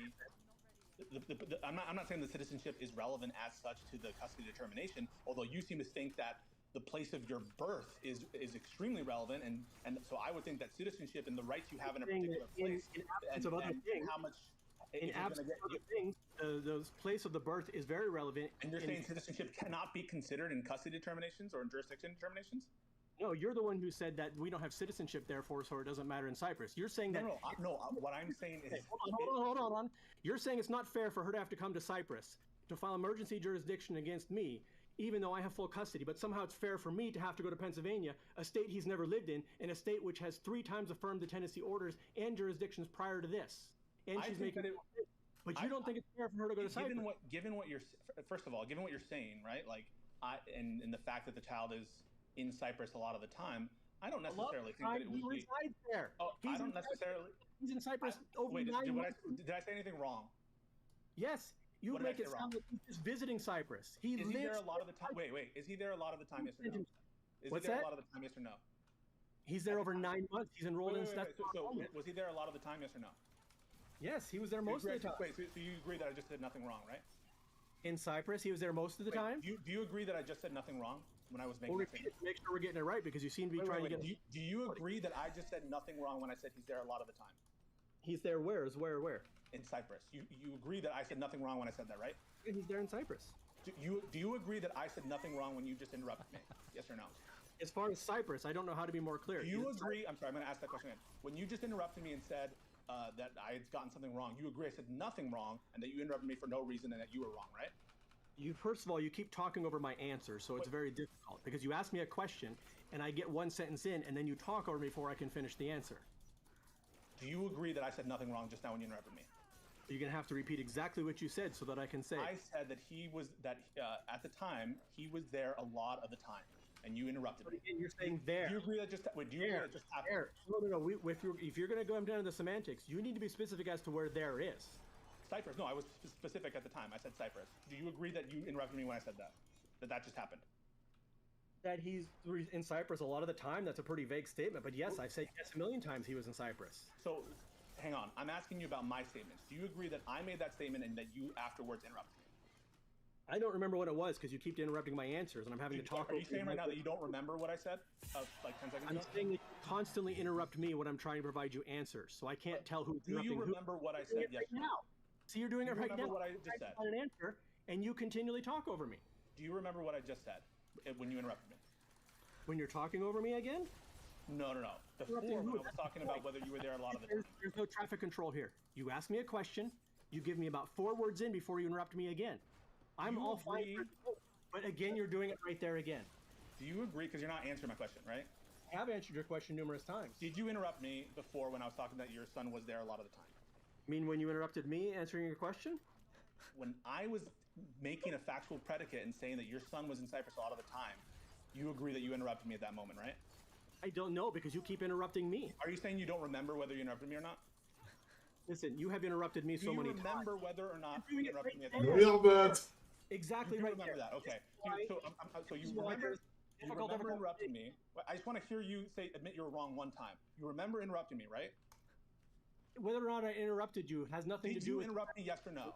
See, you're doing it now again. I interrupted you just then. Did you interrupt me back then? We've both interrupted each other because you keep talking over me. So the answer is yes, right? Can you answer a simple question? I don't understand how it's relevant that we're interrupting each other because you keep talking. Okay, so you agree that you interrupted me, right? I agree that you should allow one person to talk at a time, including yourself. So, do you agree that you interrupted me? I don't agree that we didn't interrupt each other because This again, game you're is focusing on a crazy. point that is completely irrelevant. You don't agree that we This didn't game is interrupt? crazy. You can't. Wow. That's on another level. Dude, answer the fucking question. Yes, I interrupted you. Yes, I was wrong. It's not that fucking hard. Do you think people are going to believe yes, more or less your story based on the fact that the random guy on Destiny stream prove you wrong on some random fact that doesn't matter? What the fuck? Interrupt each other? Doing it again. Either make a statement or not. Whether or not we interrupted each other is irrelevant to everything, especially considering how many times... I just want you to acknowledge one time... doing there. I just want you to acknowledge one time that you interrupted me when I said nothing wrong. And I want you to say that that's true. Interrupting has nothing to do with it. If you want to make a statement for me to agree or disagree with, that's one thing. Interrupting has nothing to do with the facts of the case.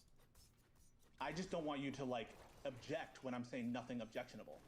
And I think it's, like, really pathetic that you're unable to, like, answer a question, yes or no. And be like, yeah, I interrupted you, I'm sorry. Can we have a traffic light that I can actually know when I'm allowed to respond? And do I have a time limit of 5 seconds to respond to each time?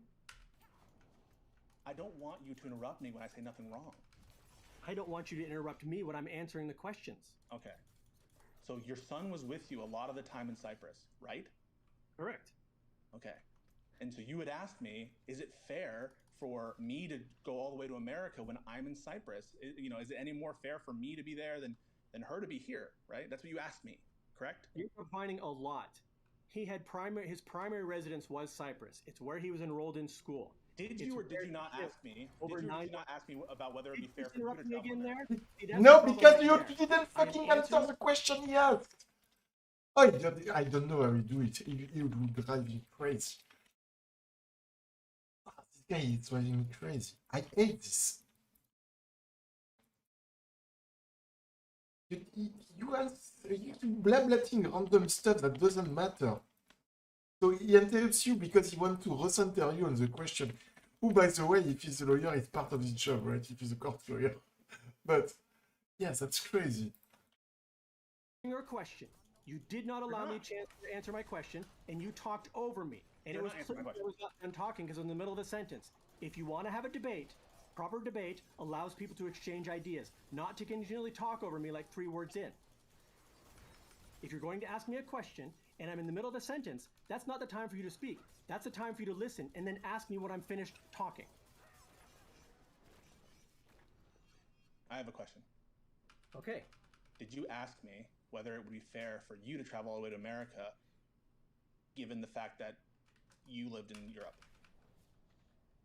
I said based on the fact that he also lived in Europe and that was his primary residence, because that's where the court of jurisdiction works with custody cases, is where the primary residence of the child is. And it was clearly in Cyprus because he was enrolled in school there. He spent the entire year there, except for summer visitations. It was clear to all repeating the courts question, involved where his not primary answering residence the question.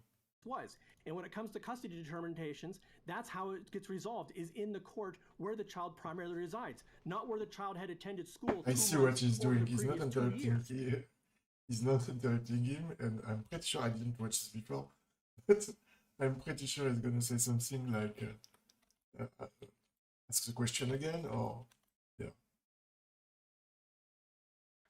Can I ask a quick question? What? No, stop. Okay. What did I just ask you?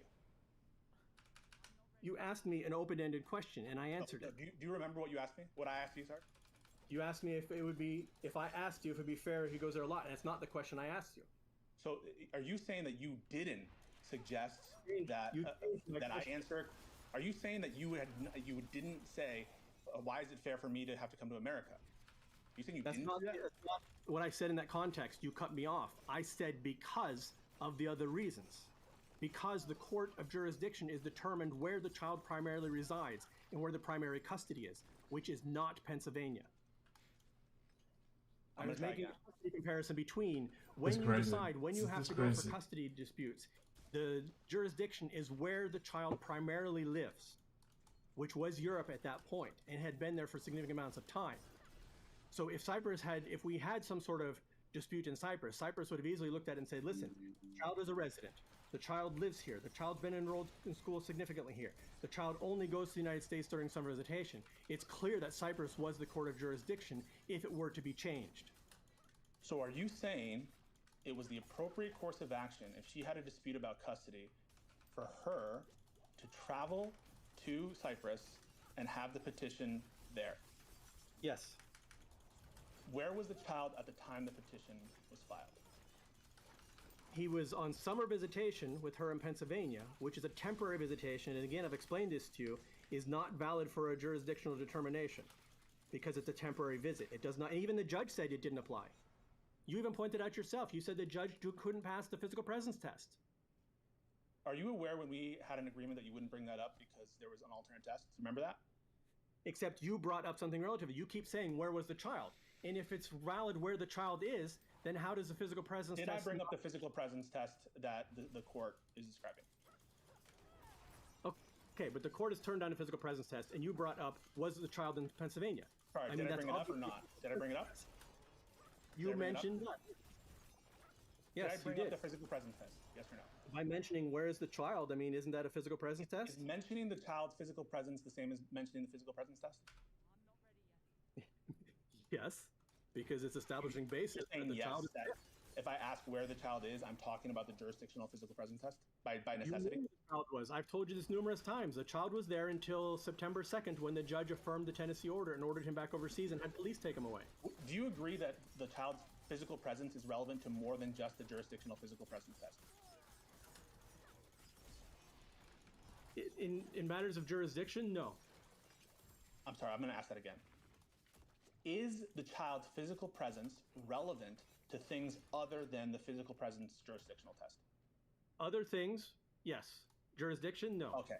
So you agree then that me talking about the child's physical presence isn't bringing up the physical presence test for jurisdiction purposes, correct? No, that's not what I said. In fact, that's the exact opposite. See, you threw in an extra thing there. That's not the same question you asked me before. You asked me an open-ended question, basically, is the child's presence relative to anything under the universe? And I said, yes, it is, but not when it comes to jurisdiction. And then you turned around and said, you're saying... You have no idea what I'm going to use this physical presence over me for, again. Right? You're changing my words and you're talking over me. You're trying to put words in my mouth, which I was very careful not to say, and then you talk over me again.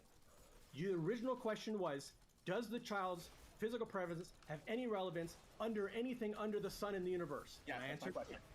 Yes. But then you turned around and said that I said that it has to do thing with physical presence and jurisdiction. It does not. So my point is, by me bringing up the physical presence of the child, I am not, by implication, bringing up the physical presence test. There are a million things I could be talking about with respect to his physical presence that do not implicate the jurisdictional test. Except that you turned around and said that I said it applied to jurisdiction, which I did not. And second of all, then you brought up the physical presence. You're not talking about other things other than jurisdiction. That's the whole court case here. You don't know what I'm going to say. So then why don't you not make assumptions? Because what I'm going to say is something different. It has nothing to do with the physical presence test for jurisdictional purposes. Okay? That's not what I'm going to say is your proposal that your ex-wife travel. I don't know what language they speak in Cyprus. What language they speak in Cyprus? English and Greek. Okay. What are the court? Do you know what the official language is in court proceedings? Greek. English or Greek is your choice. Okay. So what you're saying is it's reasonable to you that to file a petition with respect to custody proceeding where there has been no other custody proceeding in Cyprus, that it's reasonable for you that she be required to purchase 2 international flights to Cyprus to start a family court proceeding that could take who knows how long in the country, to stop working, to take her, to take the kid out of school and out of school? He's not in school. He's in school in Cyprus. I'm sorry. Hold on. And I'm cutting you off right there. No, you can take him out of school. In fact, if we went to Pennsylvania, I would have to take him out of school and take him to Pennsylvania. How is it fair that I would have to fly to Pennsylvania and take the child out of school where he's enrolled in Cyprus to take him to Pennsylvania? I mean, this is insane. You said it right there. He's in school in Cyprus. Game of Thrones. Okay. Out of school. I take back the school aspect. But Holy crap, dude. To purchase 2 international flights. Okay, let me just cut you off because I know where you're going. No. I'm gonna. Why is it fair for me? Why is it fair for me to take out of my job? Why is it fair for me to take him out of school and fly him? I'm gonna finish this. So you think the reasonable course of action is that she be required to purchase those international flights? That she be required to get a lawyer in Cyprus who understands Cyprus law, to travel with the child on this big adventure, to not go to work in America, and to have the incredible burden that it is an incredible burden to travel all the way to Cyprus to initiate some dispute relative to the petition.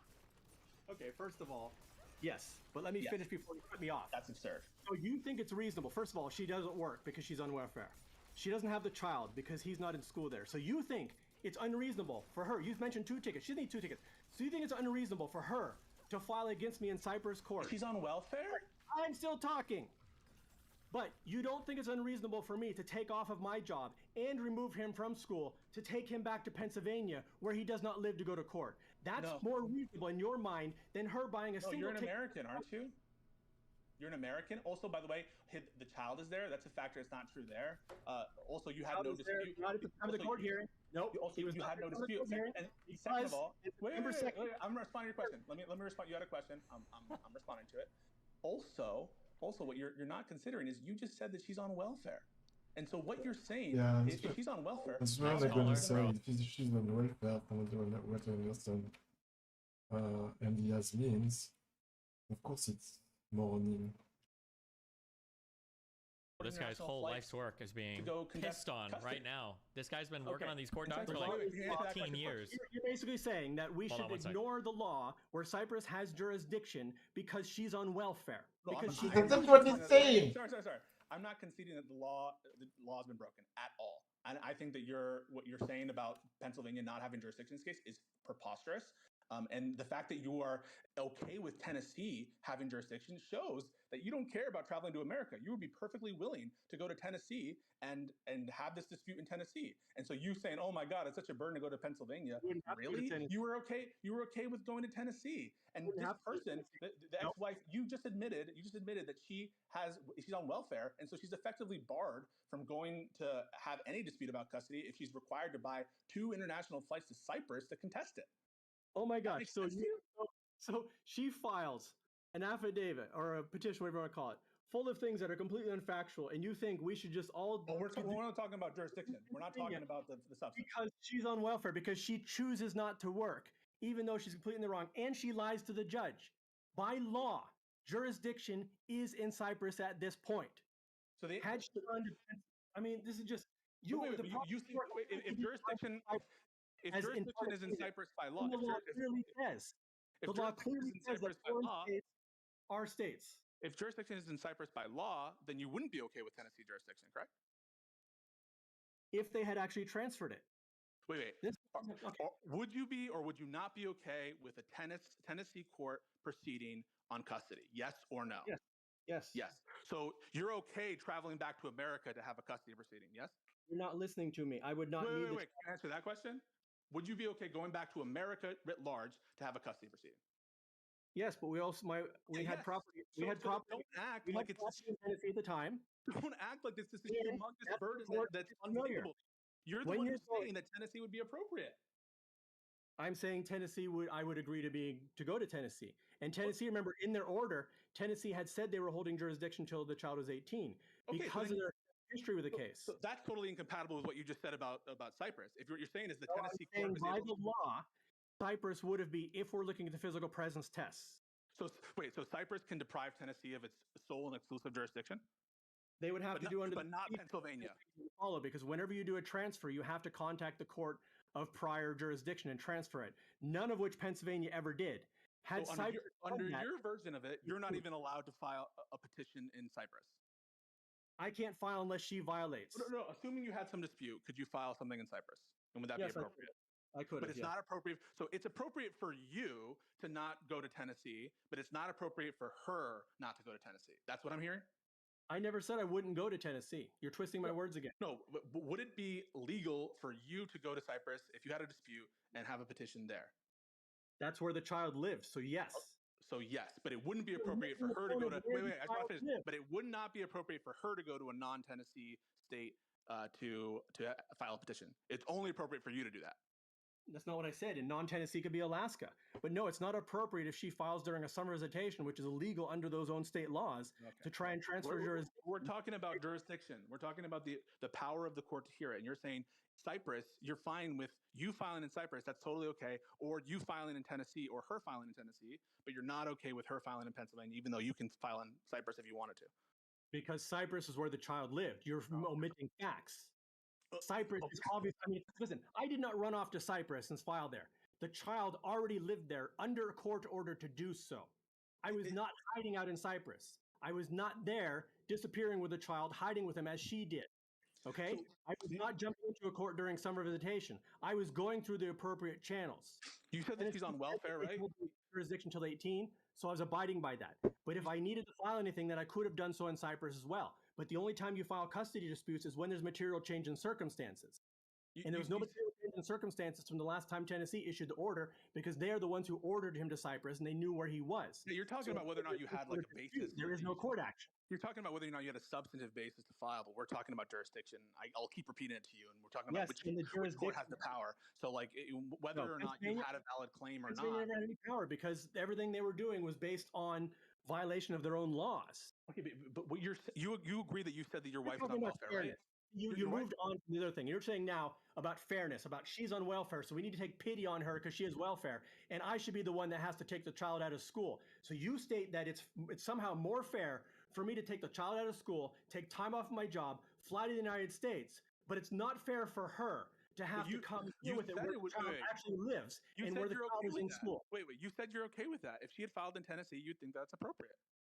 Because that's where the previous order was, and that's where the existing order was. Don't act like it's not something that you clearly envisioned and expected when you went to Cyprus. You knew that you could be hauled back into Tennessee, into America. You knew that. It's not about America. You're missing the point here. You are trying to defeat Tennessee, but Tennessee had an order in which they said they held jurisdiction until the child was 18. Everything about what you just said, every burden you cited, right? Every burden you cited about the fact that you'd have to get out of work, the fact that you'd have to travel all the way back to America, the fact that you'd have to take him out of school. Those are all things that you signed up for when you knew the Tennessee court proceeding was in place in America, and you unilaterally took a move to, which is your right to do. You unilaterally decided to move to Europe. And now you're saying she should face the consequences. Because the difference was the child. Now you're saying she should face the consequence of your decision to move to Europe after this. No. That's wrong. That's wrong. No. I moved to Europe in 2001. See, here's the problem. You are so focused on trying to find any sort of reasonability behind this that you're not looking at the facts. I moved to Europe in 2001. The Tennessee court, where he was still living in Tennessee. Legally, he was still living in Tennessee. They transferred jurisdiction to me 5 years after I'd already moved to Europe. The courts had full knowledge of where I lived. And when did you get a divorce? 2002. Okay. And you had moved to Europe in 2001, correct? Yes. To Turkey or Cyprus? What do you consider in Europe? There were a bunch of different places I lived. At that time, I was living in Russia. Okay, so you're living in Russia. You are saying to me that because you live in Europe, after having... No, let me cut you off before. Tennessee court, the child lived in Tennessee. The child lived in Tennessee until March of 2004. Yeah, but you knew that, and you knew that the court proceeding occurred in Tennessee. You knew that she lived in America, and she was going to Pennsylvania. These are state level things. What doesn't understand, this guy doesn't know how to argue. His argument was, he was in Europe, he didn't want to have the burden to go back to America to quit, to take a break on his job, to put the child out of school, blah blah blah, right? It's depending on the state on the US who has jurisdiction. It's the same burden. So his argument is why you would be okay with one and not the other, right? I don't understand. Can you not get this? He's talking and not answering one question. This is crazy.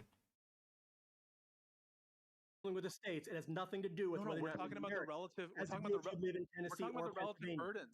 Hang on. We're talking about relative. The relative burdens don't enter into this at all. First of all, the child lived in Tennessee. That's what he's saying. March 2004. So of course, all the court hearings were in Tennessee, except when she ran off and was sent back to Tennessee. You just repeated. In fact, you don't get that the child lived in Tennessee until March 2004. No, I don't know why. Did you hear me dispute that? You keep mentioning that it's not fair to go to Tennessee, but Tennessee was a court. Even Pennsylvania confirmed. Even Pennsylvania. You don't even. What am I saying? In 2005, the Pennsylvania court confirmed in a court order that Tennessee still had jurisdiction in 2005. Okay, and then they confirmed the court order in Tennessee in 2005, which gave me custody and sent the child overseas. Pennsylvania agreed with the jurisdiction and all of those orders. You're off to the races. We're only talking about jurisdiction. Clearly had jurisdiction all the way up until the time which I was granted full custody in 2005. You're off to the races. I'm only talking about one thing at the moment, right? Or the relative burdens. I'm not talking about anything else. Relative burdens were never brought up. You want to talk about? Orders. Relative burden does not affect jurisdiction. There is no law that says relative burden affects jurisdiction. No. The reason I'm bringing it up is to show you how totally unfair it would be if the law said what you said it would be. It was, and why? Since when is the law fair? That law. Since when is the law fair? This is not a point even in law. You are now distracting things that have nothing to do with the law. The law has nothing to do with You're the one crying about interruptions, right? Were you the one crying about interruptions? You were the one crying about interruptions? Yeah, I've given up because he keeps talking over me anyways. There is no traffic light here. I've already figured that out. Okay. So what you're saying, and you're not citing any law, by the way. What you're saying is there's no significant connections with Pennsylvania for some reasons because what? Because there was some disagreement about what the custody order said, and therefore there's no connections to Pennsylvania. Point me to the law that says that. The significant connection that he cited are the fact that his grandparents lived there, but he didn't live in Pennsylvania near his grandparents anyways. Point me to the law that says that the 2004, 2005, that time in the school and in that moment was irrelevant. You're gonna have to look up the UCC JEA. I don't have it in front of me, but if you look up UCC JEA, you'll see a clause about 6 months permanent residency, and that summer visitations and temporary visits are not counted in that. You can look at it. If you're a lawyer, you should go look it up yourself. Do you think that Pennsylvania law should be applied at all? The Pennsylvania should apply its own law when determining its own cases. To determine its jurisdiction. Yeah, right. Like the Pennsylvania court has jurisdiction to determine whether or not it has jurisdiction, right? It has to abide by its own laws, so it can't cite where a child is in violation of its own laws. Something very simple. Does Pennsylvania have jurisdiction to consider its jurisdiction? Every country has its own state. You're asking me open-ended questions that make no sense at all. No, it's a direct question. Do you have jurisdiction? It's not a question that makes any logical sense. Pisco, do you know the answer to that? What's that? He's asking an open-ended question. He's saying, can a court determine its own jurisdiction? Of course it can. Of course but it can. If it violates its own laws, then the determination of jurisdiction is invalid. So what element of the court's test, its significant relationship test, do you disagree with? That it did not evaluate, as required by Pennsylvania law, foreign states for significant connections. It failed to evaluate that his brothers and sisters were in Cyprus. So it cites an opinion precisely on that point. It says never that once it's not. mentions his role. The case is Dinser versus Dinser, 701 8 2nd 210 pin site 215. It appears to be from the Pennsylvania Supreme Court in a decision in 1997. It says that the analysis does not balance the child's connection to one state over that of the connections with the Commonwealth of Pennsylvania. That's what it says in the Pennsylvania state law, is that it's not a balancing test. That's contrary to what you're I'm concerned that you're jumping over steps, because what is the process of actually transferring jurisdictions of court over custody cases? The procedure for instance, transferring jurisdiction from one court to another? Yeah, so for instance, if let's say the court of Ohio has jurisdiction over a custody case, and then the child moves to Pennsylvania, what's the process of changing the jurisdiction? I can answer that. Wait, you can start your own. There's no reason why you couldn't start your own petition in that state. If the court determines in that state that the previous state has no jurisdiction, that's what this state is doing. And that's what this court is doing. That's not. I don't practice in family law. I don't know the correct motion that is required to assess whether or not the particular transfer. But I know this court determined that there is no jurisdiction in Tennessee. Are you saying that that's improper? Well, Tennessee would also be allowed to evaluate, whether or not the Pennsylvania court was correct in their evaluation of their jurisdiction in that state. Furthermore, with custody cases, it's just like, right. So they blocked our appeals. I told you that. Is there anything you think that the court did improper here? Yes, I've been telling you that the whole time. I'm asking this person who I don't know actually who is. My name's Lauren. Nice to meet you. I'm not an attorney or anything.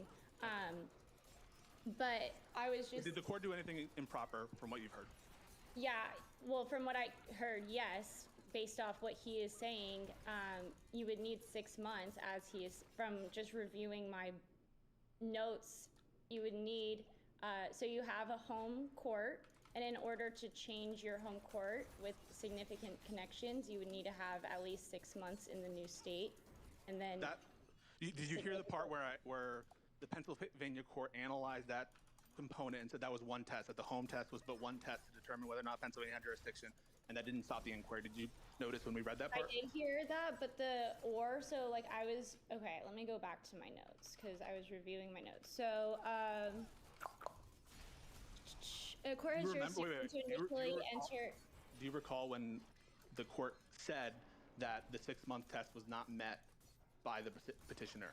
I think they looked at the test wrong, because you have to have the child. So just like with change of jurisdiction in civil court, you would have to have the home. Do you know what I asked you? The intent to change, and you'd have to be physically present. You would have 2 separate tests, and you would need to do both in order to. Do you recall what I just asked you? You keep interrupting her, by the way, as well. Should you let her speak, maybe? Yeah.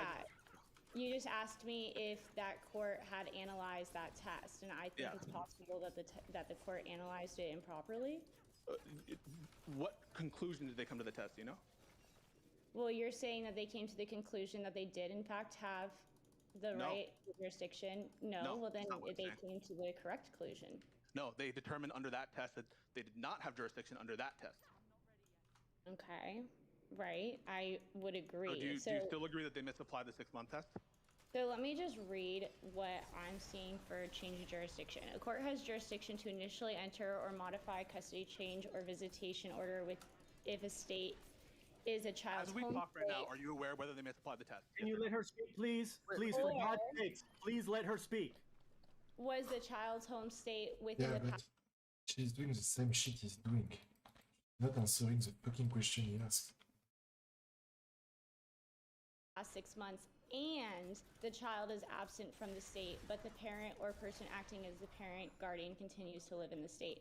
So I think they may have misapplied an or an and, unless you're saying that they came to the conclusion that they didn't have jurisdiction because the child wasn't in away from. Let's just start basically.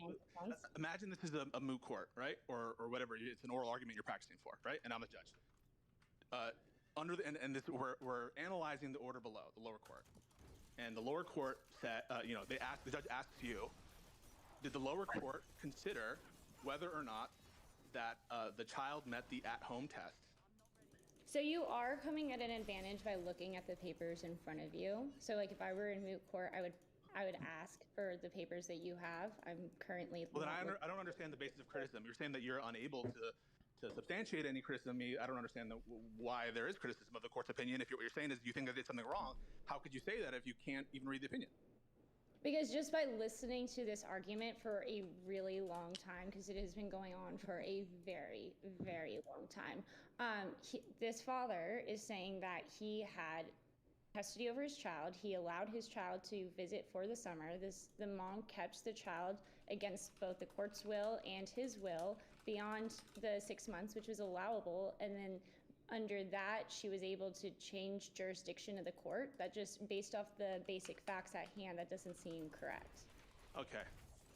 What do you think is the basis of the court determining, and then I'm talking about the Pennsylvania court, that it has jurisdiction? I wasn't. Well, I don't have the papers in front of me. Why don't you tell me? So what's the court is arguing is not that there's a 6-month at-home rule to apply to determine, You're saying it's significant connections test, yes? Yeah. Okay. And the court, in determining whether or not there was a significant relationship or connections with the state, considered some facts. It considered the fact that in 2004, the petitioner moved to Pennsylvania, and so that's where the petitioner lived. It's considering the fact that that's where the related family lives. It's considering the fact that for the 2004 to the 2005 school year, the child attended. You heard all this, what right? I'm saying is that I think, from my understanding, and I'm not an attorney, from my understanding, you need the 6 months prior to determining, before applying the significant connections test. So, and they already failed the 6-month test, and ergo, they fail overall. So you're saying that the 6-month test is required? Yes. Under Pennsylvania state law? In order to transfer jurisdiction, so the jurisdiction wasn't in Pennsylvania in order to transfer the jurisdiction. You would have to transfer the jurisdiction from the original court in which the jurisdiction sits. Do you transfer jurisdiction?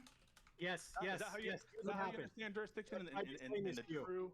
They did not do the transfer, and Tennessee continued to exert jurisdiction until the child is 18, including child support, and there were court hearings as late as 2012 in which Tennessee continued to exert jurisdiction. Pennsylvania never contacted the court to initiate a transfer.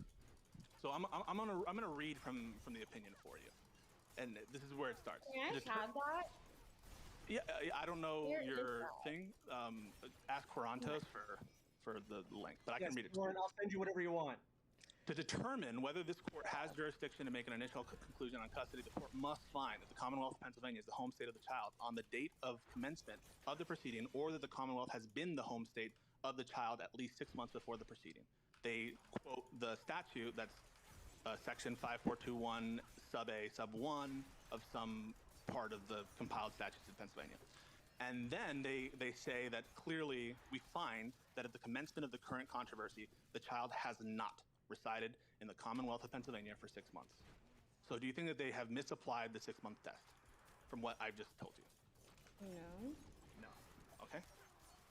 It sounds like she's saying. It sounds like she's saying that's a prerequisite. Oh, I'm fucking muted. Is the preferred jurisdictional analysis for a custody matter. It's not the sole means by which the court assumes jurisdiction. Do you have a reason to believe that the Pennsylvania court is wrong about that? Yes. I don't know why they would have, because... What is your basis for thinking that the Pennsylvania court is wrong about Pennsylvania law? Because they would then be saying that their jurisdiction is stronger than any other state's jurisdiction, and they would be overstepping. So if Tennessee believes that they have jurisdiction over the case, Pennsylvania is then saying, well, actually, we have jurisdiction. It's citing a case. It cites case law. Do you have a reason to think that that's a misstatement of law? I would just need to do a bit more deep dive into this. However, based off the facts at hand, it seems ridiculous that a mother would be able to keep her kid, violate court orders, and then keep jurisdiction. You know what seems ridiculous to me? It seems ridiculous that people could say that, that Tennessee is the proper place to have a custody proceeding in this case where no one lives there, neither parent. The child doesn't live there. Are you an attorney? I am an attorney. And are you a prosecutor? No. Are you a defense attorney? I'm a litigator. You're okay. Is it possible that you came into this with the idea of battling, and you're battling a non-attorney, and basically they asked me to come on, and I appreciate that. So you're saying that it's like, are you even considering his point of view? Of course I am. I'm listening to everything he's saying, and you're saying it's in bad taste to have me on, and you're saying it's unfair. If what you're saying is like it's bad taste to even have me on, and I shouldn't be here, and I shouldn't be rating this person, that's one thing. I'm just saying that you're coming on a bit strong as like an attorney. And TikTok Fugitive, are you an attorney? No, I'm not, but I've been dealing with attorneys and all this for a very long time, so I'm quite familiar with the laws of the case. We've had dozens of attorneys from federal to state. What do you think that I've said that's wrong? Do you have any criticism of me apart from the atmospherics and the fact that I have I'm here? no. I have no. I'm sorry if it came off as though I was saying that I have any criticisms. Just other than, you've been interrupting him a lot, and he's trying to get his point across, and he's not an attorney, and he's not used to, litigation the way that you are, and I feel like listening to you speak sounds like listening to somebody on cross-examination, and it's just talk. And it's been a while. Do you think he interrupted me too? I mean, like, he interrupted me as well, right? He's also just not a litigator. Hold on. Wait. Can I enter an opinion of this? I'm so sorry. Okay. As a I'm gonna enter my opinion too. Each time Pisco has interrupted is because he's not answering the question he asked. Each single time. Debater retard. I think the frustrating part, and this is just a feeling that I get, I don't know if this is true in the legal world, but I imagine it's probably ubiquitous throughout all worlds. If you ask somebody a simple question and they always give you a really complicated answer, sometimes it feels a little bit like obfuscation. So I think part of Pisco's frustration, and this is part of my frustration too, was in the beginning of the conversation trying to lay down just a really basic accounting of facts. It'll be like, in 2004, who had custody?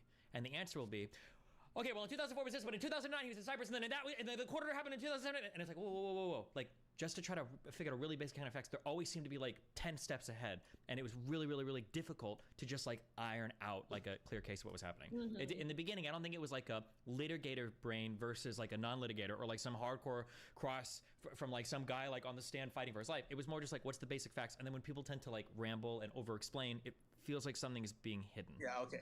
Listen, I'm calming down. I had a big cup of coffee. We're good. I guess right now, Lauren, it's nice to meet you. I'm clearing the air. Sometimes I get very... there were some things, and even now I can't recall what he did, that like he interrupted me when I said nothing wrong, and that really got me mad.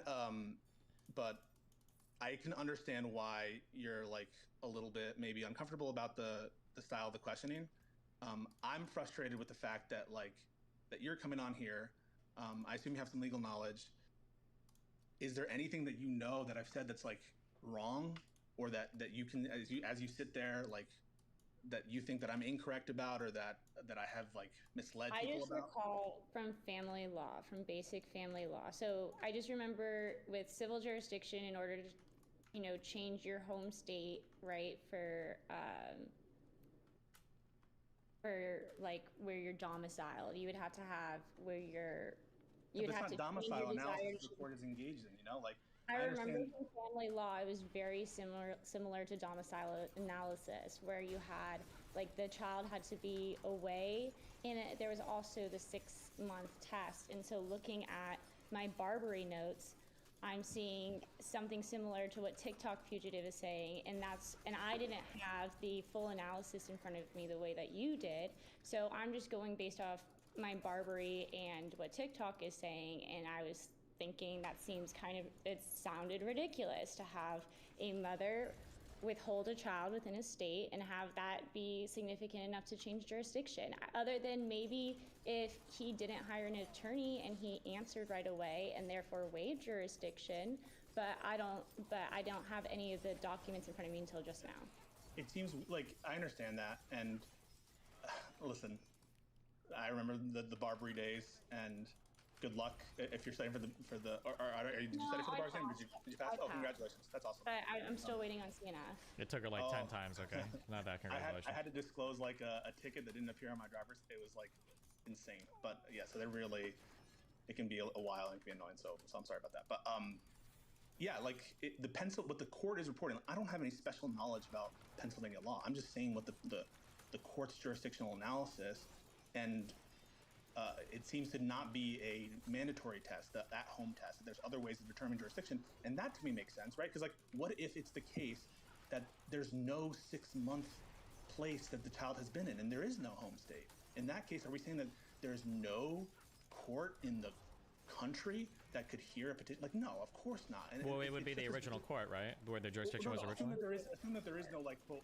original court, right? And that just as a matter of like policy and like it can't be the case that this is the only test that could apply towards which court has jurisdiction over a matter. There have to be exceptions and ancillary tests for people who fall within the cracks. And just as like a sort of, I don't know, as like a person living in modern society, it doesn't strike me as odd that there are these other jurisdictional tests that are applied.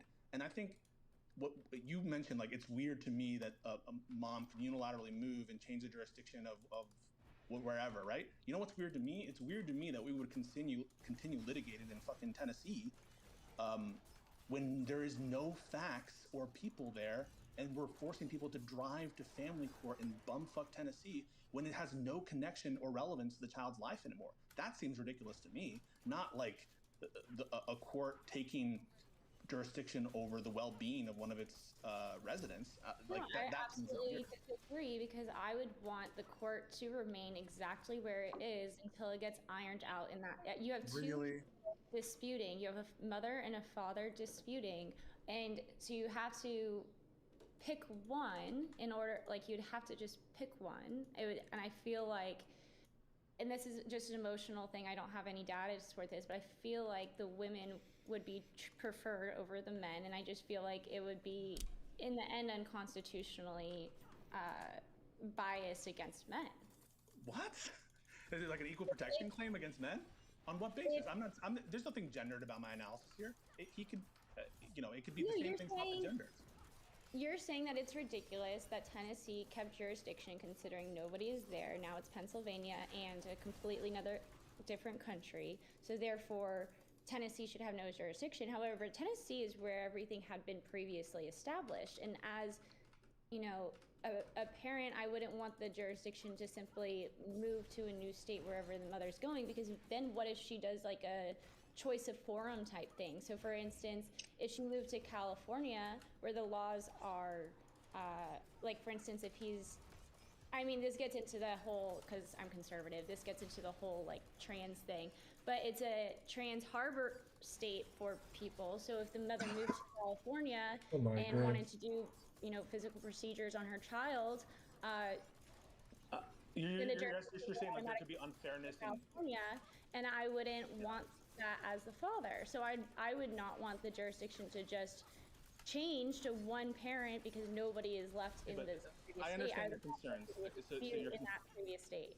Your concerns relate to, you know, they might game the system and they might do some weird shit to burden fathers. First of all, I don't think that there's nothing, at least facially, discriminatory against men in that setup, but also choice of law is separate from jurisdiction. There's no reason why a Tennessee court couldn't apply California state law or a California choice of law is absolutely not separate from jurisdictional analysis. I'm sorry for interrupting. Choice of law is separate from jurisdiction. Agreed? I mean, they're two separate words or two separate, like, yeah, choice of law is something separate from jurisdiction. What is jurisdiction and what is choice of law? However, when deciding jurisdiction, the ability to choose choice of law is absolutely something that states consider. Okay, let's run this like a civil procedure thing, okay? You agree, right, that in the Erie Tompkins versus Railroad case that you learned about in civil procedure. Yeah. That's literally what I was thinking of when I was saying that. Okay. You remember, right? They're walking down good old Tompkins, right? Walking down, or whatever. Is it Erie Railroad versus Tompkins? Whatever. The guy is walking down the railroad, and the question of whether Pennsylvania state court or New York federal court, which I think are the two different courts that are at issue in those cases, has jurisdiction is separate from what law applies. In that case, everyone agrees that the law that's going to apply is like, I'm sorry, there is a choice of law question there as well, but they're separate questions. One is which court has the power to hear the case at all, right?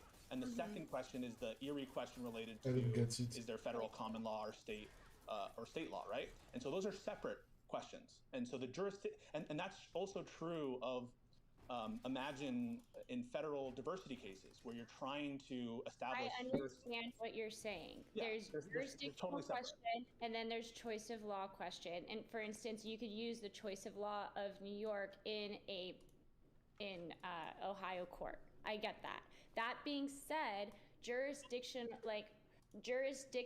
and the ability to change jurisdiction is very much when the legislator is writing those laws, it is in order to get people to not like pick forum based on choice of law in order to manipulate the courts to their favor. Otherwise, people would just go to whatever jurisdiction. You're really concerned about forum shopping, and I'm like, okay, cool. You're concerned about forum shopping, but I mean, that concern runs both ways. I don't think it's gendered. I have no idea why the trans aspect to it is relevant at all. I mean, there could be a great many regime of laws that could potentially apply to children that could differ from state to state. But I think one of the beauties and one of the drawbacks of having a federalism and a collection of states is, yeah, different law applies, and we're not going to deprive courts or states of the ability to like regulate conduct generally in their states. And so it would seem weird to give for the Pennsylvania, right? Like for whatever court you start in or whatever court initially has, control over matter, to forever be the court with respect to family court proceedings and custody proceedings, especially when the welfare of a child is of paramount importance.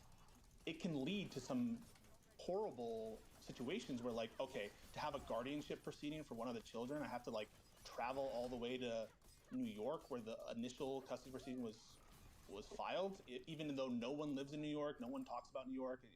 That seems weird as a setup. I don't get it. And if what you're saying is that Tennessee makes sense because they were first, I just don't agree. But I think it seems weird to just change to one of the parents. How are you going to choose which parent just based off where the child, whichever parent filed? Yeah, it's not. It's which which parent filed where, from what I understand, and it's also where the child was living at the time of the filing, right? And the close family too. Files the first motion. I don't. Wouldn't it be? Yeah, wouldn't it literally be that whoever files first? If they both have significant, Oh God, I mean, you follow the test why of is whatever so form you're in.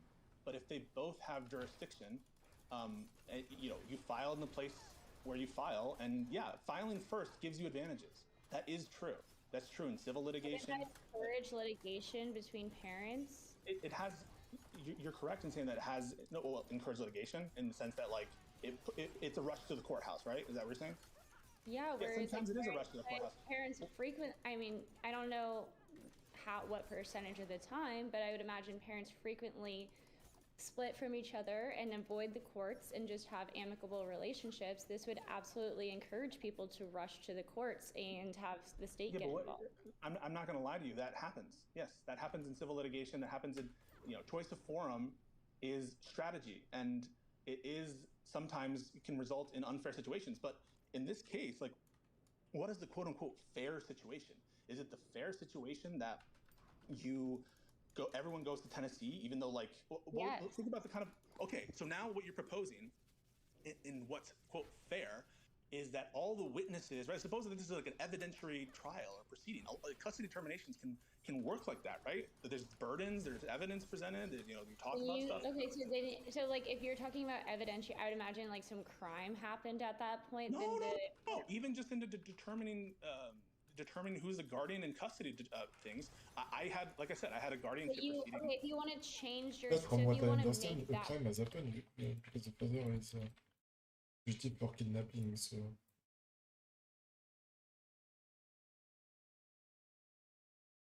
Even if she's right, she's wrong. Like the preferred court, the better forum would be over here, the better venue would be in Pennsylvania. I would imagine that you would still at least have to make the initial hearing in Tennessee to transfer venue.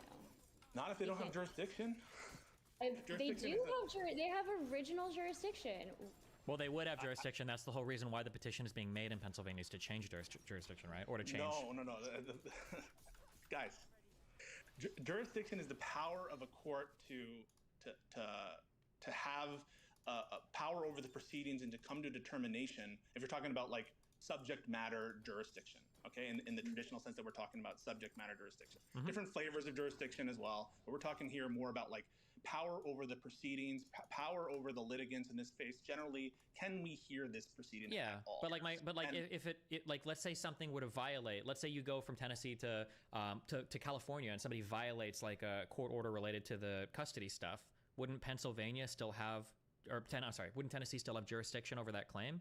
If you went to a different state? Yeah, if you went to a different state and you broke child support payments, custodial arrangements, whatever, wouldn't Tennessee still be the forum that claim would be heard in? It depends, right? It depends. It's not a cut and dry. It depends on the facts, right? It might actually be different for.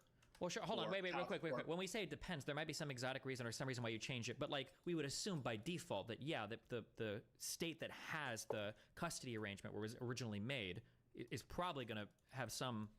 You're going to have standing there for the. That state itself might think that it doesn't have jurisdiction to hear the case anymore, right? If imagine that we use the 6-month test. If that's the test for determining who's at home, does that get trumped by the initial place of filing or the initial? Well, no. But when you order? say 6-month test, that implies some other litigation that hasn't happened yet, right? If a 6-month test had happened in another state, then sure, then maybe the forum would move. But if that hasn't happened yet, wouldn't you assume that custody arrangement was valid wherever?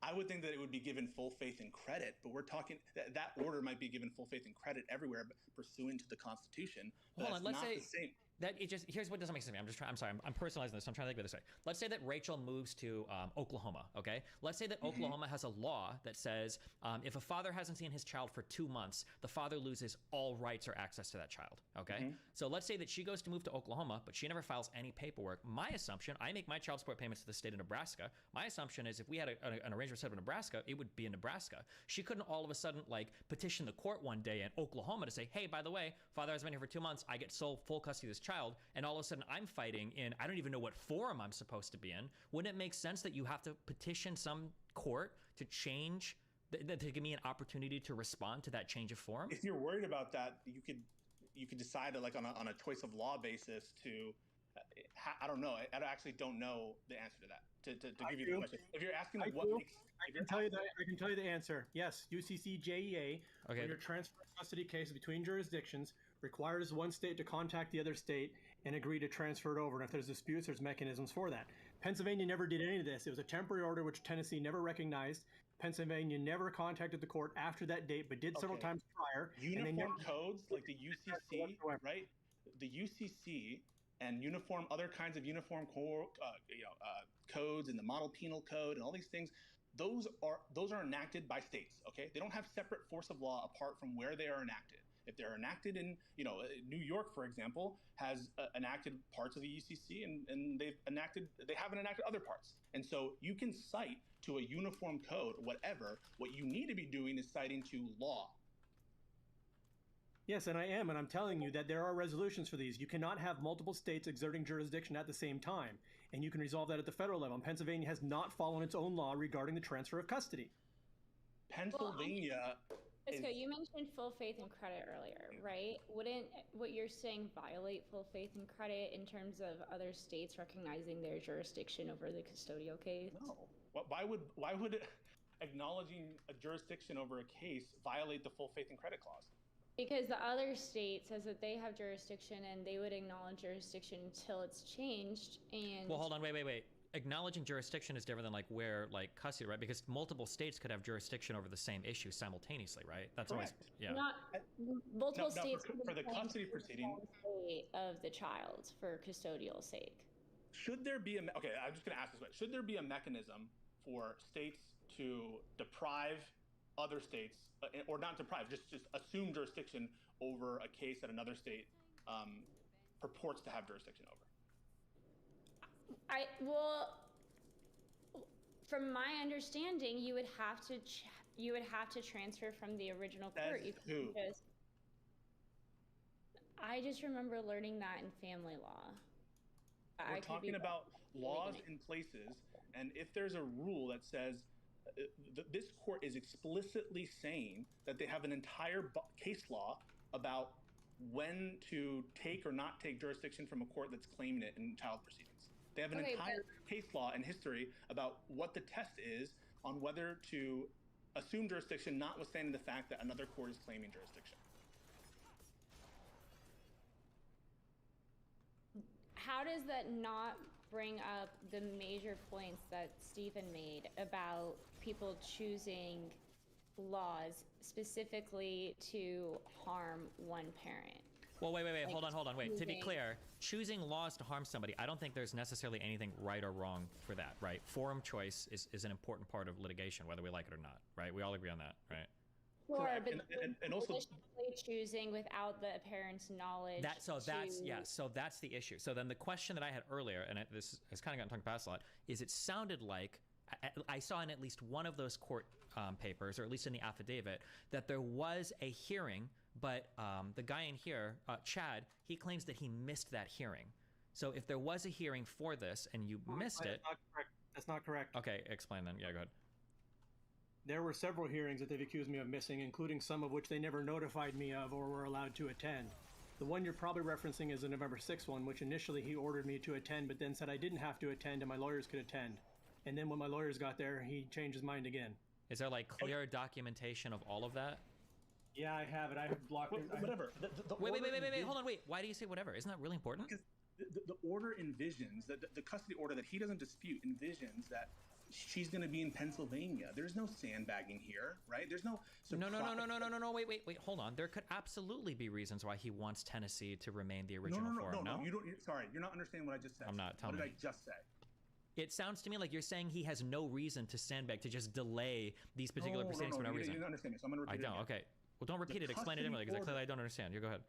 The custody order from Tennessee acknowledges the fact that she moved and the assumption that she is going to be in Pennsylvania, and incorporates that fact into the order. One of the reasons why she's found to violate the initial Tennessee order is because she went to Pennsylvania without modifying the order. And so the order was modified. Ultimately, the order was modified with the expectation that the wife would be in Pennsylvania. And to pretend that what's occurring here is just some random person going to a state for the benefit and the aegis of that laws, and to sandbag someone with bad law, that's not what occurred here. Okay, and but then he had this every expectation that he could be hailed into court. Okay. So then fast forwarding real quick, because what you're saying now, that addresses everything that Lauren and I guess tangentially even what I was saying, right? And that the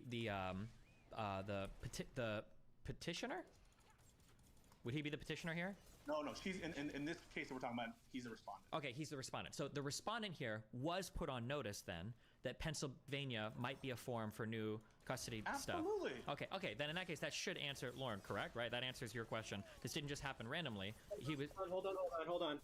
This potential bullcrap. It could be like, well, she might move to Alaska because she's American. First of all, for it to transfer, even after it acknowledged that she was in Pennsylvania, she would have had to have had him there 6 months legally before they could have even transferred the custody. You're back to that. You're back to the fucking test.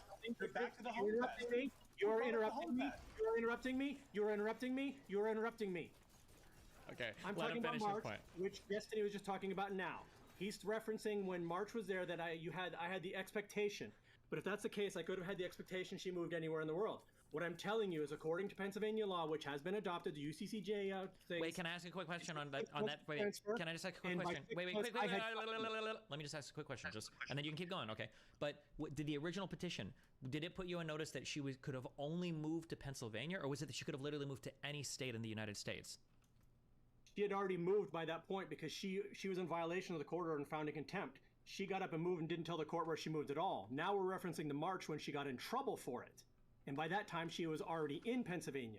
But she didn't have custody. I had full custody when she moved in Pennsylvania. And the way you litigate in family court is where the child primarily lives, who has the primary custody, not wherever the visitation parent is. If the visitation parent has a child 2 weeks a year and lives in Guam, it doesn't transfer to Guam. The custody generally transfers to where the child primarily lives, or where the previous court custody had it, which was Tennessee. Envision the fact that she'd be in Pennsylvania. It doesn't matter if she's in Pennsylvania. She was not the custodial parent. First of all, does the order say that she has physical custody? at all. It says that she has visitation, and it depends on which order you're talking. Does the order refer to physical custody with respect to your ex-wife or not? It refers that she has summer visitation. If you read the final order, does the order You're playing with the word spirit, and this is your whole order that don't exist? Does the order use the term? Does the order? Sorry, excuse me. I'm going to get this out. If it kills you, does the order use the term physical custody to refer to your ex-wife? Yes or no? I don't have to look it up, but if she has physical custody and she goes to Guam, you know whether it does. Get involved, and that's not true. Do you know whether or not it does? Depends which order we're talking about. First of all, you could be talking about the orders before I had custody. Did you have physical custody before I had physical custody? Yes. August you had custody before I had custody. The August 2005 order from the Tennessee court. August 2005 order, I'll have to bring it up, but you're missing the point here. Is it doesn't matter, of course, anytime she's in his visitation, anytime he's visiting her, she's in his physical custody. That's how visitation works. Okay, so you acknowledge that she had some physical custody, right? Correct? Dude, physical custody of the shit that she ate and consumed it and pooped it out in the toilet. Physical custody is not the same as residential custody. Oh yeah, what's the difference? Custody every time he visits her. So you had a better claim. You had a stronger claim. You had a stronger custody than she did. Dude, she didn't have primary custody. I'm looking through the order that you referenced. Time, or did you have primary custody forever? Okay, reference. Which paragraph are we talking about? Mother, you mean the one that says a mother failed and refused to provide the minor child for co-parenting time as ordered by the court? You think that's the court finds there's no evidence of the likelihood the father to prevent interference. The court finds that the father should be primary residential parent of the minor child and grants immediately physical child and mother should be required to pay an appropriate amount of child support. This is personal to you, and this under the direction of a single parent. And you came on here, Lauren, to defend him. You came on here to defend him. Let me help you out. Just answer his questions as best you can with yes, no, because otherwise people are thinking it's just I hear you and I believe you and I still 100% just calm down. Answer his questions yes or no. He answers questions in a leading way and then he changes what I say afterward. He'll ask me, did you say A and B? And I'll say yes, and then he'll respond. So you're saying A, B, C, D, which doesn't happen. Wait, let's ask your next question, and also, I have one question really quick. Did the Tennessee court say anything about the mother move? Did you have anything in the order that said that the mother couldn't move to another state? Are you asking him or me? I'm asking him. Okay, it depends on which time frame you're asking about. And again, you don't want the wrong answers, but I'm answering them because you guys ask me sometimes questions that are so open-ended. I'm sorry. So at the time that she moved with your child to a new state, yes, there was an injunction. Was there a hearing in Tennessee that required, an order in Tennessee that required that she stay in Tennessee? Yes. Okay. So then, all right, moving on. Well, let me clarify though, because I don't want to mislead you. Can I clarify though? Because I don't want to mislead you on this. Okay. So in 2004, I got word because she was interfering with communication, and my son one time picked up the phone when she wasn't in the house. And when he picked up the phone, he says, "We're moving to Cherry," and then she came in the house and hung up the phone. So I got notice that they were moving, and prior to that, she had told me, she said, we don't have anything in Tennessee, we want to move, but I don't know when, and we'll probably move to Tennessee, we'll probably move to Pennsylvania, Ohio, or New York, and I'll let you know. She didn't let me know anything. So once my son told me they were moving and she hadn't told me anything, we did go to the court and we did not try and stop her from moving. We simply went to the court and said, listen, if she's going to move, we need to know where, we need to transfer the custody. So the court issued an injunction, which she signed for and was served for, and it told her you have to appear before the court in 2 or 3 weeks and tell us where you're going and make sure the custody transfers, because Tennessee law required, I believe it was 60 days notice at the time, of which she never did any of that. And then instead of showing up to the court and saying, I want to go to Pennsylvania, she disappeared without telling anyone where she went. So you would have been willing to transfer to Tennessee if she gave you an exact place.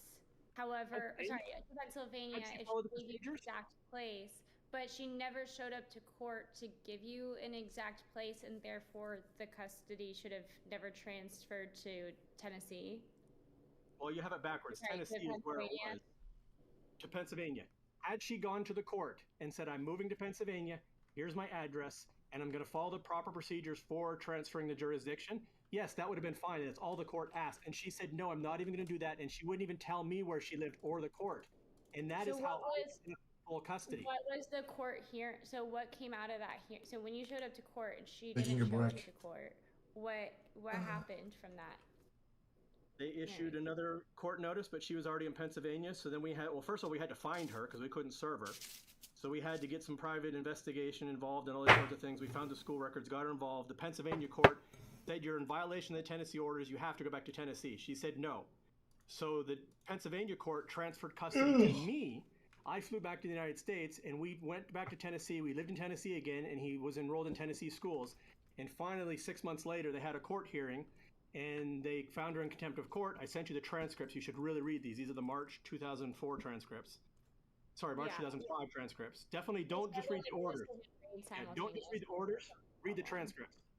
So they basically said to her, okay, well, we're not ready to send the child to live overseas yet, but what we will do is, since you keep, because she kept interfering with visitation every time I come to the U.S., and since she basically ran off with them, and the judge had to force her back to Tennessee, because she wouldn't go. The only reason she went to Tennessee is they gave me custody, and I had the child in Tennessee, so she came back to Tennessee. Did you ever file, like, kidnapping? Yo, why the fuck did you interrupt him? Stop. Yo, keep going on your story. And keep rambling the whole thing. Because you're the last person to be the arbiter of interruption. Wait. Tell us the whole story again. Okay. Please go. Why? This guy is right, Did you ever though. file kidnapping charges against her?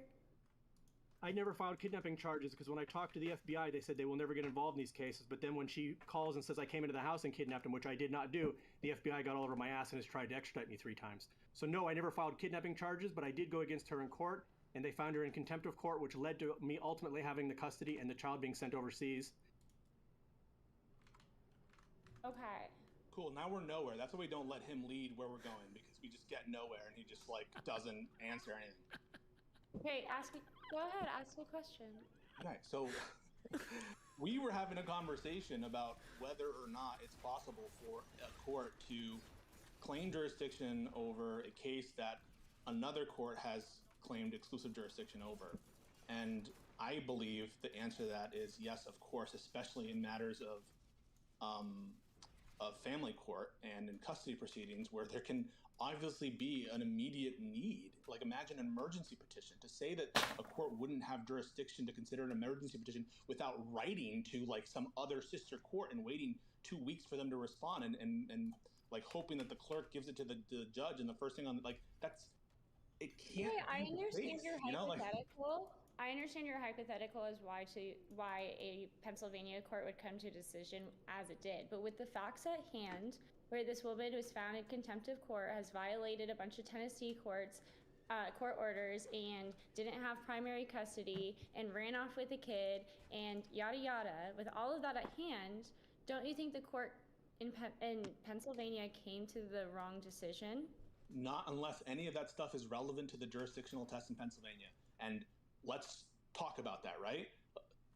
So like, let me give you an example. For the jurisdictional test, if she did a bunch of bad shit in the past, does it make sense to consider that for the jurisdictional tests? It's not just in the past. She's continuing to hold a child against the Tennessee order, which required her to return home. Or even wait, can we even answer yes to Pisco's question? Like, yeah, why wouldn't you hold that against somebody? You wouldn't hold that someone against that. He's ignoring the fact that this isn't a past thing, this is a present thing. You wouldn't hold that against them in a jurisdictional sense. You would hold it against them on the merits when you're coming to the conclusion. Obviously, it matters whether or not you violated stuff in the past, whether or not you're a bad person. No one's saying it doesn't matter, but you keep getting confused on and what you let him go on these trains where he's just talking about the merits and the substance and all the bad things that happened to him, and he's so unfair. Okay, stop, Pisco. You're rambling now. Why are you doing this? Stop. But the truth is the question is about jurisdiction. And if you have a problem with if you think that the Pennsylvania court is misstating Pennsylvania law, which is what he's saying that Pennsylvania enacted a law that is counter to wait. The ruling is. Could you refuse jurisdiction on the merits? Is that impossible? What do you mean refuse jurisdiction? As in, somebody comes to you and they say, "Hey, I want to petition the court for whatever reason, and I'm seeing if you have jurisdiction here." And the court sees that you've been forum shopping on like 20 different states.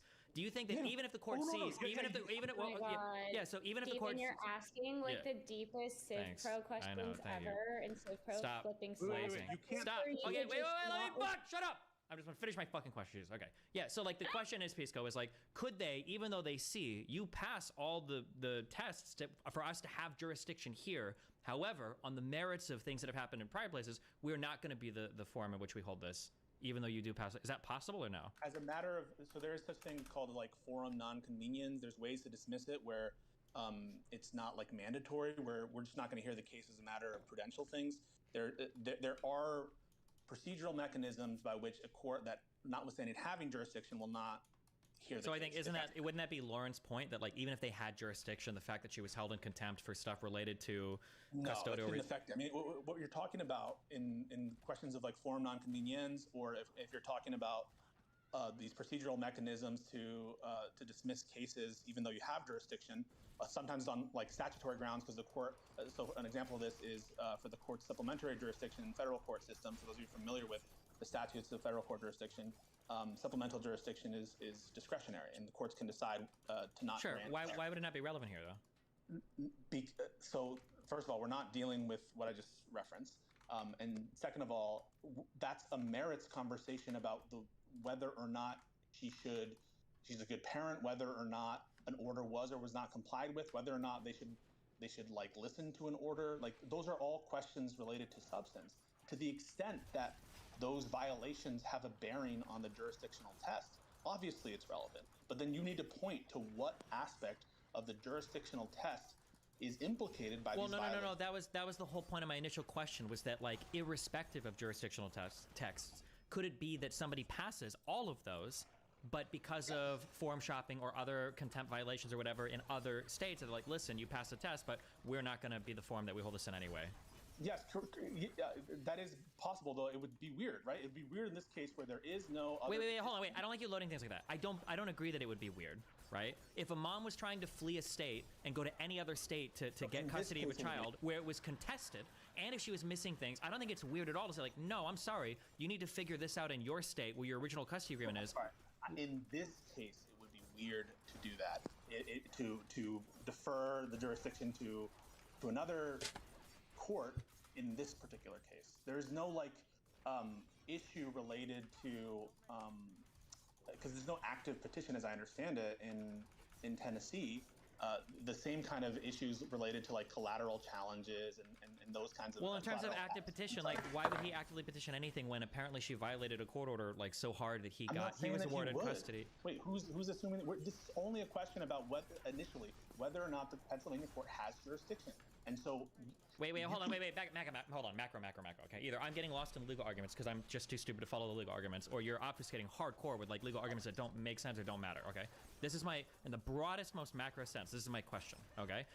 Pennsylvania, a woman goes to Pennsylvania and she says, hey, listen, I want to change my custody agreement to this state. I want you guys to be the ones that have, I want you guys to be the ones that have, oh God, not custody, not standing, to be able to hear a case. Oh my God, the word just left my mind. Jurisdiction, yeah, Jesus. I want you guys to be the ones to have jurisdiction over this. So then Pennsylvania says, okay, I imagine there's some communication, you said with sister courts, where they draw on previous orders or previous whatever, and they look and they see, okay, well, hold on. Even though, let's say she's been there for she hasn't been there for 6 months, but she passed some other test or whatever. The court looks and they see in the other court, like, okay, well, hold on. You've been held in contempt. Custody has been transferred away from you at points in this other state.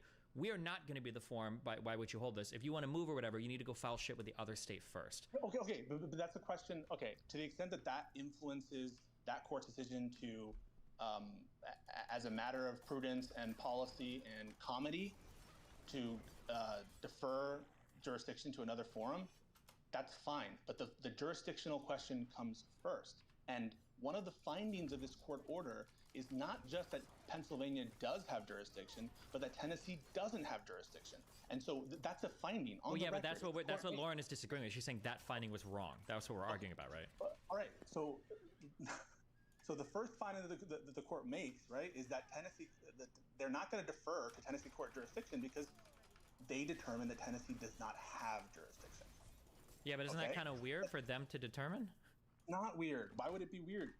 For one state to tell another, sorry, you don't have jurisdiction anymore, even though this was the original state that this exists in, even though it hasn't been changed otherwise, like... It's not weird. It's a fact of...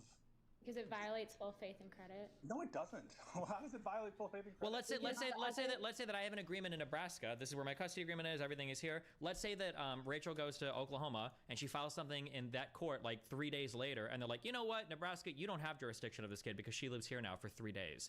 You don't think that's like violating? Yeah.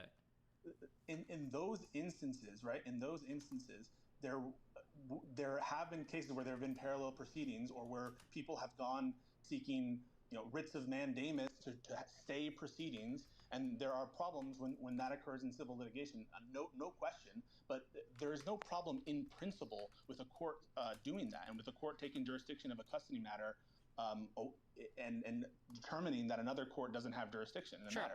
I agree. I'm not saying in principle. Like if an entire family were to move and both parents were to...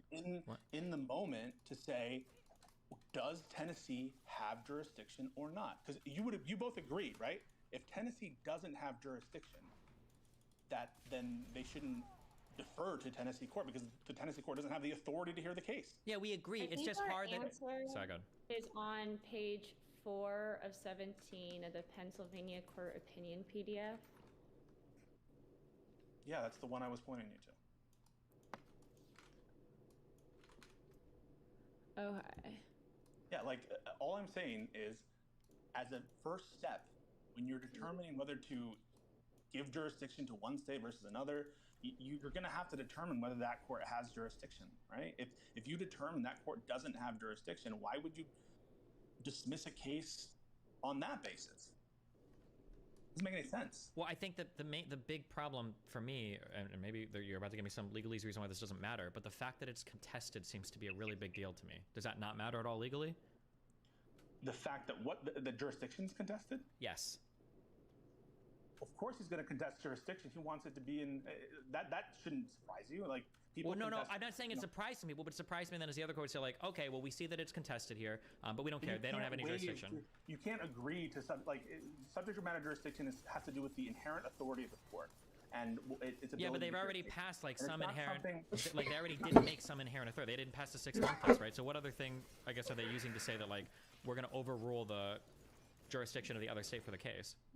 They have another state jurisdictional test that has to do with significant connections. And that is to do, if there is no home jurisdictional, a state that qualifies for the home jurisdictional test, then that's the one they're going to use.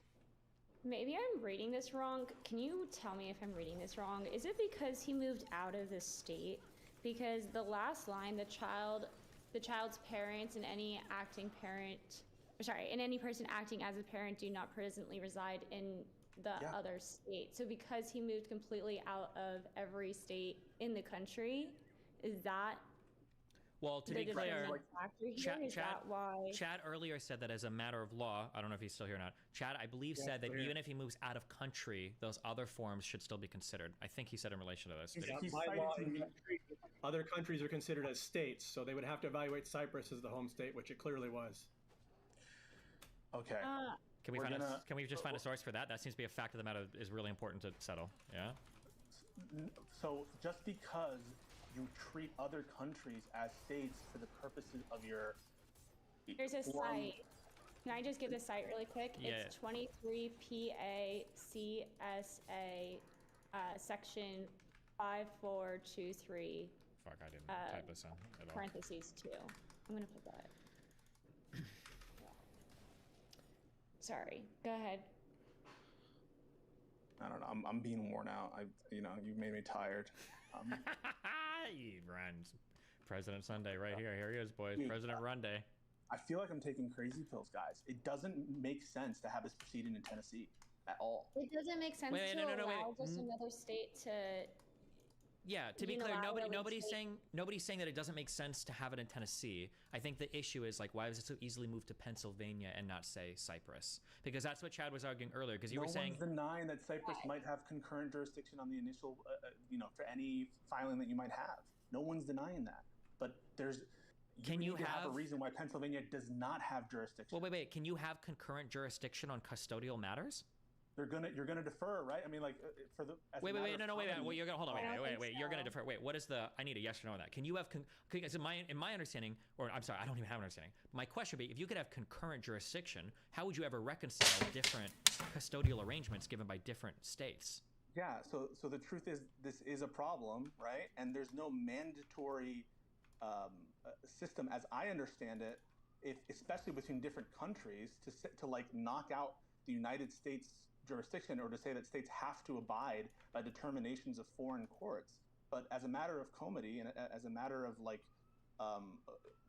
really practicality and efficiency, courts will often defer either to the first filed action, but if there's a substantive disagreement, right? No, there's got to be some resolution. Let me give you an example, Stephen. Let me give you an example. Right? Okay. So let's say that someone is doing exactly what Lauren says that could be happening here, which is they just go to California with their child. They've never lived in California. They have no connection to California. Yep.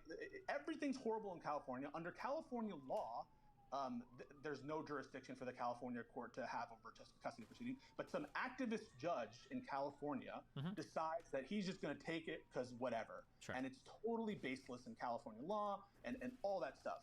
And and the child never goes to California, and the child's with the father in this case. Do you think, in that case, if the father brings a custody petition in wherever state that he is, that the state should just defer to California jurisdiction?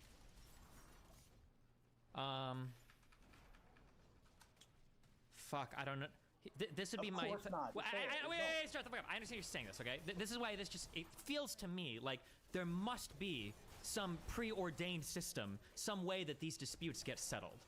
That must be the case. Like, for instance, if I get a driver's license in one state, it's automatically canceled in the other without me having to do anything, right? If there's a communication system set up for fucking driver's licenses, I would imagine there must be some.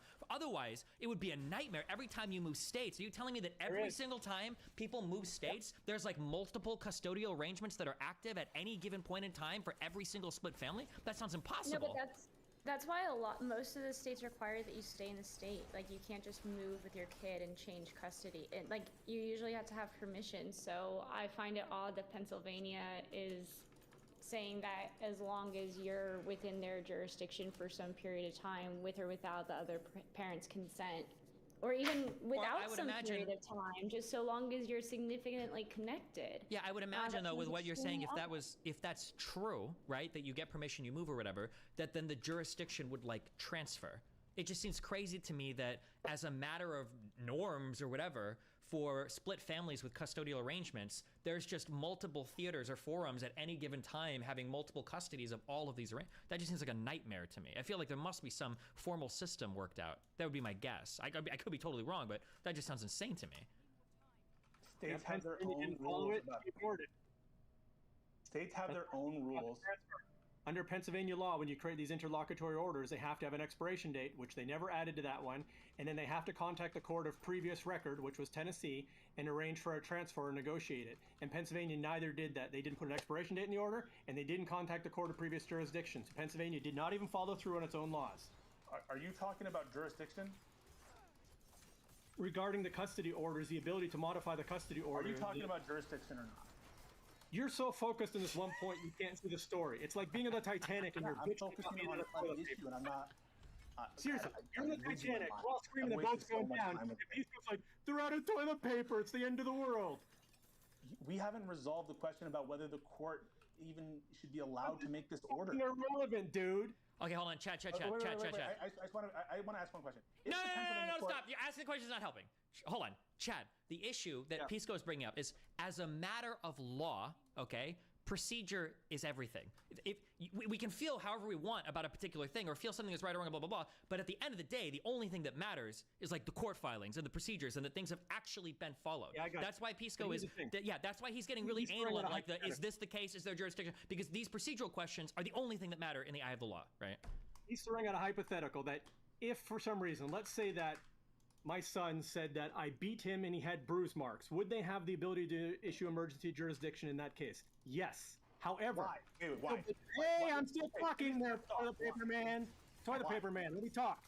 The problem is that what they did with that jurisdiction was not legal. Oh, that's the whole point. No, you can't They do did that. not contact the state of Tennessee to transfer the order after that. They did not put an expiration date. They did not verify the claims in any of this. They never had the jurisdiction.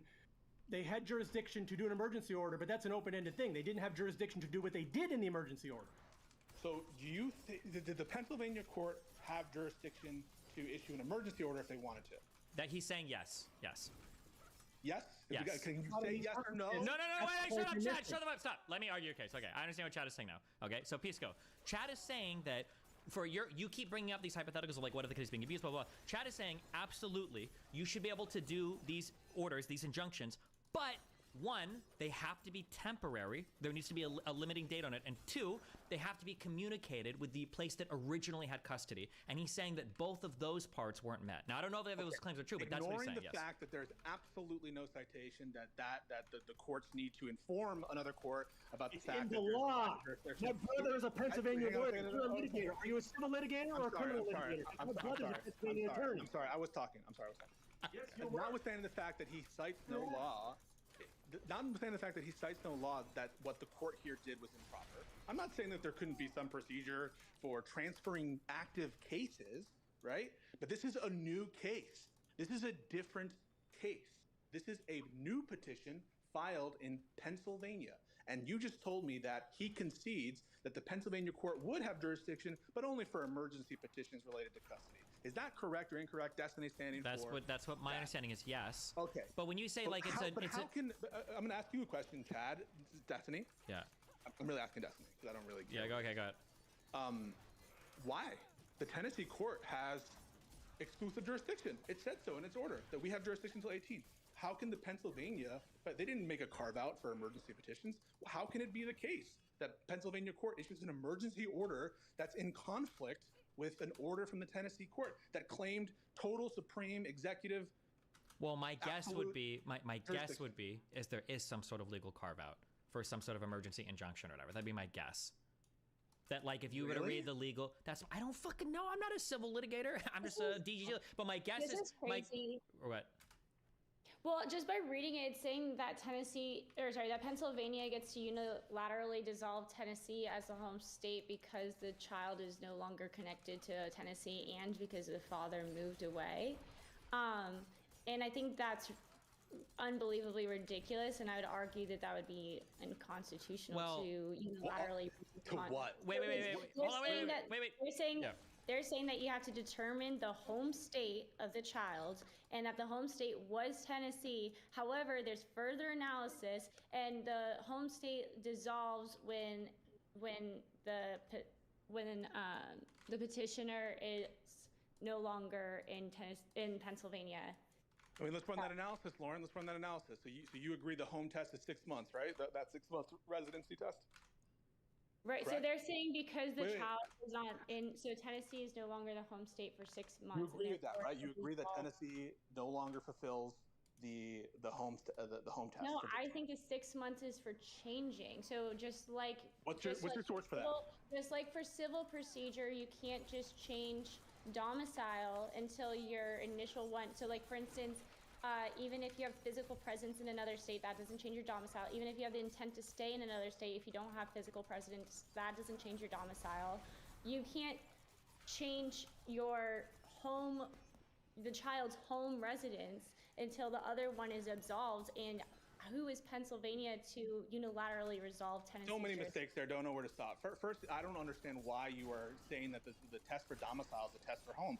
At home, you already see a key difference between the I'm domicile making test. an analogy. Excuse me. You already see the domicile test is different in key ways from the at-home test here. For instance, the domicile test, as you just acknowledged, requires presence and intent. Doesn't require any particular amount of months. And Yeah, so because like, what if you so- just moved to another state? You should be able to have that as your domicile as soon as you move, right? You don't have to wait 6 months to get like a license. Or Exactly. So there's absolutely no reason why the rules for domicile for either constitutional purposes or domicile for state residency should be the same as the rules for 6-month at-home They're not tests for children. identically the same, but they are. In fact, there are numerous incompatible tests for citizenship and residency. Residency for purposes of tax in state places. Residency for purposes of voting might be different. You know, a domicile test is, you know, that's the constitutional test. Oftentimes, when you're talking about you know, jurisdiction for persons of citizenship of states, for diversity of citizenship, among other things, but there's no necessary connection between the domicile test and the at-home test. Second, you're conceding by virtue of the fact that, or you're stating just, I think, conclusory, that the at-home test and that 6-month thing only applies to changing the venue of any given proceeding. And I would like a source for that, why you think it must be that the 6-month test is only for changing as opposed to any time to search jurisdiction. That, Because you know, why would is there... another state get to unilaterally dissolve another state's jurisdiction? That seems.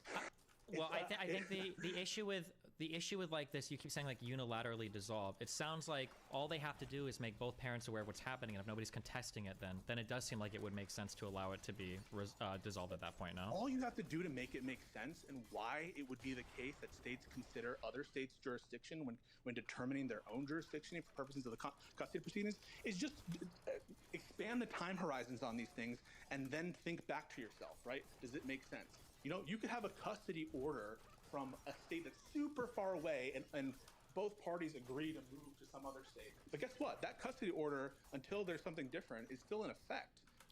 Wait. Nobody's disagreeing on any of this, because I think the issue is just that it's contested. That's what the fight is over. Let me finish.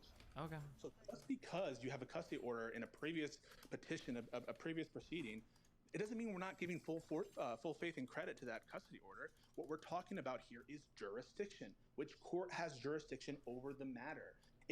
There's nothing necessarily incompatible or wrong with a court looking at the record. So that doesn't mean the previous court lose the power of previous. Yeah, it's a little bit hard to understand for me because I don't live in the US. So the thing each state has its step is not working like this here. But yeah, I get it now. Okay. So Pixel makes sense now, and yeah, I understand this argument. Everything that's relevant to determining the custody going forward is occurring somewhere else. And why would it be necessary for you to start a petition in the old state you used to live in, travel all the way there, wait for them to come to a decision in weeks, and then travel back to your country when they decide to what? Transfer a case that wasn't actually started in that state? Well, you would agree that it would make sense to do that if one parent still lived in the state, correct? Or do you think that like should somebody be able to take a kid, drive to another state, and dissolve unilaterally? Yeah. So those are the facts. Those are the facts that you would look to, and that's okay. And I understand, but you keep talking about like the broad overall like principle of the law. But what we're having is a disagreement, I think, on the facts. Like for instance, should Cyprus have been considered? There's no disagreements about these facts. So there's no disagreement, and I think even Lauren would concede. No parent lives in Tennessee. True. There's no disagreement that the child doesn't live in Tennessee. There's no disagreement. Yeah, but the issue earlier was nobody disagreed. I don't know why you're restating it like 15 times. Nobody disagrees with that. We all agree with that. But then the issue is whether or not another state should be able to unilaterally dissolve the claim in Tennessee. But whether the petition yeah, that's what you just explained. Nobody is dissolving the claim in Tennessee. It's a new case. Okay. Well, you can repeat your point. You're repeating. They did. I get what you're saying. Did. You're saying jurisdiction is about whether or not, and I understand, obviously, jurisdiction is about whether a state can look at the case. It's not about whether or not they'll win on the merits. It's not about, however, in this case, because it has to do with family law and it has to do with custody, jurisdiction basically solely relies on whether or not the child is at home. So that's why I keep falling back. The court explicitly says that that's not true. And do you disagree with them saying that?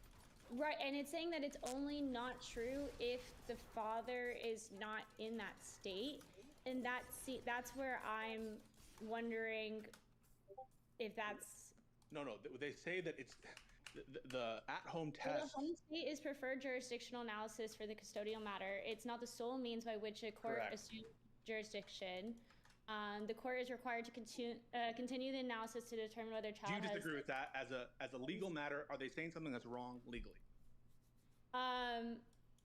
Well, this is their state law.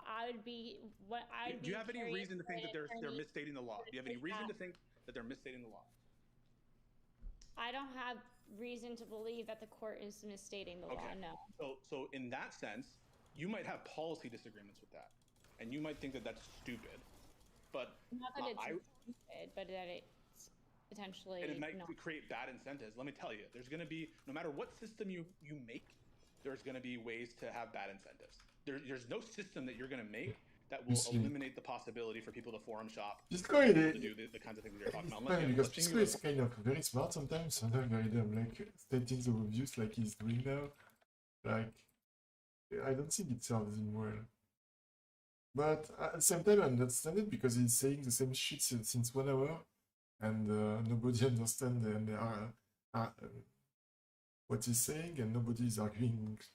Well, they are arguing, but not what against his arguments, right? So I get why you would repeat himself. Court system with a singular law, and then you get rid of all the benefits of federalism, and you guys would be freaking out because it's a unitary system and not a state system. So here's what's interesting. Okay, hold on. Let's just read. Okay, I know reading is boring, but before addressing the child's significant connections to the Commonwealth of Pennsylvania, we will address the second part of analysis for jurisdiction on the initial determination of custody, which requires the court to determine whether another state is the, quote, home state of the child.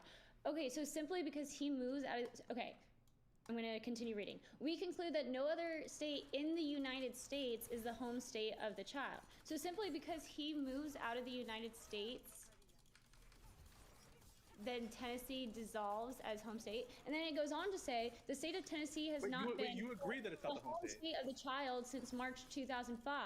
Who are they to say that the home state is in Tennessee? That's the law. That's the rule that you cited from your Barbary books. No, the home state required that you move there for 6 months and, hold on, let me go back to my Barbary notes.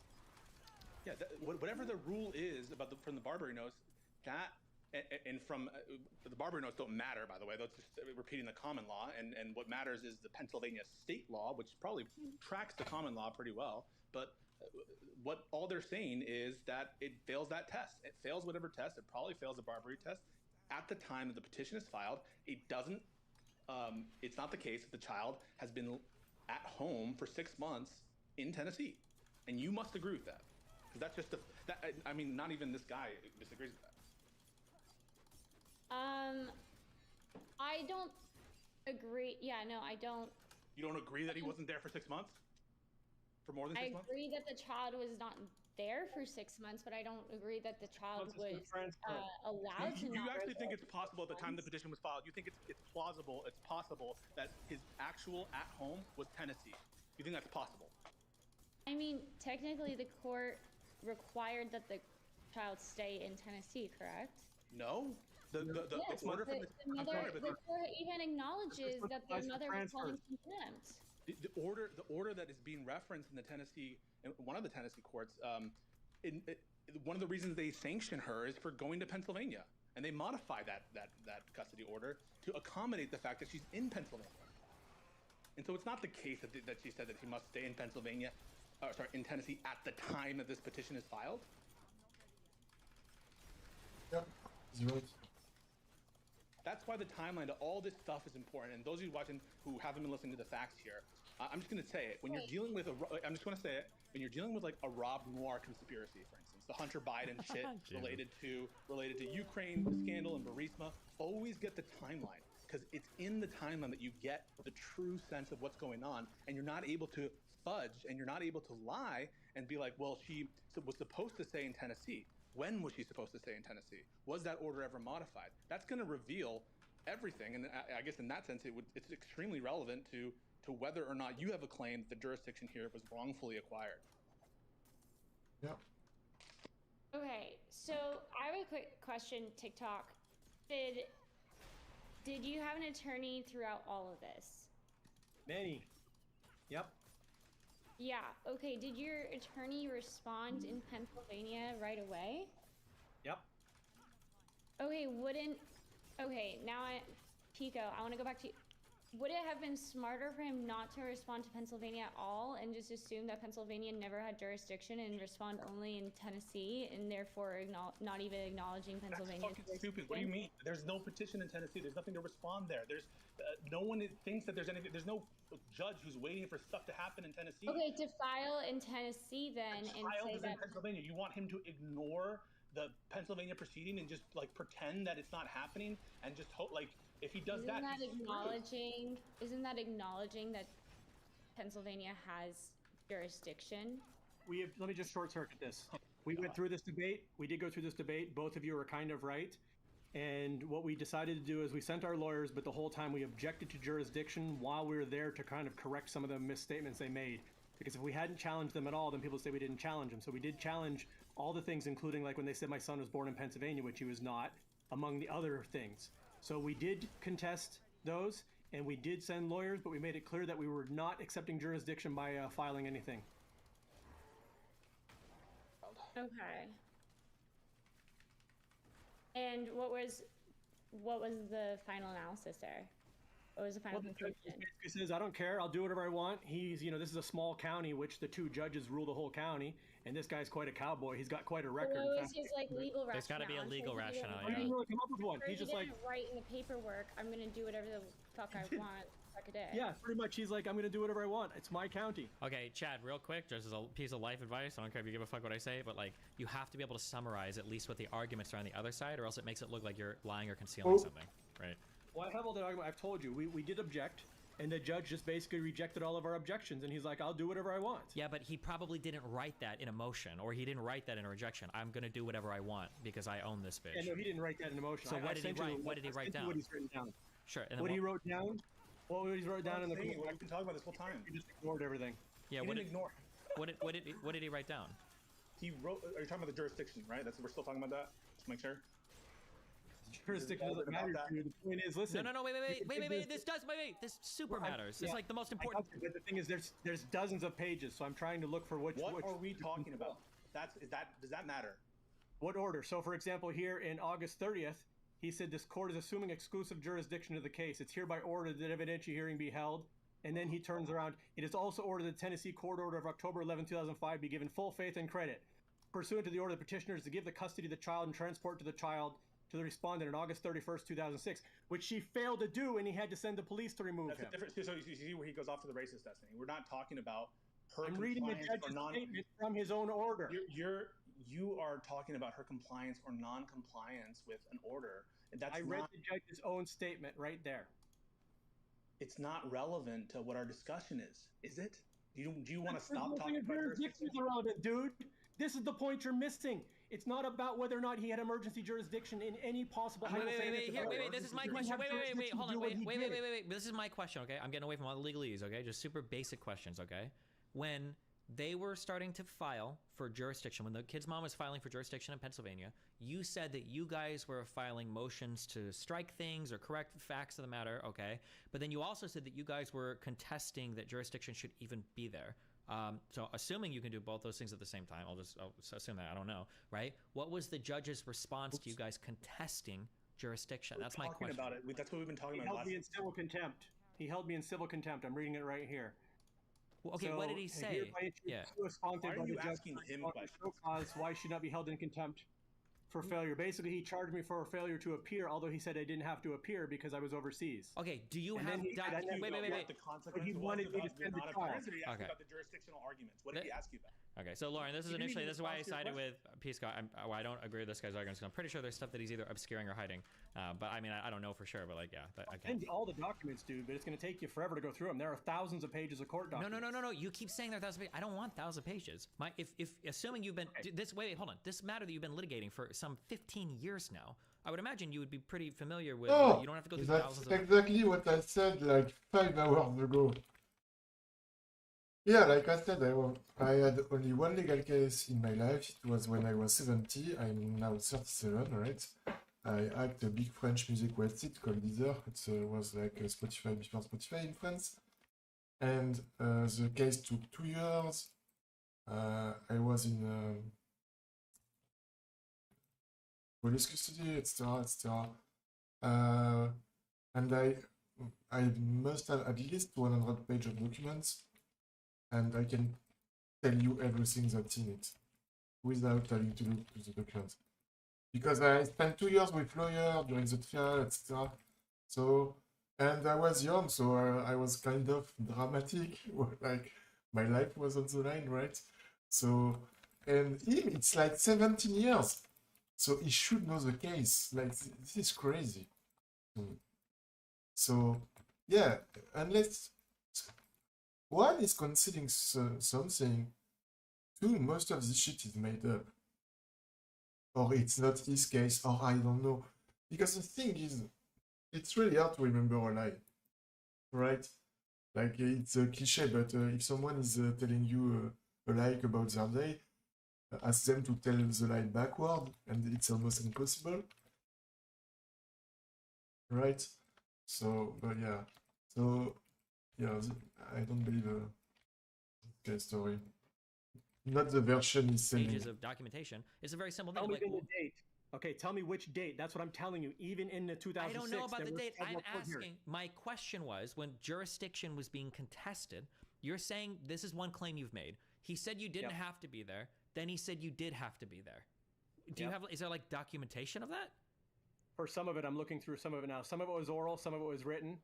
I'm looking through the 2006. Okay, so then my next question would be, if you have a representative, a lawyer that shows up in your place, and then he says, well, sorry, I need your actual client here, were they able to continue that, or did you just lose because you weren't there? I don't know how it is in the state, but so in France you can have your, well, for this kind of case anyway, but in France you can have your lawyer present and not be there, but it can play against you. So the fact that you are not here can turn against you, especially for me, because when I was young, I didn't know antecedent. So being there, being questioned in front of the judge was good for me. But yeah, but if you don't show up at all, no lawyer, not you, no representative, yeah, you lose. I'm pretty sure you lose. I need to check that, to double check that, but 90% sure you lose. So I'm curious to see how it is in the States. Well, according to them, I just lost because I wasn't there. That's what I'm telling you. He charged me the civil contempt for not being there, although I sent a lawyer because I was living overseas and he said I didn't need to come. And then after he said I didn't need to come, he said I needed to send the child back because he was concerned about the child's welfare. Okay, but if he was so concerned about the child's welfare, okay, why no, wait, don't go off. Okay, so this would be a very, very basic accounting of facts. Is do you have proof of, because those claims that you're making right there are pretty explosive. He said you didn't have to go, and you didn't. Then a lawyer showed up, and then he said, wow, he's not here. Fuck this guy. I'm holding it in contempt, and now everything is fucked. Yes. That's a really big claim. Do you have proof of any of that? I have proof. I'm looking through the Pennsylvania order. The Pennsylvania order, is when let me see where he ordered me to appear or not. That is, let's see, so there's an order 830. Okay. Okay, so August 30th, he says, it's hereby ordered evidentiary hearings held on Monday, November 6th, at which time the named parties, the party's child, and the child's advocate are to appear. So on August 30th, he ordered me to appear, and he ordered my son to appear. Okay. But now, in the same order... real quick, as a matter of law, or norms or whatever, for Lauren or Pisco, when parties are ordered to appear, can that include just lawyers, or does the actual client... It depends. It depends. Okay. Okay. Sorry. Okay. Then keep. Okay. Then keep reading. Sure that the judge gives you an answer, and definitely if you're potentially going to be in jail or held in contempt, you should absolutely be there. I couldn't. I was living in Turkey or Cyprus. I don't know at that time. No, that was Cyprus. We're living in Cyprus, and he's like, you got to show up to court. And Microsoft was like, you're going to lose your job. So we sent lawyers, and we asked the judge, do I have to appear personally? And he told my lawyer, no, the lawyer was enough. And then my lawyer showed up, and then he said, oh, well, he's not here. Okay, do you have an order of like the contempt thing or whatever, or? Yep, that is. Well, there's actually several of them because he kept reiterating them. But that's Wait. November Are 6th. you saying when you say reiterating, do you mean he gave you more chances to show up? I have to look exactly what he wanted. We had, let's see, This thing is here very was smart. contempt. No, I think she went back for, let's see, This is one of the parts where this is what Pisco was harping on earlier, and I agree is important. This is where like these procedural parts are everything. Yeah, They're very I'm important. looking. Yeah. I just sent you something, Destiny, but essentially, okay, at any point, TikTok, did you try to enjoin Pennsylvania from having jurisdiction? Because it looks like Tennessee would relinquish jurisdiction anyway if there hasn't been enough physical presence or sufficient connections to the parent or the custodial parent. Well, there's two things in mind. He argued that the judge issued a written order. I thought she asked me the question. Did she ask you the question or did she ask Oh me? my God. Why? Of course he contested jurisdiction. There's a written I think order she on asked, it. hey, Pisco, is your name Chad? Because I think she was speaking to me. Do you do this in a judge in court? Oh, wait, TikTok. Calm down. I hear you. I'd be mad at too. Go ahead, TikTok. Okay. So, the Tennessee thing. First of all, the judge in Tennessee was well acquainted with the case, and he explicitly, that's why he said he held it till 18. He was not going to transfer it over to them if Pennsylvania just requested on these grounds alone. And according to the law, Cyprus would have had it, and we had this discussion with him. Okay, wait. Can I just bring up? Real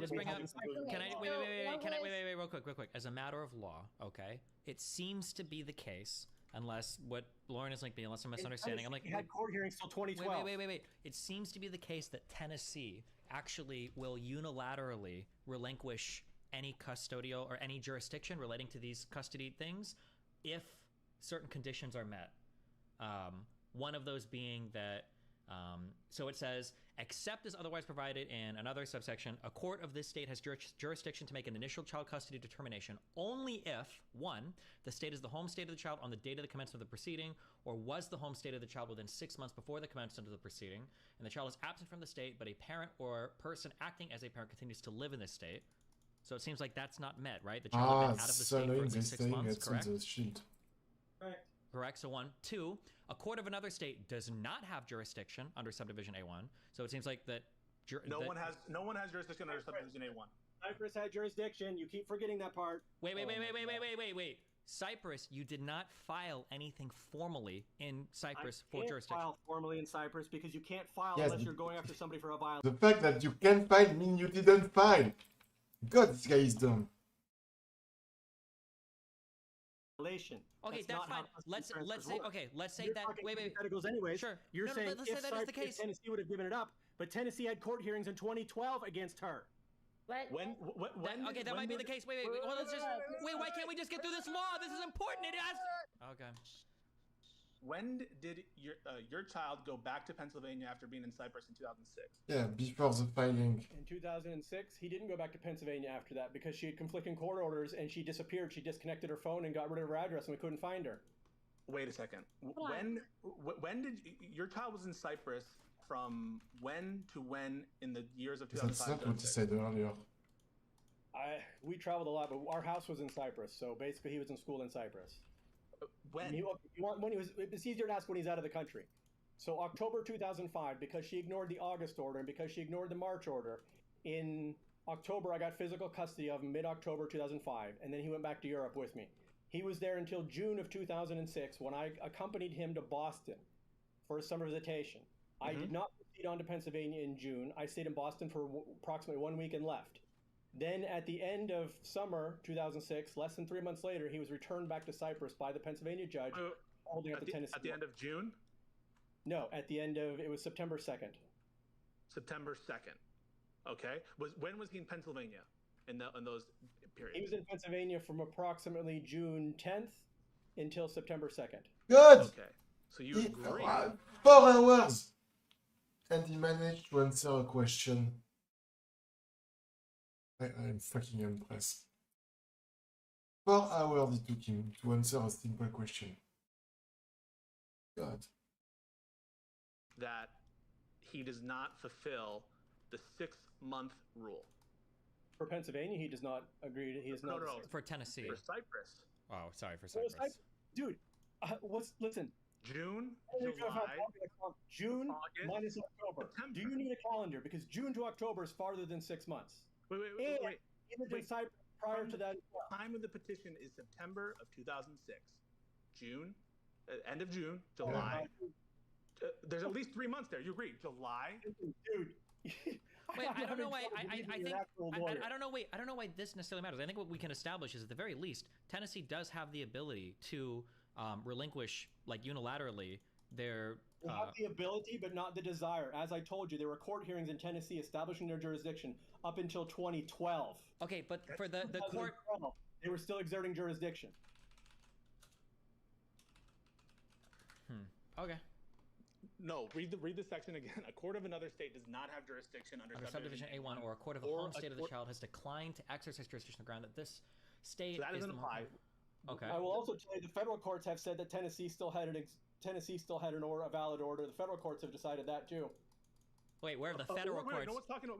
No one's talking about orders. No, people are talking about jurisdiction. Yeah. And Tennessee had jurisdiction. They still had the order. That's the part you're talking about. It's your point that Pennsylvania. It's your point that Pennsylvania gave full faith and credit to that order. We're talking about jurisdiction. Yes. Okay, so then shut up. Create a conflicting order. How does it make any sense to say the other state still has an order? The order we talked about order was given full faith and credit at the time. Not jurisdiction of what they did. It's one thing to say a court has jurisdiction in any possible harebrained scenario. It's very different. In this scenario, where the child and the child's parents, or the child and at least one parent or a person acting as a parent, have a significant connection with this state other than mere physical presence. That's under Tennessee statute for their own jurisdiction to make custody determinations. Under that test, this court in Pennsylvania absolutely did have significant connections with the child's parents and the child more than mere physical presence, correct? It still requires Tennessee to transfer the jurisdiction, which they never relinquished the jurisdiction. You can come up with all the Not an political. Wait, can we, that's a fact of the matter. Wait, that's a fact of the matter. Where is anything stating that Tennessee has to transfer jurisdiction? There's nothing that says they have to transfer jurisdiction. Then what are you talking about? Then why are you saying that? It seems like it doesn't need to be that Tennessee has to transfer it. He's saying they can, but he's not saying they have to. He's talking out of his ass. Wait. This is just a really important fact of the matter, okay, that moves us forward in the conversation, okay? So if it's the case that nobody's living in Tennessee, which we all agree that is the case, and that there is a strong attachment to Pennsylvania, the mom is living there, it seems like she has the ability to file in Pennsylvania to have jurisdiction on this particular matter. You guys were responding to those filings in Pennsylvania. So if you're not making did you guys try to make, here's a question, did you try to make like a counterclaim for Cyprus to say like, well, hold on, I want to say that, and what happened? What did the judge respond to with that? He just blew it off like everything else he did. Okay, so when you say blew it off, you mean he didn't respond to the motion? That you filed something and he just didn't respond? No, that one was done as a verbal. We tried. There were some other motions. I'll have to dig through everything. But that was a verbal one in the court. Wait. Can I ask? Hold on. Can I ask the lawyer people in here? What is a verbal? I don't know what that means. Can you just orders orally and you can have them written? And there's a written order, Destiny. Yeah. That says that gives rationales for why jurisdiction is proper in the case. He just doesn't like that Pennsylvania law disagrees with him. Okay, yeah, but then I guess my question was, when they refused to have Cyprus be the place that would have jurisdiction over this issue, why? Under their analysis, under the Pennsylvania jurisdictional analysis, it's not a balance of forums test. And okay, gotcha. It's the only thing that matters is if Pennsylvania meets their test. Yeah, that's what it doesn't matter if another place more. Correct. More, right. Correct. Unless that court has already assumed jurisdiction, and then they have to analyze. So then, that's why yes, I got it. I understand. So to bring this all the way back, as shitty as it might sound, but as Pisco mentioned earlier, there's probably not going to be one system that guarantees fairness to everybody. This might be a case where rushing to file something is the only thing you can do, right? That the first filer would have an advantage here, but there's just no way to get around that. So, like, if, for instance, if you had filed a lie about the child's birth state, I don't know if the birth state, the problem with the birth state typo, or the problem with the birth state being incorrect, is it doesn't seem like that was a necessary part of determining whether or not the child had significant connections. Yeah. So if that's not mentioned in the analysis, like this is, I think I saw this on my own divorce paperwork. Sometimes people like type things wrong, or they make a typo, or they'll say somebody's from the wrong county or whatever. He not only mentioned the state, he mentioned a county. He says Crawford County. But what I'm asking, wait. What I'm saying is that it doesn't seem like Yeah, that was you a have been determining lying factor. and maintaining his version of facts so long, then he can listen to what this thing is saying. This is very annoying. I hate people like this. Like, the thing is, he could be telling the truth, but because of C-Believer, I don't even want to believe it. Which is weird, because it's an emotional story, right? If it's true. But it's so unhinged and annoying that I don't even want to believe it. Which is sad. Factor. For instance, maybe let's say for instance they write that your son had the wrong middle name. If in their analysis of why they're granting a particular forum custody or a particular forum jurisdiction over an issue, if the middle name didn't matter, even if they got it wrong. If the kid being born in Pennsylvania wasn't relevant, and it sounds like in this case, answer that hypo. No, actually answer. Do you think that it should matter if you get the middle name wrong, it doesn't factor into the analysis? Do you think that should make the order invalid? I think it would depend on the situation. Again, you're asking. No, it's not an open-ended question. These questions were very precise. He specified, and it doesn't matter in the conclusion. So the question, so the claim, and they arrest Brian Joseph Smith, and I'm Brian James Smith. I think yeah, but that's not what he asked. Oh my god! Wait, no, wait. It's not if they arrest the wrong person. It's like, let's say they arrest the right person, but on the arrest report or in the court documents they say we're charging another person with a crime, but they get the middle name wrong. Does that mean that you're completely let off the hook, or do they go, okay, well this was not a big issue, we'll correct it in a future filing or whatever? Well, that particular one, but we're not talking about a state. We're not talking about a middle name. We're talking about an actual state, and the whole judge's whole point is he's trying to establish. Wait, hold on. Yep. He's still trying to establish. His whole order is about. He's trying to manufacture connections of Pennsylvania that don't exist. And one of them is by him stating that her parents live in Venango County, Pennsylvania, which they don't. And by but they live in another Pennsylvania county, so even if he corrects it, it doesn't change the fact that they are in Pennsylvania. So I don't get why I don't understand this guy. Not. Okay, so and by not putting an expiration date on the temporary, which he's required yes, to. I understand. I'm just going to cut you off because it doesn't matter. Okay, okay, I understand. I'm just going to cut you off because none of this matters. Okay, on the actual order itself, can you guys both look, because now you have a disagreement on a matter of fact that we should be able to resolve very quickly, very easily. On the order itself, is there a section where the judge writes out, these are the reasons why we're taking... Yes, Pisco? Yes. Can you, okay, Lauren, Pisco. Three times. Yeah, can you link me or just read that part? Just read that part. We conclude, okay, Pisco, do you agree that it starts with, we conclude that no other state in the United States... Which order? Can you give me a date? The same order, the September 6th order. I didn't ask you the same order, I asked you the date. I just said it, September 6th. September 5th is on the file name, okay? Yeah, the same one that he mentions he was born in Pennsylvania. He starts out. Bro. Let's see. Right, wait, no, okay. Lauren, shut up. Lauren, stop. Let Lauren read it. Just let Lauren read it. Okay, go ahead. Okay. We conclude that no other state in the United States of America is the home state of the child. The state of Tennessee has not been the home state of the child since March of 2005. Since March of 2005, the child has either resided with the petitioner in the Commonwealth of Pennsylvania or with the respondent in Cyprus. The child has only traveled through the state of Tennessee pursuant to court orders and custody exchanges issued from that state. The next step of the analysis, assuming jurisdiction, requires the court to determine that the child and at least one parent has significant connections with the Commonwealth of Pennsylvania and that there is substantial evidence within this jurisdiction concerning child care protection, training, and personal relationships. Significant connections must be applied flexibly, taking into account the unique circumstances of the particular child or children. The child's connections to the jurisdiction are determined only from the time before commencement of the current proceeding. The analysis does not balance the child's connections to one state over that of the connections with the Commonwealth of Pennsylvania. No, that's not And even now- relevant. Keep going. Keep No, going. it is. It's no, not no. a balance. is. We know that it's not a it- balance. We understand it's not a balance. I just want to know if they bring up the birth thing. Keep reading. Okay.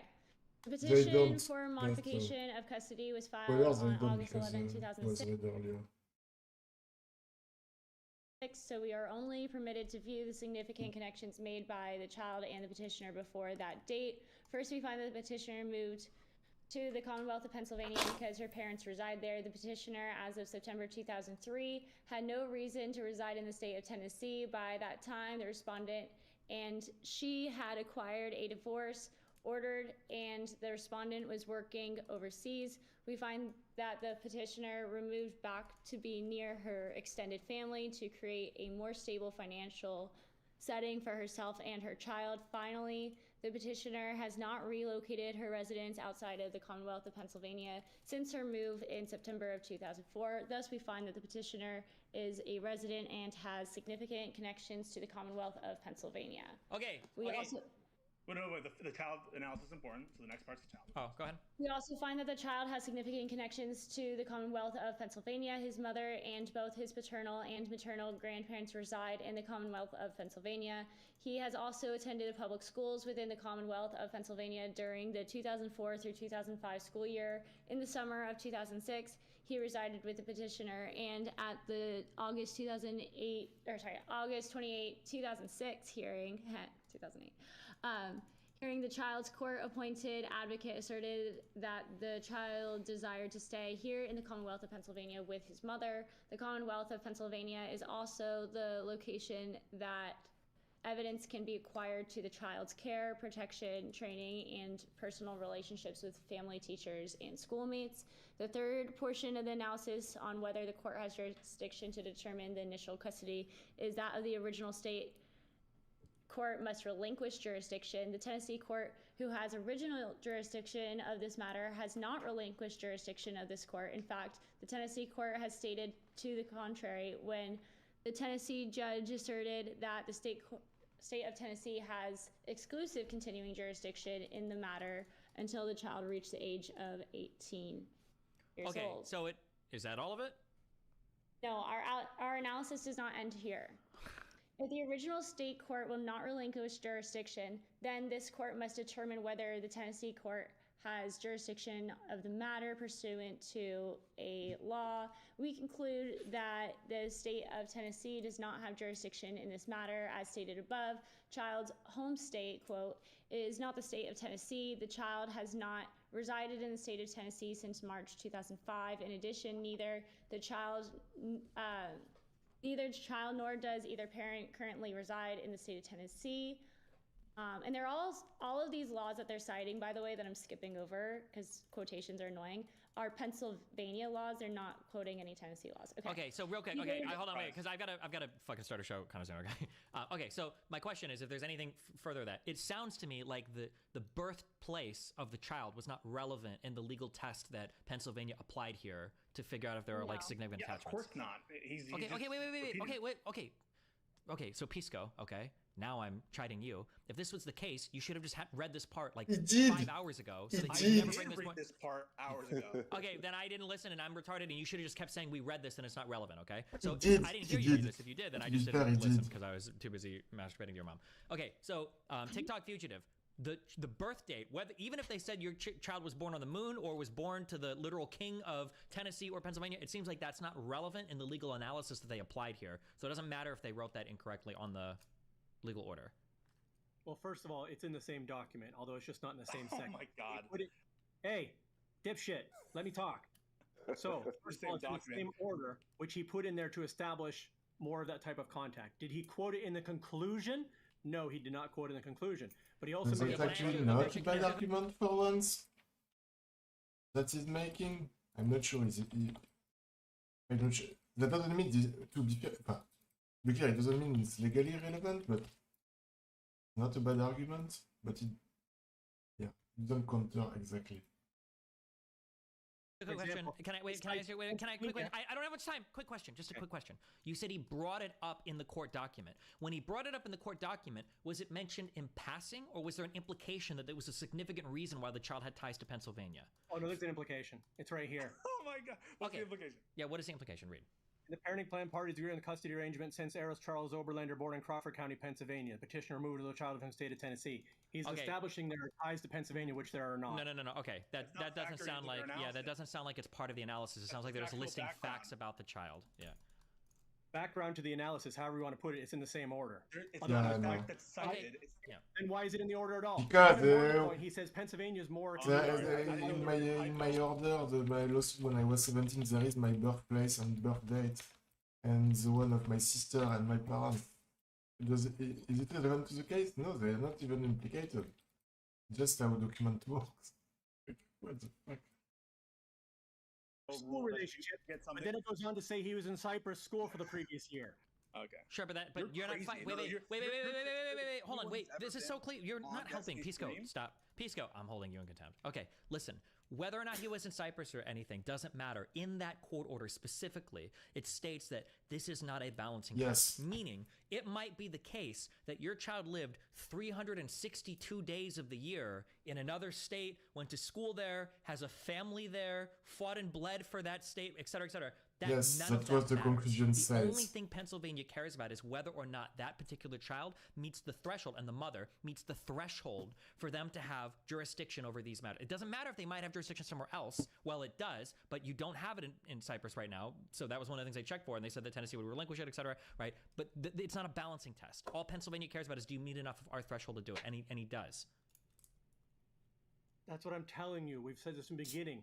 Jurisdictionally has the option to do an emergency order, but the facts of the case, let's forget the birth state. Hold on. Okay? You have to show that. Are incorrect as well. He doesn't have wait. You haven't.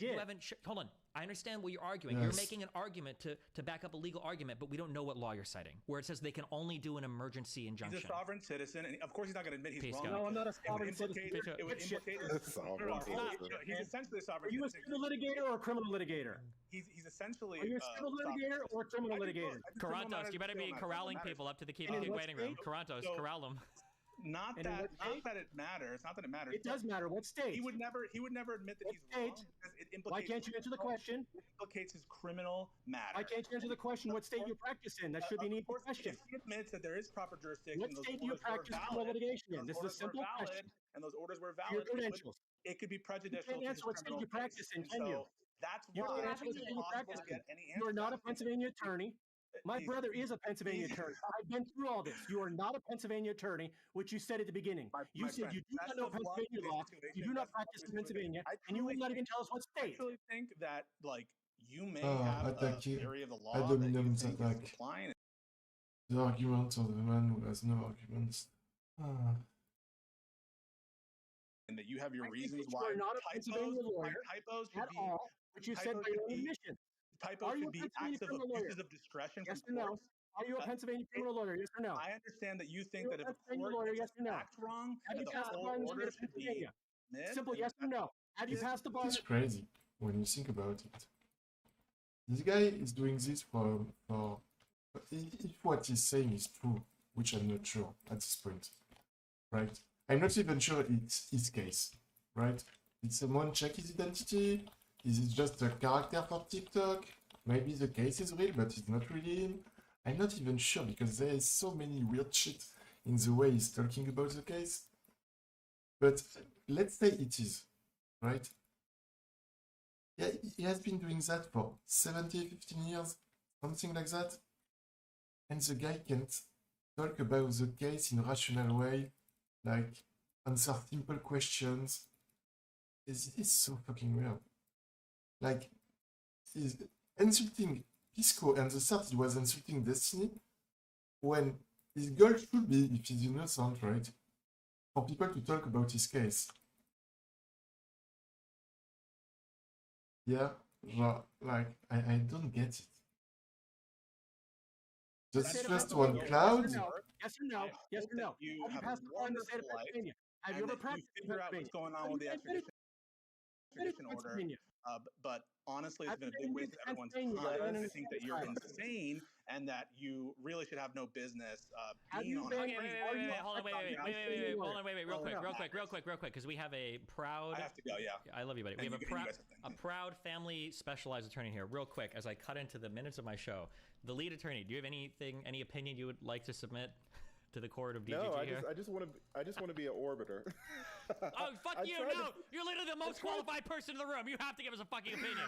Go, motherfucker. You litigate these issues, don't you? Go. Tell us. Yes, listen, Yeah. I'm trying to figure out what the fuck was going on with this case, and I've handled cases like this.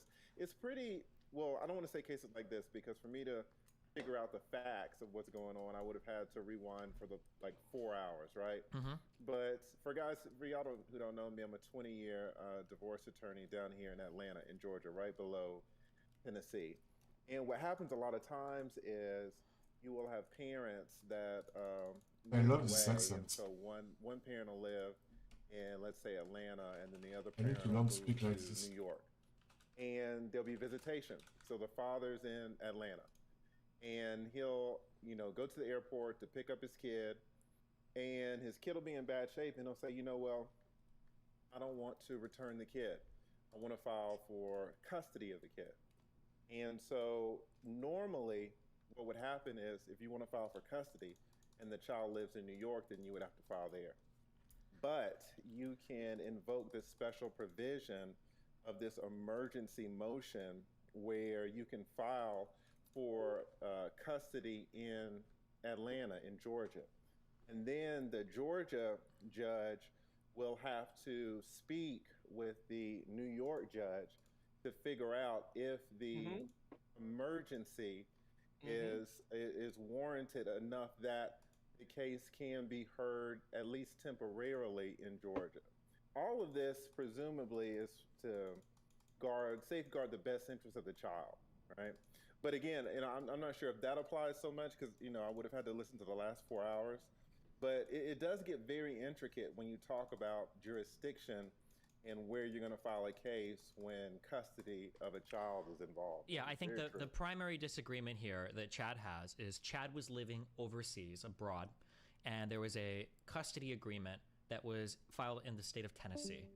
And the issue is that the mother moved from Tennessee to Pennsylvania, and then she petitioned the court of Pennsylvania to assume jurisdiction of these custodial agreements, I guess.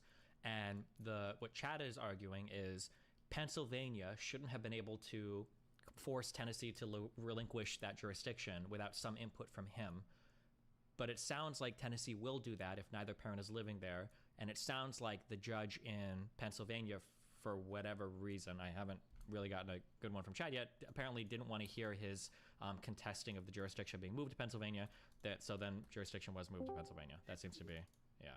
Okay, yeah, and your summary of it is awesome, and I think that's exactly right. Tennessee does not want custody of this case.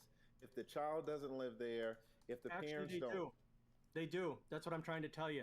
The court order says they're going to hold it till he's 18 in the court order because of the mother's history of noncompliance. And not only that, but there were court hearings all the way up till 2012 in which Tennessee still held jurisdiction. And So the Pennsylvania court did not contact the Tennessee court after the emergency jurisdiction declaration, not one time. Yeah, but the I don't. Pennsylvania court order says that they recognize that Tennessee wants to keep custody over the case until the child turns 18. Then they do some further analysis that apparently determines that the child had no custody or had no connections to Tennessee anymore because the father was not physically present in Tennessee. okay, And therefore dissolves Tennessee. And then if you look at Tennessee law, it appears as though Tennessee would absolve itself from the case, but there's already court order saying that they didn't want to absolve themselves from the case until this child turns 18. that's interesting. That would lead me to believe, respectfully, that the mother's, pretty shitty, to be honest. Bingo.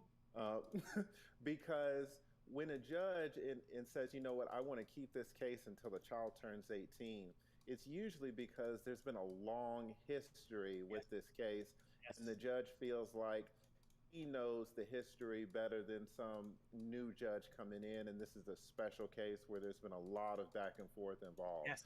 Yeah, but Yeah, that's my question then, lead attorney, is if that is the case, and he says the mother has a history of contempt, of missing hearings and being held in contempt for that court, why is Pennsylvania not recognizing that?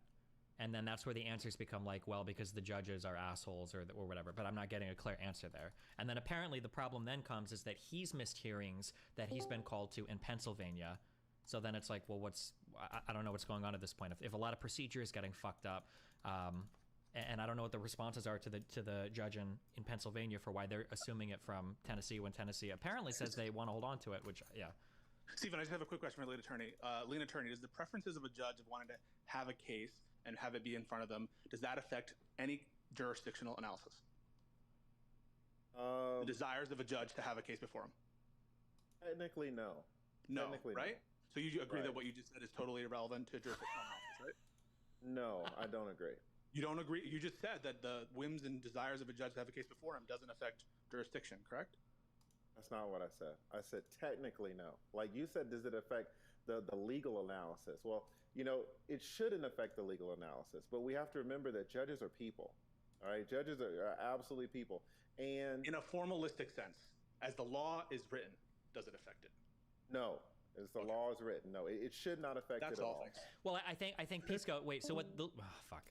Okay, I'm sorry, the lead attorney. So here is a question that I had for Pisco that he didn't answer satisfactorily to me. So Pisco earlier did bring that up, that on a purely procedural, on paper level, the preferences or contempt or prior issues or whatever, that none of this actually has an impact on who has jurisdiction. But then my question would have been is that when a judge is actually signing orders or when he's actually reviewing case files, because I imagine he's gotten something from Tennessee, that the judge might take that into account. So for instance, if you show up in Pennsylvania 2 weeks ago and you're like, hey, I want to file for you guys to have jurisdiction of this case, if the judge is looking over prior orders and is like, well, hold on, you've been held in contempt 3 times and a judge at Tennessee says he's wanted to look till he's 18, is there not a chance that the judge would be like, no, we're not going to have jurisdiction over this, you're going to have to go back to Tennessee and dissolve it there or do a more formalized process to get it relinquished? That would be my question. I hear what you're saying, Destiny. I think you're right. That would be the sentiment. That would be what a judge typically wants. Let me just back up and say that there are a lot of discretionary. Yes, and it's not going to seem that way, but there are a lot of motivations. Like this Pennsylvania judge could take the approach where, hey, as I read the statutes, this case belongs to me. You're in Tennessee saying that you're going to hold on to the case. If you're saying that you're going to hold on to the case, maybe that means that you think that I'm not equipped or I'm not sufficient enough a judge to make a proper ruling. So, jurisdiction lies with me and I'm going to take it from you.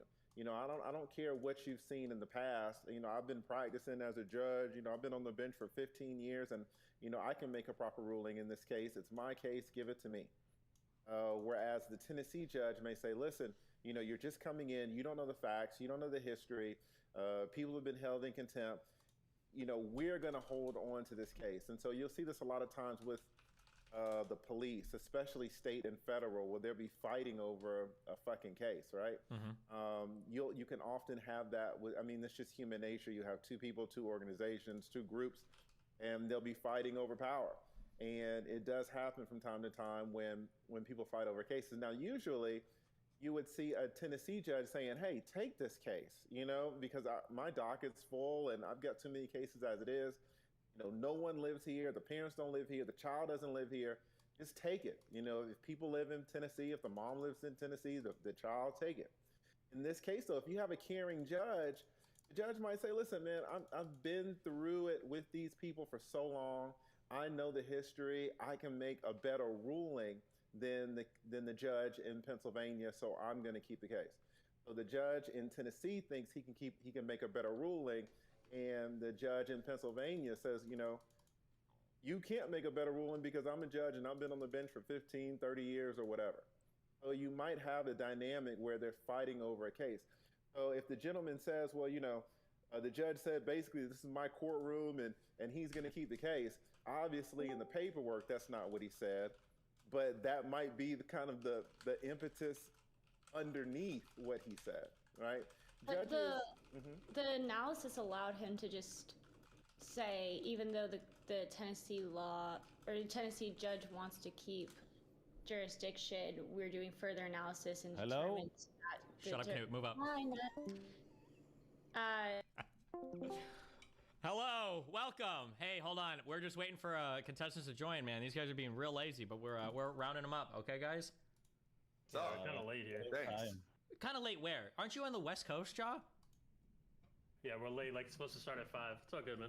No, we said 5:30. Actually, you probably got there was a typo in your invitation. Actually, were you even invited to this? Got him. I pretty much begged. Didn't you get in here because you're like a friend of a friend of a friend? And we only said you could join if you brought CuteBot. Is she here or? No, she's not here actually. She's here, but not like on the screen. So. Yikes, fam. We got a lot of. She's under the desk, if you want to see. Q, is Destiny, how is my microphone volume compared to the others? The mic is okay, but your accent. I'm just kidding. It's Same. you're fine. We'll figure it out. Am I drowning everybody out this time? Listen, if you're. Your mic is really loud. Can you lower it a bit? Okay. That's good. I noticed everyone has like these screeching weird COD lobby mics. Is that like a requirement for this? Because I was doing some bot study. You were doing VOD study? You be respectful, you dumbass. Look at yourself. Okay, I'll be back. 9. But it's not just that. Pennsylvania. See, when he was in Pennsylvania, he was there on a summer visitation. The child actually lived in Cyprus at the time, and if there was a home state that wasn't Tennessee, it would have been Cyprus. And so the judge basically just rammed straight in, and this same judge in Pennsylvania had deferred to the Tennessee court and ordered the mother back to Tennessee 2 times before. He had to order her back to Tennessee. So Tennessee had a very long history of this case, and they had communicated with the Pennsylvania courts. But when they took emergency jurisdiction, the Pennsylvania court never consulted the Tennessee court. And the Tennessee court, in the court order, when they started holding 18, is because of the extensive history of the case. We've been in this case through courts for years and years and years. Yeah. And by the way, this also, you're probably not familiar with this part, this whole custody battle, the feds picked it up, and the feds have said both custody orders are valid, but they charged me with kidnapping, and they have an Interpol red notice for me, and they've tried to extradite me from 3 countries unsuccessfully. And I have local court orders even here in the Caribbean now that say I have custody. And they came here to the Caribbean and tried to get court orders, and they lost here. And the FBI sent an RSO to try and kidnap my son when he was 13 on foreign soil. And yes, I have legal records of that, and a member of the U.S. Embassy was expelled. And yes, I have legal records of all that. Okay, real quick. Wait, let me just jump in. How old is your child? 27. Destiny is going to keep her kid. What? I'm sorry, the show's over. Wait, hold on. I'm just saying real quick because we gotta go do other things. You guys keep fighting here all you want or whatever. I love you. Listen, if you want to keep arguing about this later, we can come back tomorrow. Because wait, just really quick though, is the child really 27? Yeah, he's done news interviews saying he was never kidnapped and everything. They had him on the National Center for Missing and Exploited Children, said they don't know where he is. Hold on, wait. To be fair, with that indictment, the top of it said that it was the fact that you retained him when it was when it was when. No, the indictment does not say that. No. The website says that. The indictment says that I removed him. It says removed. It says removed and retained on the front. And retained, but yes. I did not remove him. That is invalid. I did not remove him. But you don't have to physically remove him for it to be considered a removal. Like if you told him to go join you, right? I did not. The judge put him on a plane. The judge. Okay, I understand that. I know you said that. I'm just saying. Okay, yeah. But also, the lead attorney. This case is like 20 years old. They've been litigating this for a long time. A lot of these dates are like 2004, 2006. Like that's what this is. Yeah. All right, listen, Destiny. Thank you so much for having me on. I really appreciate it. Anytime. Be careful, guys. I'm okay. Check out. Okay, I'm gonna go too. Have a good night. If you like the stream, please follow. If you don't, it's okay. Have a nice day. Bye bye.